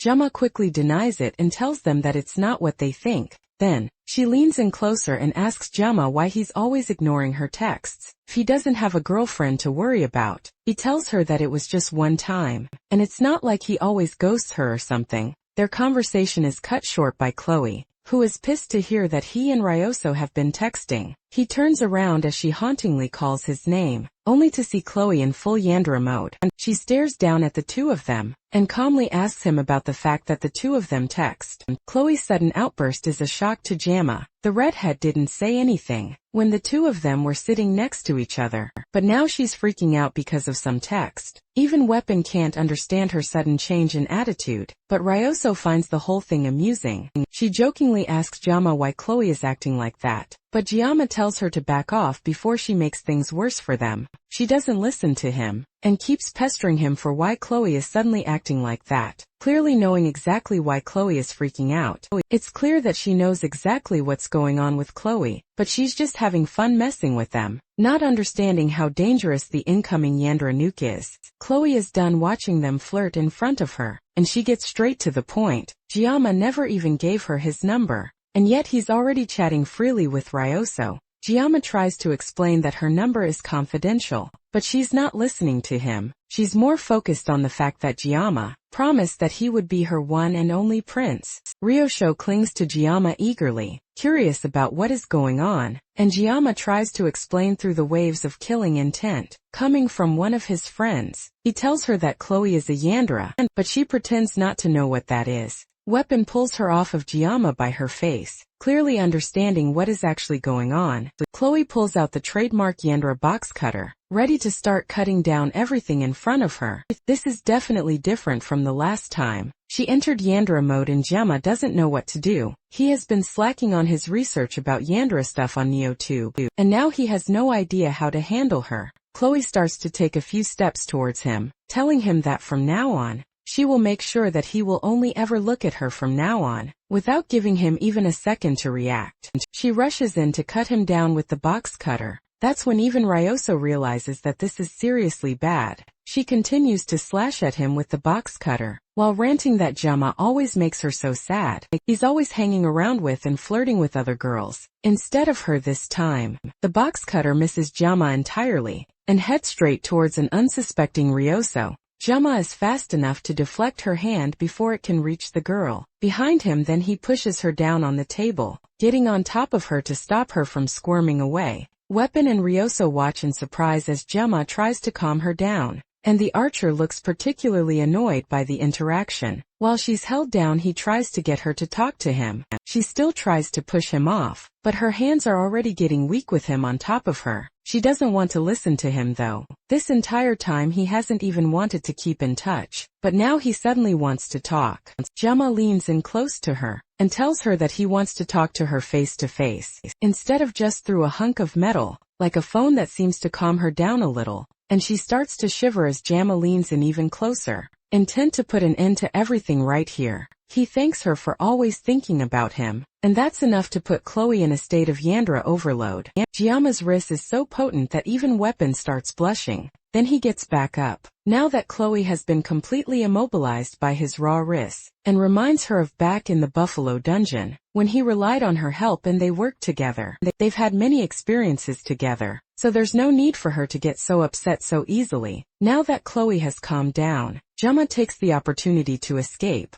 Happy that he managed to handle the situation somehow, Weapon asks him if he's alright, but Ryoso remains silent and looks completely disappointed. Their conversation moves along, and Giamma tells them that they should clean up and head out, while Ryoso steps out of the room. Later on, both Ryoso and Weapon walk together back to their dorms with Giamma on both their minds. They could already tell from previous encounters that, whenever it came to talking about Giamma, Chloe would always give off a murderous aura. It doesn't take a genius to guess that Chloe has very strong feelings towards RMC. However, those feelings are some kind of twisted love. What was even more shocking, though, was seeing Giamma holding his sashimi knife. Behind his gentle words and actions, he hopes to persuade his way out of dangerous situations. But it's clear that Giamma was ready to switch persuasion for violence. If it came to it, he knows how to use the threat of violence if needed, and at a glance that might make him seem like a villain. But in reality, those are the qualities of a ruler. Weapon was already convinced before, but now he knows for sure that Giamma is destined for greatness.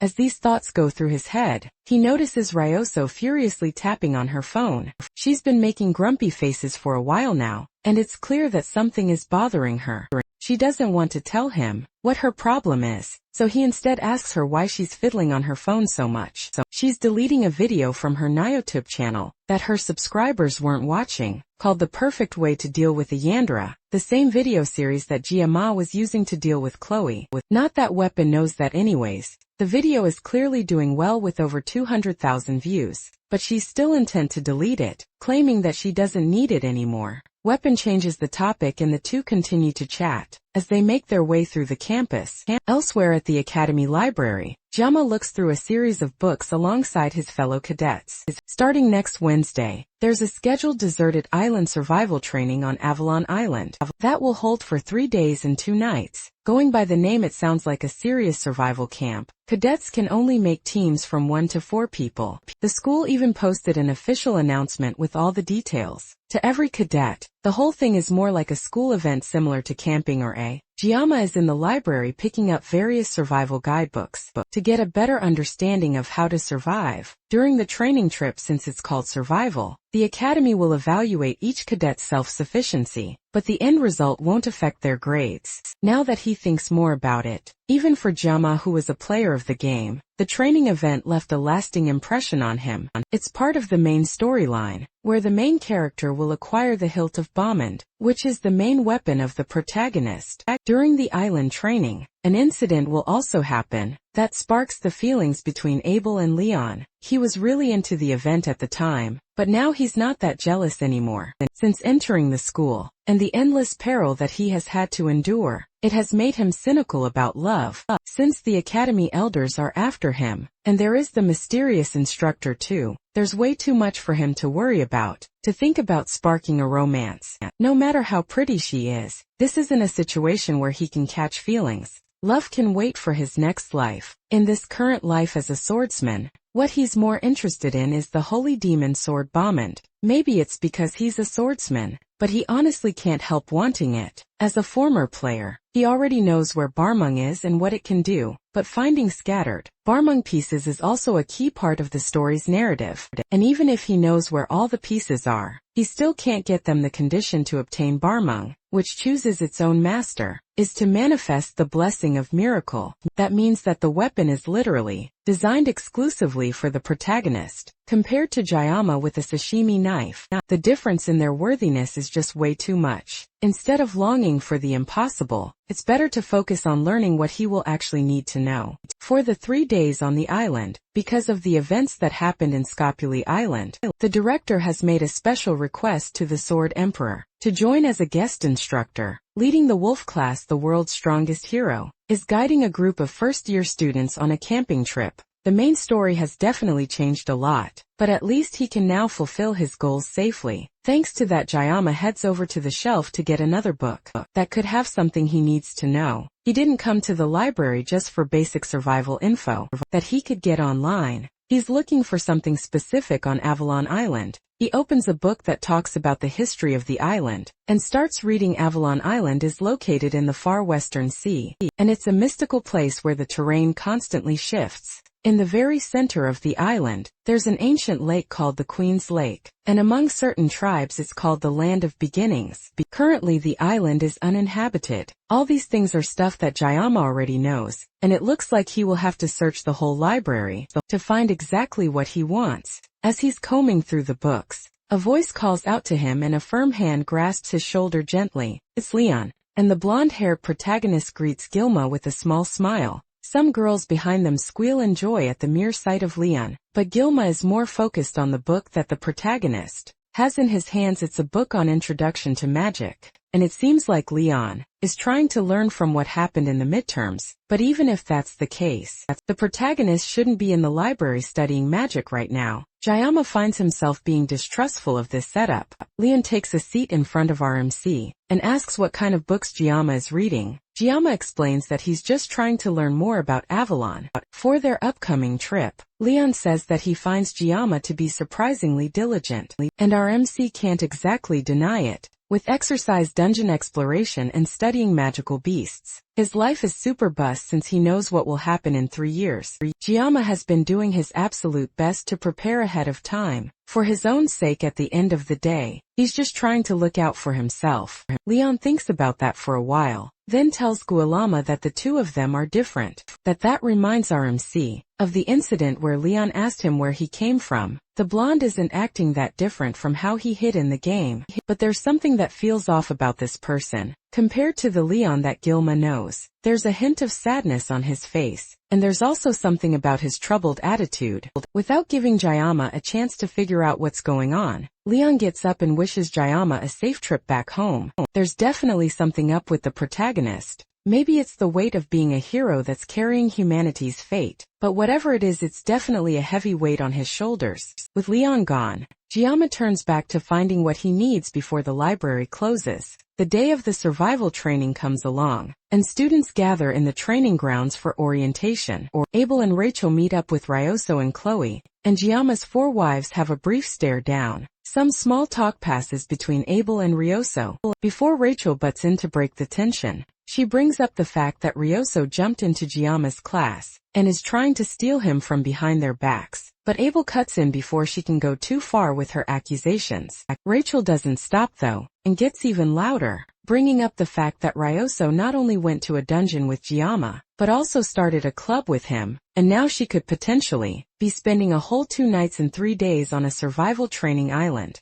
with him as well. Ryoso cuts in and tells them that Jayama said that he wants to do the training alone. His excuse is that there were things that he wanted to try himself, so he's planning to take on the entire island solo. That gets Rachel excited, since it means that Guillaume will be completely alone for the entire 3 days. Rachel comes up with a little game for the 4 of them to play. While scouting through the island, Jayama only said that he wanted to go alone, but there was no rule that he can't be. So Rachel comes up with a game called the Rachel Game that will give one lucky girl a chance for some alone time with Jayama. Avalon Island has constantly changing terrain, and even if they use the spatial gate to go onto the island, they will all get dropped in random locations. It'll be hard just trying to meet up and even harder to form teams. So the Rachel Game will have one single rule. Whoever finds Jayama first wins the game, and the remaining 3 must give up. The girl that finds Jayama will get the chance to completely monopolize Jayama. If they meet up with each other, they can team up or separate by their own choice, but they should never get in each other's way.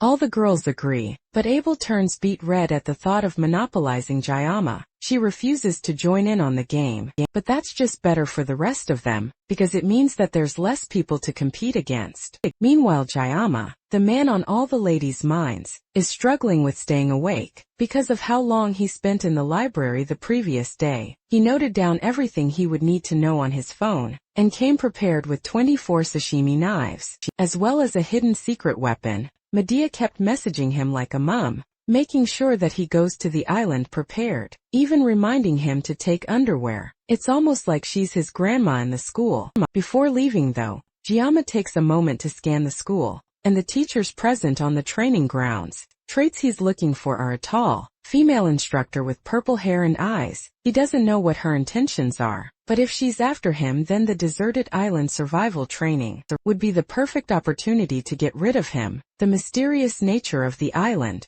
where the terrain constantly changes, also makes cleanup easier. The same thing obviously applies to Gilma as well, but he isn't comfortable with using a knife on a person. That doesn't mean he can just sit back and let himself get killed, either. But the major issue is finding the teacher that meets the requirements. But the people of this must have all been dipped in food coloring at birth, because there are a surprising number of women with purple hair and eyes. His thoughts are interrupted by Siegfried and Abel, who are passing by on their way through the training grounds.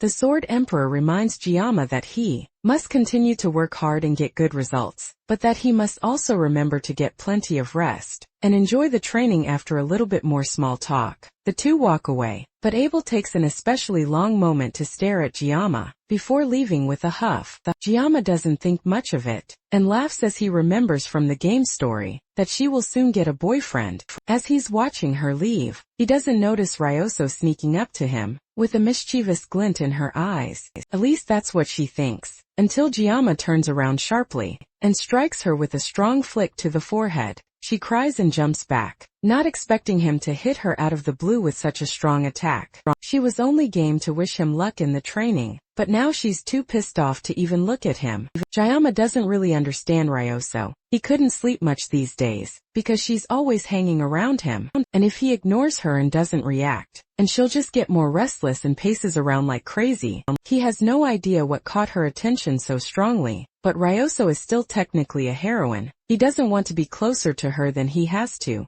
The spatial gate to Avalon Island opens, and the students are told to carefully pass through to the island. For their test, Giamma steps up to the gate determined to make sure that this time he will find what he's looking for, and he will get through this event quietly without any trouble. The gate brings him through, and he arrives in the sacred land of Avalon. Specifically, he arrives in front of the Tree of Beginnings Yggdrasil. This isn't time for sightseeing though. There is a survival test to pass and everyone is working hard, so there's no time for him to slack off. Thankfully for him, he took a photo of the island's map back at the library. Then, he marked the location where he can get the blessing of regeneration. After comparing his memories of when he played the game himself, the map looks familiar enough, and Giamma assumes that the blessing's location is near the lake, at the island's center. This means that he needs to get as close to the World Tree's lakeside as he can. Then from there, he can cross both the rocky area and the forest area. There are 3 days left of the island training, and the academy didn't just send them out to play around. They gave the cadets a mission to find orbs hidden around the island. It's pretty much a treasure hunt, like the ones that normal schools do on field trips.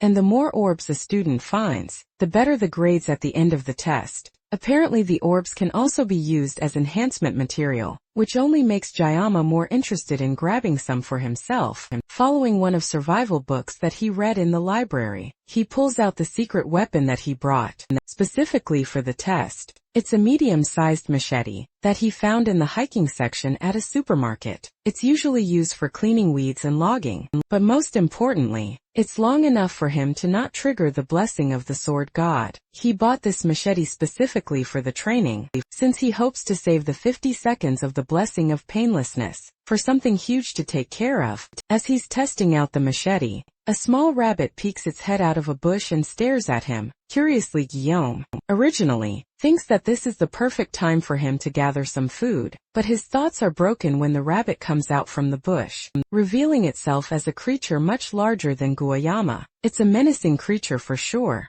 but Guayama has taken down a cow king, so a little rabbit should be easy. He doesn't even need to activate the blessing of the sword god to take this monster out elsewhere. Abel also comes across a rabbit that's, thankfully, normal size and a lot cuter than the monster that Guama came across. Abel originally considers trying to help it find safety, but the rabbit chomps down on her hand before running away. Abel chases after it and pulls out her sword, now, determined to turn the cute rabbit into an ingredient for her dinner. This is a perfect chance for her too, since she can use the rabbit to test her special training result. The rabbit runs faster and even turns around to smirk at her, as if it were looking down on her, and it reminds her of Giamma, who also regularly hit his true abilities. She speeds up to catch it, but the terrain suddenly changes, causing her to lose her balance and fall into a lake. The rabbit watches her with a look of disappointment from above the water's surface, and once again she remembers Kaneo,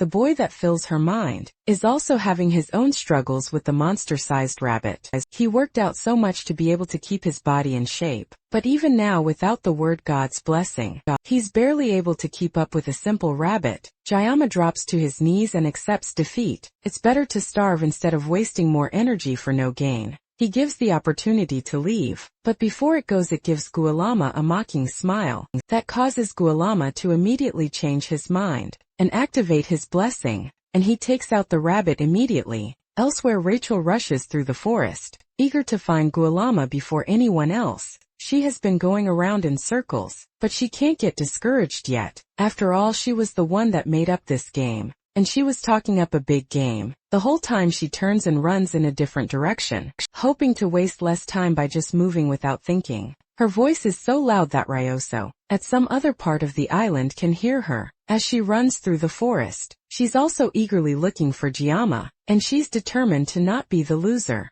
If she's going to end up playing this game with everyone else. From what she landed somewhere on Avalon Island's beach, and immediately worked to adjust her goals for the special environment. The only place on the island that never changes is the World Tree, and knowing Jayama's personality and the fact that he wanted to go solo, she figures out that he is most likely heading to the center of the island. It's going to be a pain to search for him, but she doesn't want anyone else to get to him first. Chloe is also having a great time desperately searching for Jayama. She's barely even paying attention to the monsters and animals trying to attack her as she dashes through the forest, looking for him. She's one of the best scouts out of all the first and on this island. She's confident that she can find him first, and he will only have eyes for her. He notices someone in the distance and runs even faster, hoping that it's her Jayama. Meanwhile, Jayama rests beside a campfire and roasts the rabbit that he killed earlier. He spent the entire day skinning the hide off the monster,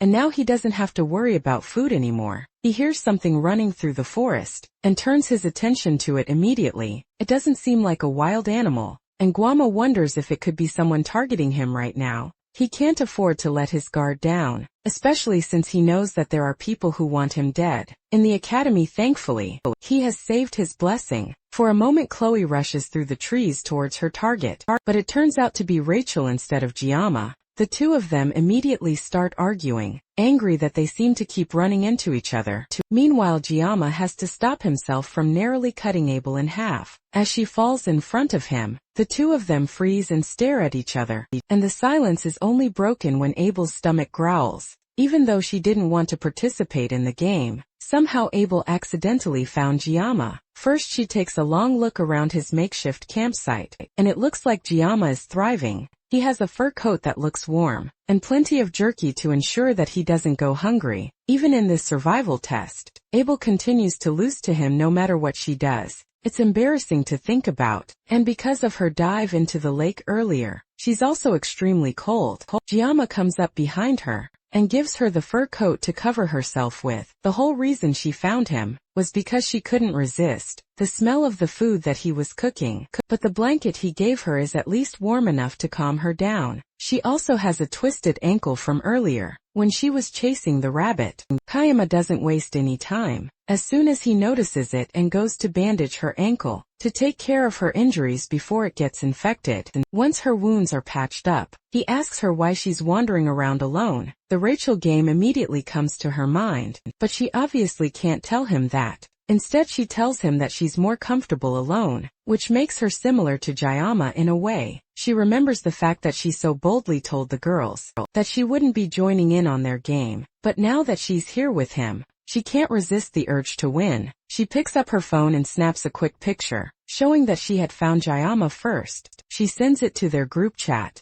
immediately confirming that she had won the game, and the rest of them can't get close to Jayama. Ryoso and Rachel throw a fit as soon as they see the picture. But the deed is done. Abel stares blankly at her phone as Jayama hands her a piece of meat. It's awkward between the two of them for a while before Abel breaks the silence. She asks him how he became so strong, and Guama doesn't have an answer to that immediately. Although most of his fights barely last for a minute, he still shows an incredible amount of strength that must have caused a stir since he came to the academy. He tells her that it's probably because of his teacher. Abel can relate since she spent 17 years of her life learning the sword from her grandfather. She was confident that she knew more about swords than anyone, but meeting Jayama makes her realize that there's still a lot she needs to know. She asks him the name of the family that he learned his swordsmanship from, but he doesn't answer her question. Instead, he tells her that he realized long ago that being strong doesn't always mean that he will win in the end.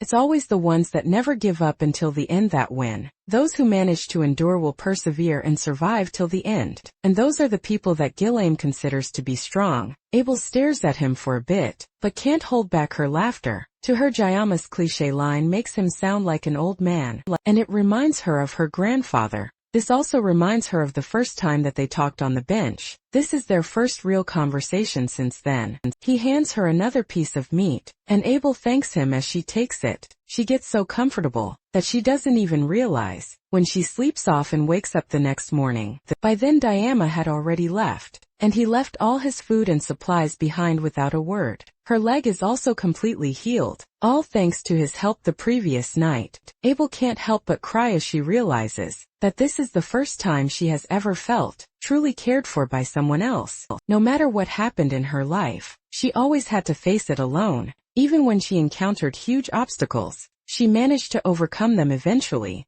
but it was always alone. That was the duty of someone who carries the family name of Nibelung. But now Kong Hayama has done all of this for her, while seemingly expecting nothing in return. All this time, she has envied and been jealous of people who offer kindness without expecting anything in return, and now he does this for her. With newfound energy, she picks up her sword and prepares to set off. Nothing will change for her if she just sits and cries, so she has to start moving. She wears the coat that Jayama gave her proudly, and sets off to continue her survival training. Meanwhile, Jayama pushes his way through the forest and his mind wanders to Abel. Even he thinks that she's really pretty, but he also feels like Abel doesn't like him very much. He's not too worried, since he already knows that Abel's character is just like that. He's always been a proud, aloof young lady. He ended up helping her due to their random encounter, but it's not because he had feelings for her. She just looks so pitiful that he couldn't bring himself to be cold to her.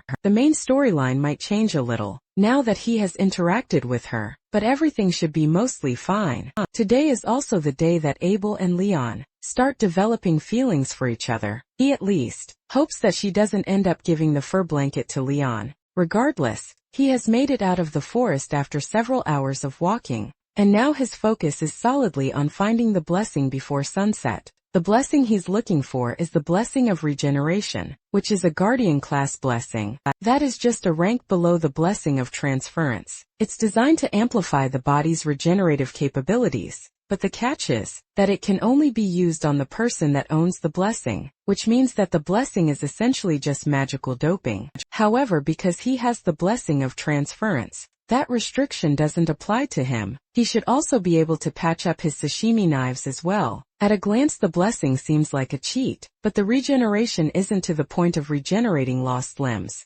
It's just a blessing that accelerates the healing of wounds. Blessing is also treated as a hidden bonus in the game, so it doesn't particularly affect Leon's growth, since Leon will eventually grow stronger later on and gain more buffs. He has to make sure to get this blessing no matter what. After a little bit more walking, Jayama finally finds what he has been looking for, the blessing of regeneration. It is also beside a gigantic orb from the test, and with how obvious it is, it's practically a freebie. He came here for the blessing, but he gets an orb too, which is a lucky bonus for him. He goes to grab the orb and have a look, but suddenly someone blocks him from getting to the orb. It's Leon, and he already knows that Jayama isn't here. For a sightseeing tour of the World Tree, Leon stares Giamma down, already knowing fully well that Giamma came here with other intentions in mind. Giamma lies that he just saw the orb from a distance and came to get it. Leon draws his sword and tells Giamma to come and try to get it, but only if he can defeat the blonde in a fight. From the day Leon was born,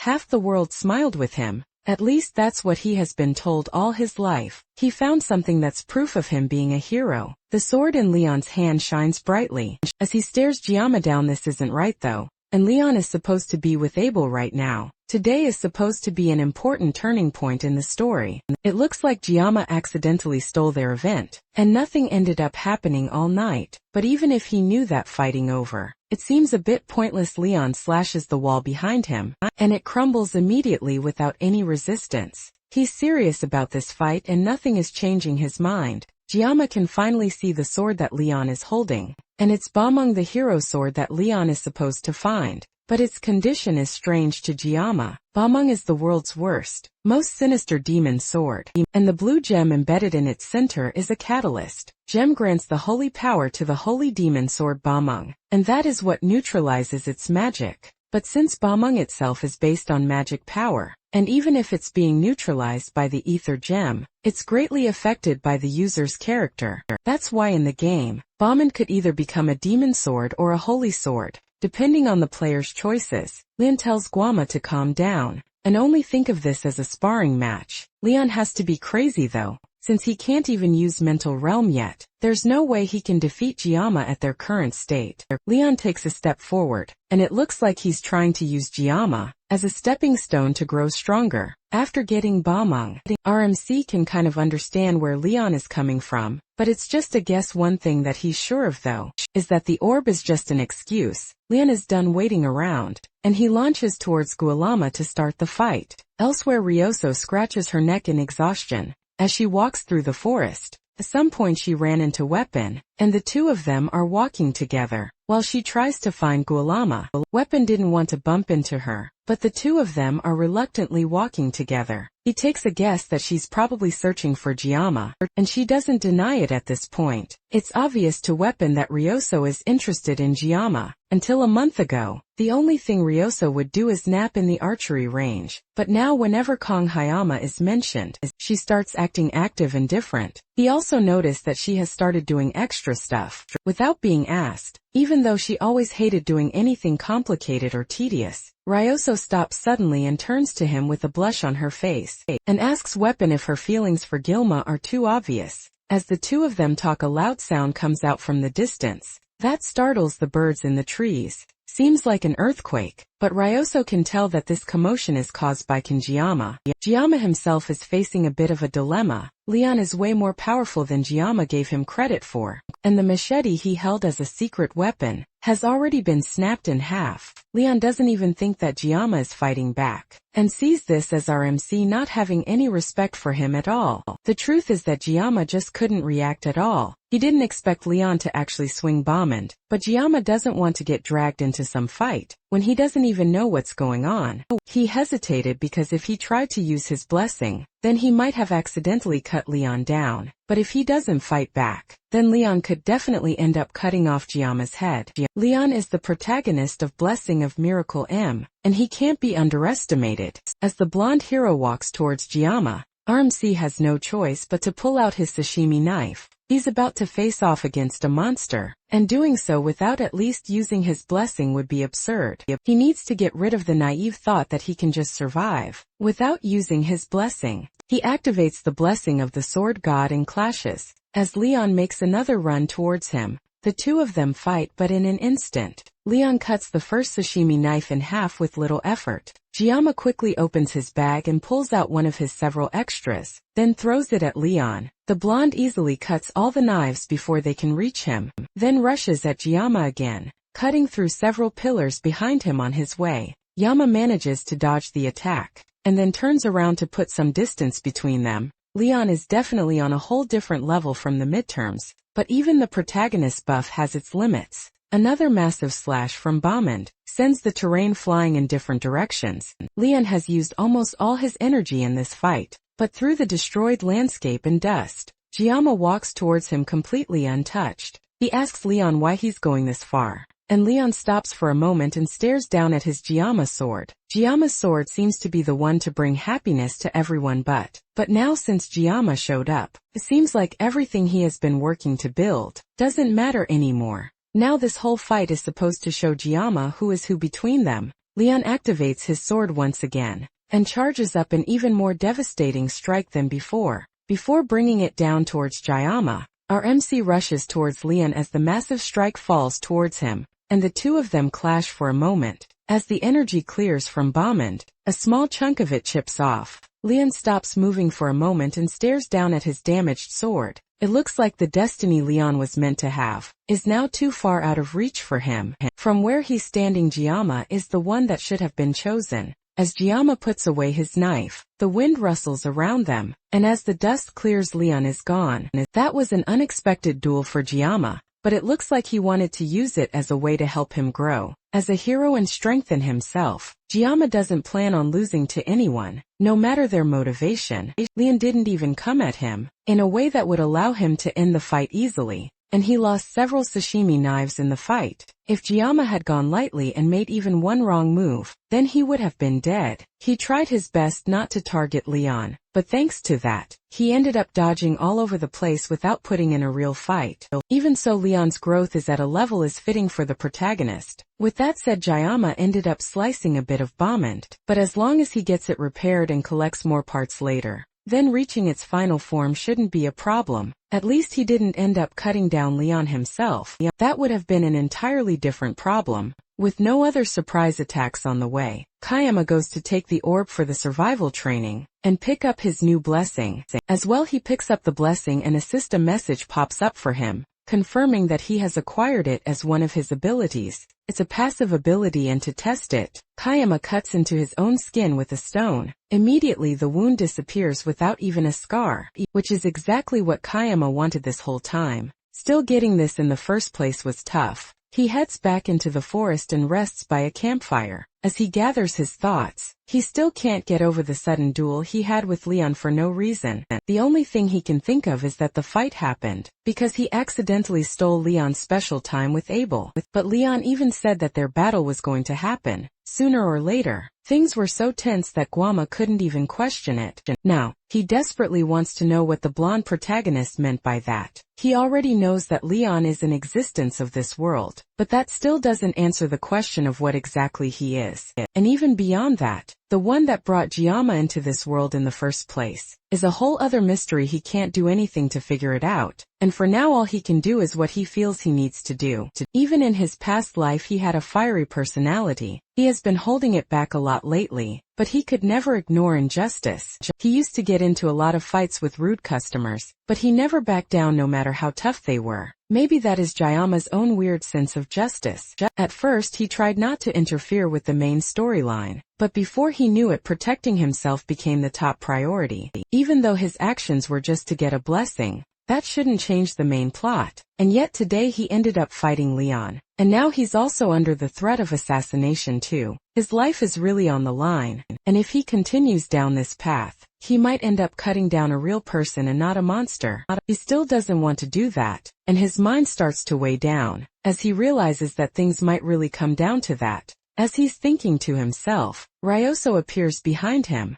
and mockingly encourages him to stop talking to himself and just act naturally instead of overthinking things. He turns towards her, but she's gone. When he looks, it seems like this was just a hallucination, but he knows that if Ryoso were really with him, that's probably what she would say. He takes a moment to think about what the others are doing, and in that brief moment, he realizes that right now he's thinking about his friends. The word sounds so cheesy, but right now it gives him comfort. As the night goes on, Dayama eventually falls asleep. Suddenly the leaves in the bushes around him crunch silently, as a group of dangerous-looking people make their way towards him, with sharp objects in their hands. Their leader, Rei Shin, nods her head as a signal to start the attack, and two of the grunts throw their shuriken towards Gyama. He instinctively wakes up and dodges the attacks, only taking minor cuts to his arms. Gyama turns towards the Undertaker Syndicate and immediately recognizes their leader, Rei Shin. In the story, she eventually becomes the first half-demon that Leon ever faces.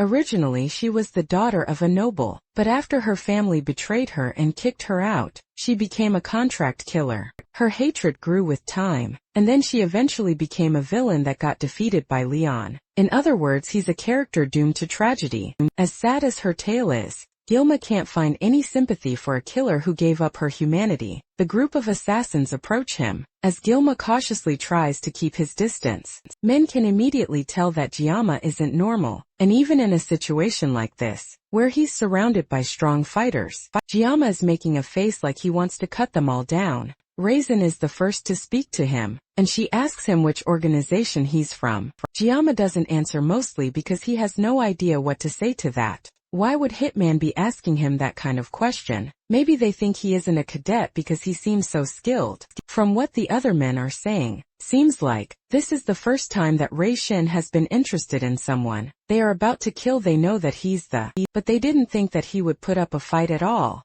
Giamma still doesn't respond to their provocations, and instead he simply watches them. Then he figures out that since these people have come for him, then whoever sent them must at least be an elder in the academy. That shocks all of them, because they didn't expect Giamma to be investigating them. He knows that the Undertaker Syndicate are just butchers, who kill people for money, and the more he talks about them, the angrier they get. Giamma walks right up to Rei, getting right in her face and looking down at her as if to mock her. One of the grunts finally has enough of the disrespect, and turns to attack Giamma, but in a split second RMC activates the blessing of the sword god, and makes quick work of the side character. The man makes fun of Giamma for just running around, dodging as his head slides off from his neck, which has been cleanly cut by Giamma. Just like that, he dies before he even knows that he has been attacked. With this, Giamma has finally cut down a person, in a place that isn't the Academy's subspace. As the group panics and tries to figure out what to do, Giamma's assimilation rate starts to go up rapidly, going from 12 to 88 in another reality. Chef Kim checks his phone and sees that it's already past midnight. He decides it's time for him to find what he's looking for quickly, and call it a day. He's looking for his humanity, but he can't seem to find it anywhere. As he searches through the fridge, he sees some boxes of juice that spell out the words, "Blessing of the Sword God." As he looks at the weirdly organized boxes, he changes back to Kong Hayama, but he still can't find what he's looking for. He sees some boxes of juice, and they seem to be spelling out a message for him. The message tells him to cut it all down no matter what it is, and as soon as he reads it, a bright red light comes flooding from the fridge and engulfing him, and bringing him back to reality. His left eye starts to darken as a manic glare comes over his face, and it's clear that Giamma is ready to take out anything and everyone in his way. The other goons don't get the hint that they are already dead, and they try to rush towards him so they can bring him down, but Giamma doesn't waste a second, as he meets them halfway, and cuts 3 of them down with one clean strike. Another pair of assassins come at him with their swords drawn, and RMC easily jumps over their attacks, twisting in midair before slicing them in the back, killing them easily. The men try to encourage each other to not get taken down by one brat, and rush to attack him all at once, while Ruiz Hen, their leader, watches from behind as blood, guts and body parts go flying in all directions. As she watches her men get mercilessly cut down, she starts to question if the person they are going up against is really a cadet. He's clearly in an entirely different league than all of them combined, and at this rate they are all going to be wiped out. The goon closest to her yells out in fear, calling for his captain to tell him what to do, but before Rue can even process what he's saying, Giamma swiftly appears beside him and ends his life in one swift motion. The kid was supposed to be an easy target for them, just a quick kill that they would forget about by the end of the week, but now all her men are dead, and she's most likely going to be next. Now she understands why the old man was promising such an absurd amount of money for someone that was supposed to be a quick and easy kill. That crazy old man set them up against someone who is clearly no longer human. He has to be a half-human, half-demon that's disguised as a cadet. Giamma's attention turns to her. Before Ruishin can back away, her back is already in the glue as Giamma sits on top of her, keeping her completely pinned while a knife presses against her throat. Jiyama managed to finish this whole thing quickly, with a whole 9 seconds left on his blessing of painlessness. All the time for the day was used up. Because of Leon and this Undertaker group, it was for self-defense, but Gilame still wishes that he won't need to use it again. Fighting humans is a completely different feeling compared to fighting demonoids. Even though he's not a fan of what he just did, his opponents were human butchers that were coming for his life. There was no reason to show mercy, and he doesn't have any regrets. Now the only person left to take care of is Ruizen, and she has clearly lost all will to fight. He ties her hands to a tree, keeping her immobilized. Then he starts his interrogation by asking her who sent her. However, even in this situation, Rue is a professional, and she's not about to let Jiyama's intimidation work on her. But Jiyama isn't going to give up so easily either. This is finally his chance to figure out who has been after his life. All he has to do is figure out how. He's going to get the information out of her. Kayama bends down to her and asks her if she's stupid. After all her subordinates have been turned to fertilizer for the forest, and there's a good chance that she will be next. If she decides to continue crossing Jiyama, Rue can't take it anymore and grits her teeth in anger, convinced that Jiyama is a demon. But now even she can see why the elder put a hit on him. She tried to look into Jiyama before the mission, but all of his personal records were erased, including even his relatives and his parents. That causes Guilama to pause in confusion, and the rest of Rui's ranting falls on deaf ears. He has no idea what she means by his family records being erased. He tries to remember his relatives and his parents, but suddenly realizes that he can't even remember what his family looks like. He desperately asks her to explain herself, while pulling out his sashimi knife from its cover. He was originally planning to find out the name of the person that hired the mercenary group, and he would have let her go peacefully. But now that she has revealed something so distressing, it looks like he has no choice but to take this more seriously. He tells her plainly that if she doesn't cooperate with him, then she will end up losing an arm and a leg and any other limb. Jiyama wishes as long as she can still talk by the end of it. He doesn't care how mangled she ends up being. Suddenly the area fills with immense magical pressure, pushing both Jiyama and Rui down. Jiyama turns around and sees that the blood of the corpses seem to be rising into the air and heading towards Rui. Suddenly, the stoic look on Rui's face changes to raw terror as she sees the blood gathering around her body. Elsewhere, Siegfried takes the break as an opportunity to go fishing with his brand new fishing rod. He hasn't gotten a single bite since he started, but it's still nice to enjoy the rare peace and quiet. A disturbance in the water makes him momentarily think that he's about to get a catch, but instead the fishes are thrown into the air, as if something terrible were shaking the island itself. He can immediately tell that something is wrong.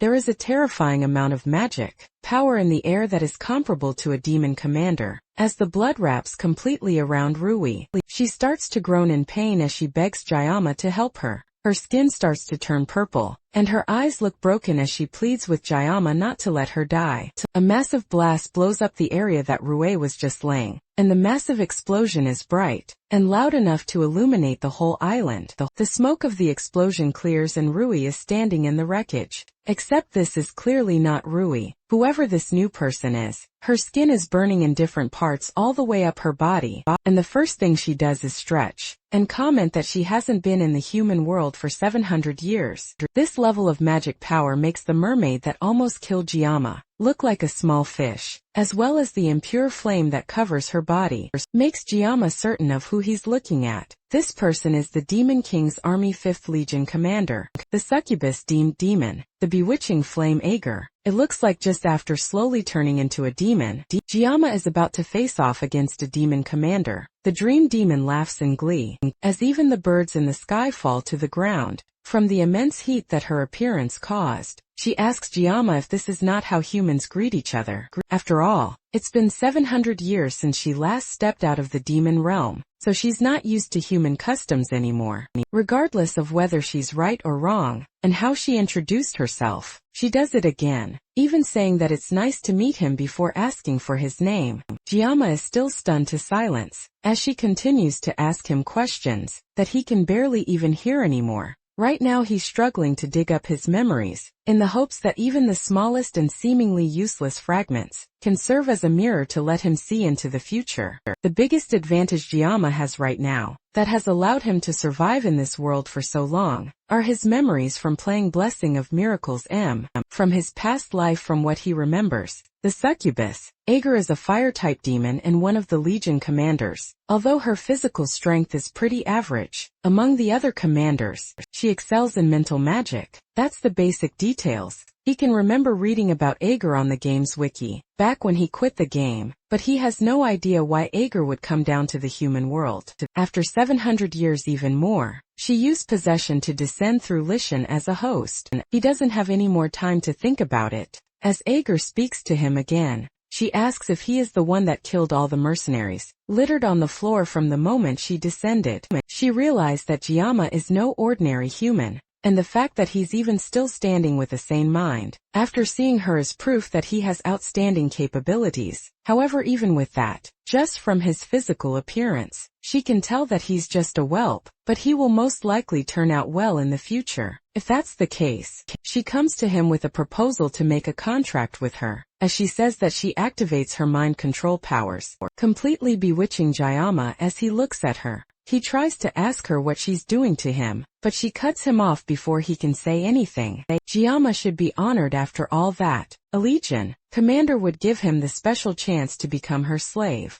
In the end, she knows that even though humans may act noble, they only end up judging each other and creating their own pecking orders. They chase after their own interests and kill others to cause pain, instead of allowing him to live in a world like that. Ager is giving Giamma a chance to dream a dream of glory. With her mind control starts to take effect. As her words sink into his mind, the more he thinks about it, the more he can't help but agree with her. After all, humans only judge others and stand in their own way. If he wants to survive, then accepting Igor's offer would be the right thing to do. On top of that, his ultimate goal of survival will be much easier. If he sides with the Demon King's army, his opponent is a demon, and not just any demon, but the succubus Queen Agar. That's why he has to fight her influence and make his decisions on his own. As his mind just barely manages to cut through her powers, Agar notices that he has undone her high-level magic. She starts to wonder if he broke free, because she is currently inhabiting a vessel. She only made that contract with Leichin because of all her whining, but now she's starting to regret her decision. As she continues to complain about her host, Giamma starts to laugh. He finds her nonsensical barking funny, and couldn't hold back his amusement. There's a brief silence, as Ager struggles to comprehend what Giamma just said, and then he pulls out his sashimi knife to answer her question about becoming a slave with one swift swipe of his blade in empty air. He tells her to buzz off. Igor smirks at his lack of manners. As flames start to gather around them, Giamma cuts through the flames that she effortlessly sends his way, and she even yawns while he works to dodge her attacks. But our MC isn't even moving at his full potential yet. He manages to move fast enough to cut her down, causing her to dodge and jump away while laughing manically. The more they fight, the more she starts to want him. Even though her offer of making him her slave was only said half-jokingly, she decides to see how far his abilities can really go, and unleashes even more of her power at once, sending multiple fireballs at him. Giamma cuts through all of them, easily pushing through the wall of flames directly at Ager. His increasingly dazzling skills only make her more and more impressed by him. As he approaches her, she's forced to turn and run while he gives an endless chase. Giamma has clearly gone past human limits, while she, on the other hand, is adapting much too slowly, despite the fact that it has been several minutes since she descended. RMC manages to catch up to her, and turns to bury his knife in her back. This time Ager is genuinely concerned by just how fast Giamma is. To be able to catch up to her so quickly, the two of them collide, releasing a massive explosion that destroys the earth around them. As the smoke clears, Ager stands above Giamma, and easily holding back his knife that was about to stab into her. Just a moment ago she comments on him having an impatient personality, and asks him if he's in a hurry. He doesn't have to go anywhere, since Ager has all the time in the world for him. Giamma is in a hurry though, and he knows that there is no time to waste. With all his strength he cuts through her grip, freeing his hand and pushing in for another attack. His body starts to glow with his aura, as he pushes himself even harder to settle this fight. There's no time to waste and the clock is slowly ticking down, until his blessing of painlessness ends, leaving him completely vulnerable. Igor notices that he's somehow getting even faster, despite already overcoming what is humanly possible. The two of them continue to clash, sending sparks of flame shining all over the place. As the seconds tick away, their battle gets brighter and brighter, until finally his blessing of painlessness wears off, leaving Jayama completely exhausted as he pants heavily, barely being able to stand. As she towers over him, Ager meanwhile has nothing to show for the brutal fight, besides a severely cut-up hand covered in flames. If it weren't for the clause that the humans and demons signed 700 years ago, this battle would have gone a lot differently. As she stares at her hand, she just can't get used to seeing her own red blood pour out of her multiple wounds. It almost feels like she has become human herself. And just like that, she uses her flames to completely heal up her arm, leaving her good as new. She approaches Jayama, who can barely even stand upright anymore, and tells him that it would be a waste to leave him as just a human. He has a burning determination that consumes his body, and it captivates her. He may be lacking in manners, but Ager likes his fiery passion, and at his age he might even have more potential than the other kid that was prophesied to be the vessel of the past hero. Ager laughs as Jayama continues to glare at her defiantly. Now that she has almost adjusted to her new body, she starts to see Jayama differently, and wonders if he will be the one to fulfill the wishes of the demons. Find that out, Ager decides to give him one last test, to see if he really is what she's searching for. She charges up even more flames around him, as she rises up into the air and tells RMC that if he can survive her next attack, then he passes. The flames rise and form a ball in the Legion commander's hand, looking brighter and hotter than anything she has used so far. Jayama's eyes start to glaze over as she charges up the attack. It's clear that he has no energy in him anymore. Ager tells him that he has to endure at least this much, as she tosses the mini-sun over towards him. At the same time, someone else rushes in from the side, peeping up towards them, and stepping in front of the blast to block it from hitting Jayama. It's Siegfried, and he arrived just in time to save his young student from certain death, as he uses all his strength to block the burst of fire. Heading towards Jayama, he tells RMC to pull himself together and snap out of his daze. Ager is mildly annoyed by the old man's sudden interference in their battle, and she tells Siegfried not to butt in between them. However, the old man absolutely cannot let Jayama fall in battle, especially with all the potential he has shown, since the Swordmaster has chosen to put his life on the line. For Jayama, Ager is more than willing to put him through the challenge, to see if he can actually protect the younger boy. Meanwhile, Jayama's consciousness floats in an empty space, as he struggles to regain himself. His first thought is asking if he's dead, as he hears coughing coming from somewhere in front of him. He's just barely able to come to his senses, and sees someone standing in front of him. The first thing he sees is a flaming knob, where an arm is supposed to be. And as his vision clears, he sees the Sword Emperor standing in front of him with a missing arm. Despite his missing limb, the Sword Emperor is still determined to make sure that a peerless talent like Kenjiyama isn't lost in vain to a pointless battle like this. With all his strength, he used his sword in his bare hand to completely block an attack from a Legion commander. And even as he lost his entire arm, he still stands in front of a student like a protective shield. All of this is because he knows that the boy he's giving his life to protect will surely become the link to humans and demons, and he will grow to become the hope that breaks the chain. He notices that RMC seems to have come to his senses, and tells him to rest for a while till his body recovers. From what Siegfried can see, the situation is dire, and he needs to hold down the fort while his student rests. Jayama points out that Siegfried has lost an arm, but the old man tells him now to bother about it. There's no need to use both hands to grip a sword anyways. For now, Guilama has to focus on getting himself together. Aguero is done letting them have their idle chit-chat, and she calls out to Siegfried. She doesn't understand how someone past their prime is taking her magic head-on. After all, he's just a mere human, and he should barely be able to think while around her, much less hold his ground like this. Siegfried doesn't answer, and instead tries to get a grasp of the situation he dove into. Right now he's facing off against Ager, one of the Legion commanders, and for someone with such a high rank to show up, they need to use flesh as an offering, to loosen the barrier between the demon realm and the human world. From there they can possess a human body,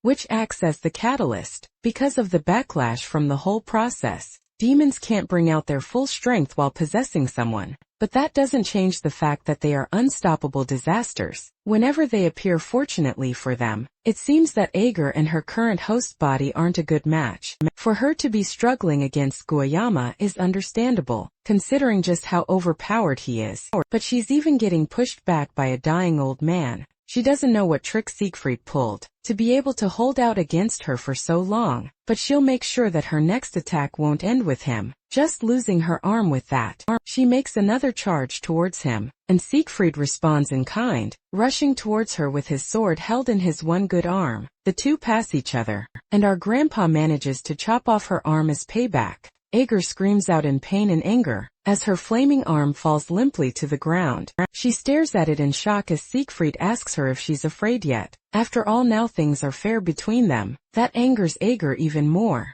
and she goes in for another attack, spawning massive flames that cover the entire area. Siegfried calmly holds his sword as it builds with aura, preparing for a counterattack. He doesn't know exactly why she crossed from the demon realm into the human world, but he can see clearly that her eyes are filled with fear. As the flames move towards him like a molten whip, the old man cuts it away easily and dodges the attack, and he leaps away from where he's standing, moving faster than Ager can see. The succubus still doesn't think that Siegfried is much of a threat, and she's so busy mocking him that she narrowly allows her head to get cut off by his sword. In an instant, Siegfried appears beside her, swiping his sword at her neck, which she very narrowly manages to dodge. Siegfried has such a dense aura around him that she can't even sense his movements around her. That's when she takes a moment to seriously look at his face and realize that Siegfried is a descendant of Eren, one of the heroes of old. That may be the case, but Ager tries to calm herself before panic washes over her. After all, Siegfried is still just a human with a body far past its prime.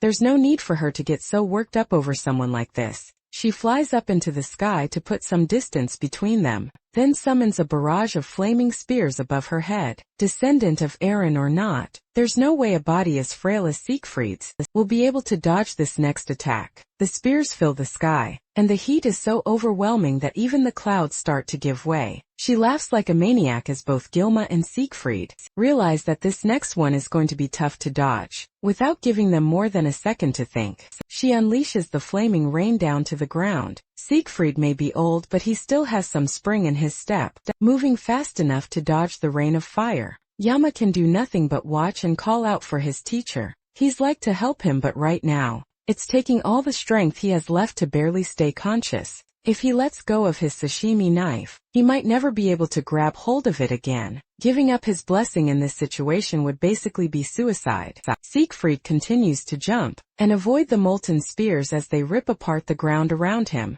With his one good arm, he slashes his sword at any attacks that come to close, perfectly cutting the fire spears in half. Even Agor commends him on his impressive display. With such an old body, she upgrades him from a meddling bug to a scurrying rat in her eyes. But the attacks are still falling, and they don't seem to have an end. Siegfried hasn't just been blindly dodging this entire time. He's been getting closer to her with each step, and now he's within jumping distance. As he closes the gap, he agrees with her that demons are absurdly stronger than humans. In fact, in his youth, he resented the world after coming to terms with that fact, understanding that his effort alone wouldn't be enough to overcome it. But he has realized something now that he has reached old age. Ogre mocks him as he speaks, but even though her words are dismissive, she can't ignore the raw skill. That shows just how experienced the old man is with the sword. Siegfried is almost within striking distance. She still hasn't found a weakness to exploit. Then just as he gets closer, she notices that his left side, where his arm is missing, is wide open and a sitting duck for an attack. She smirks as an idea comes to her, and tells Siegfried to keep babbling. The old man leaps into the air, and with his sword primed for the final slash, he screams out to Ager. He tells her that humans can develop and evolve, but even in hopeless situations, and that's what demons fear the most. That's why they are constantly trying to invade the human world. With that, Siegfried finally makes it into stabbing distance, and raises his hand above his head for the final strike. Once he's close enough, Ager starts to laugh. With a quick move of her hand, a spear of fire bursts from the ground, stabbing through his foot. With that, Siegfried's heroic leap is hindered, leaving him wide open for a finishing attack. Ager doesn't waste a second. She closes the gap between them, placing her hand on his chest. She's tired of listening to his babbling, and there's only one way to put an end to it. With that, she shoots a burst of fire from her palm.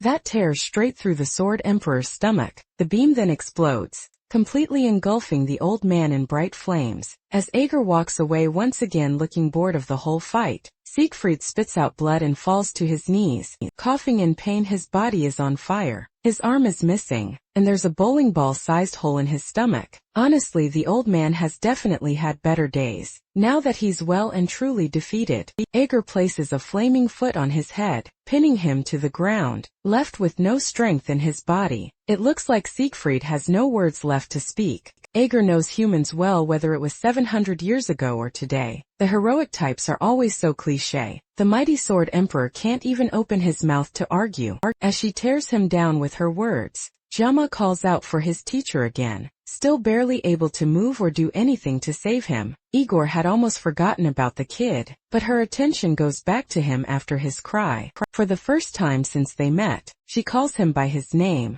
and approaches to continue their conversation from before Siegfried arrived. Now that the intruding matter has been taken care of, it's time for her to give him the results of the test she gave him. Earlier, the Sword Emperor tries in vain to yell for his student to run, but it's already too late. Jama passed her test, and as a reward, he gets another taste of mind control. His already weakened mind can barely hold back. As the Legion commander places her flaming hands on his body, in her eyes Jama will definitely serve as the perfect host for the hopes of demon kind. She lovingly tells him that they will see each other in hell, while Siegfried yells for her not to turn her back on the enemy, to go after a young cadet. Ager laughs at his attempts to save RMC, as she prepares a seal on her tongue. She doesn't feel like hanging out with an old man like Siegfried. Her attention is fully on Jama. She leans in and places her tongue on his forehead, giving him a devil mark as a seal of approval for passing her test. With that, Jama falls to the ground, seemingly completely taken over by the demon woman's magic.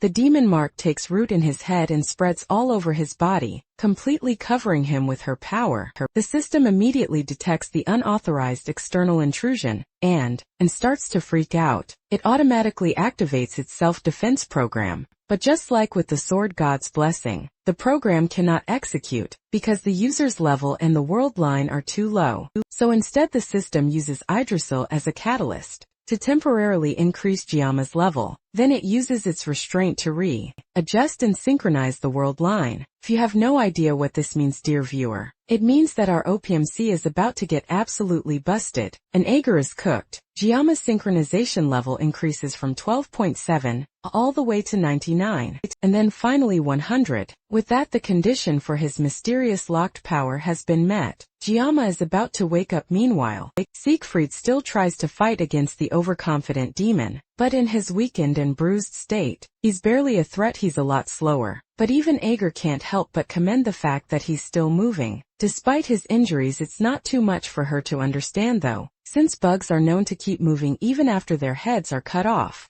Siegfried still tries to fight back, as Ager playfully dodges his attacks. Even if it cost him his life, he's determined to take her with him. His blade shines with his aura, and Ager takes note of the color. It's just like the aura the Sword Saint used 700 years ago. In the war, his aura flared, a last-ditch effort fueled by his dying breath. Ager knew she had to kill the old man for good, before he became a bigger problem. She rushed at him for one final battle, and Siegfried prepared to meet her head-on. But they were both interrupted, as a blast of magic came down from the sky, slamming into Ager and rattling her to her core. She spun around, a snarl on her face as she searched for the origin of the magic, and her eyes widened at first. She thought she was looking at Jama, but this definitely couldn't be the boy. An ancient unpleasant chill ran through her body as she saw the glowing form approaching them. She hadn't felt this kind of presence for 700 years. The system forcibly raised and manifested the level of all of Jama's blessings, including the blessing of painlessness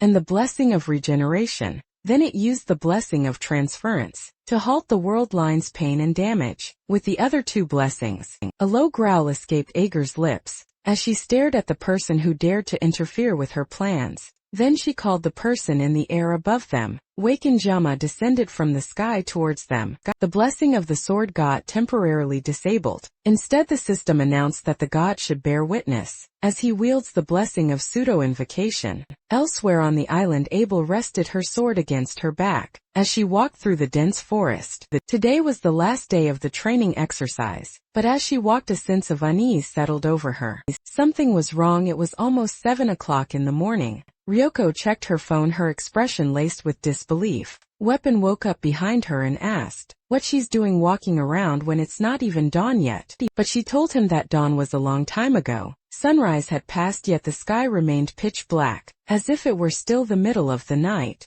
Regardless of what was happening, it was about time for the cadets to head back to the academy. They would all meet up there. Even Chloe and Rachel, who were fast asleep dreaming of Kongjama. Other cadets were also waking up and realizing it was time to reunite. At the return point, Riho gripped the strap of her bag, a knot of certainty tightening in her stomach. This wasn't a good sign. Back at the battlefront, the smoke swirled but didn't clear as Giamma calmly floated down. Aguar's mind reeled. She couldn't believe that Waken, of all people, would suddenly appear for the first time. The flicker of fear Siegfried had seen in her eyes now took over her entire expression. But as our MC's feet touched the ground, crackling with electricity, Ager got her first good look at him. It wasn't the Waken she's feared for 700 years. Instead, it was Giamma, the boy she was just playing with 5 minutes ago. Now that she had a clear look at him, she realized it was careless to think this could be Waken. No matter how strong he was 700 years ago, he was still human. There's no way he would still be alive.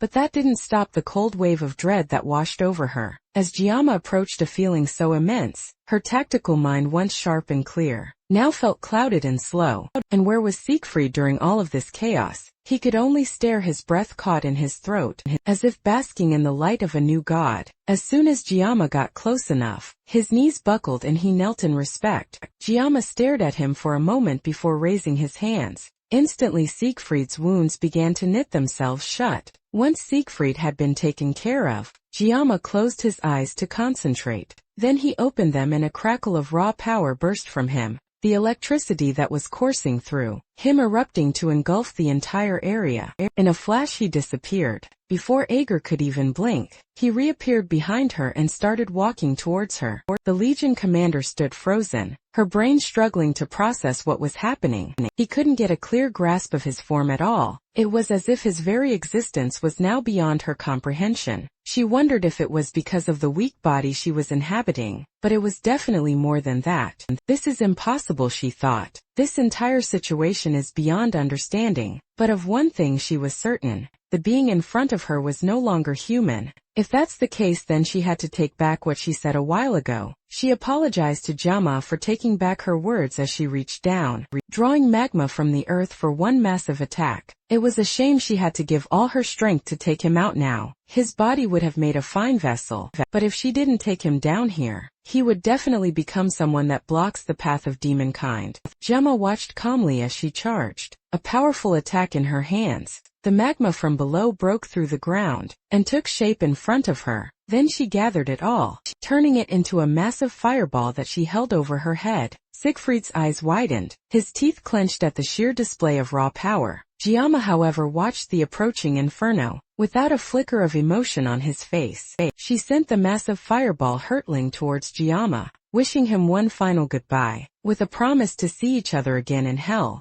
The massive ball of fire shot towards Giamma and Siegfried, so large that it tore the earth apart as it flew towards them. Siegfried can only watch in horror at the sheer size of the attack, powerless to stop it. For the first time since his transformation, he speaks inside him. The system calculates furiously. The world line is unstable. This new form can only be maintained for 60 seconds. But for what he is about to do, 60 seconds is an eternity. The world seems to hold its breath as he walks toward the fireball. His only intention: cut it as perfectly as possible. Countless potential cutting lines appear on the blazing sphere, but his eyes lock onto the one true path. He activates a new power thousand sword. In a single fluid motion his will lashes out, slicing not only through the fireball, but far beyond it, striking Ager where she stands, her hand still outstretched. The fireball detonates in a blinding flash of light that whites out everything. When it fades, Ager's body collapses, bisected by a flawless line, hits the ground with no energy left, her blood pooling like molten magma. Her mana source, the very core of her being, has been severed. As she lay dying, her eyes looked up to the sky. All around the island the other cadets point upwards in shock. The oppressive darkness that covered the sky has been split open by a perfect, clean cut, allowing the morning sun to finally break through. They don't understand what happened. They just think the sunrise on this island is very, very weird. Back on the battlefield, Giama's transformation fades. The immense power leaves his body and he collapses unconscious. Seeing her chance, the Legion commander begins to crawl towards the boy. She cannot accept such a pathetic death. More importantly, she now sees that Kong Yama will become a calamity for all demon kind. Using the last dregs of her energy, she prepares one final spell, but it's cut short. A sword blade erupts from her mouth, having been thrust clean through the back of her head. Siegfried stands over her, his face grim. "I warned you," he says. "Never turn your back on the enemy." He pours his aura into the blade, and her screams of defiance are finally extinguished as her body decays into nothing. As her last embers fade, Siegfried finally declares his name to the empty battlefield. "My name is not Aaron's descendant. It is Siegfried von Nibelung." He then turns to the unconscious Giama. He checks him over. His breathing is steady and there are no fatal wounds. His life is not in danger, but as he looks at the boy, Siegfried wonders what is he. He remembers how his body moved on its own, how he was compelled to kneel as a show of courtesy. It was an unconscious response, an instinct deep within a swordsman. Since ancient times, humans have believed that an incomprehensible will resides within all of creation. Storms, comets, lightning from a clear sky. These supernatural, superhuman forces have always been objects of fear, but also of worship over the years. People gave them names. They called such things calamities or gods. And with that, we've reached the end of this recap. Honestly, I don't even know what score to give this. Manhwa Jama's journey has been incredible, full of ups and downs, and that ending was just epic. But now I want to hear from you. What did you think? Let me know your rating from 0 to 10 in the comments below, and tell me what your favorite part was. Thanks for watching, and I'll see you in the next one.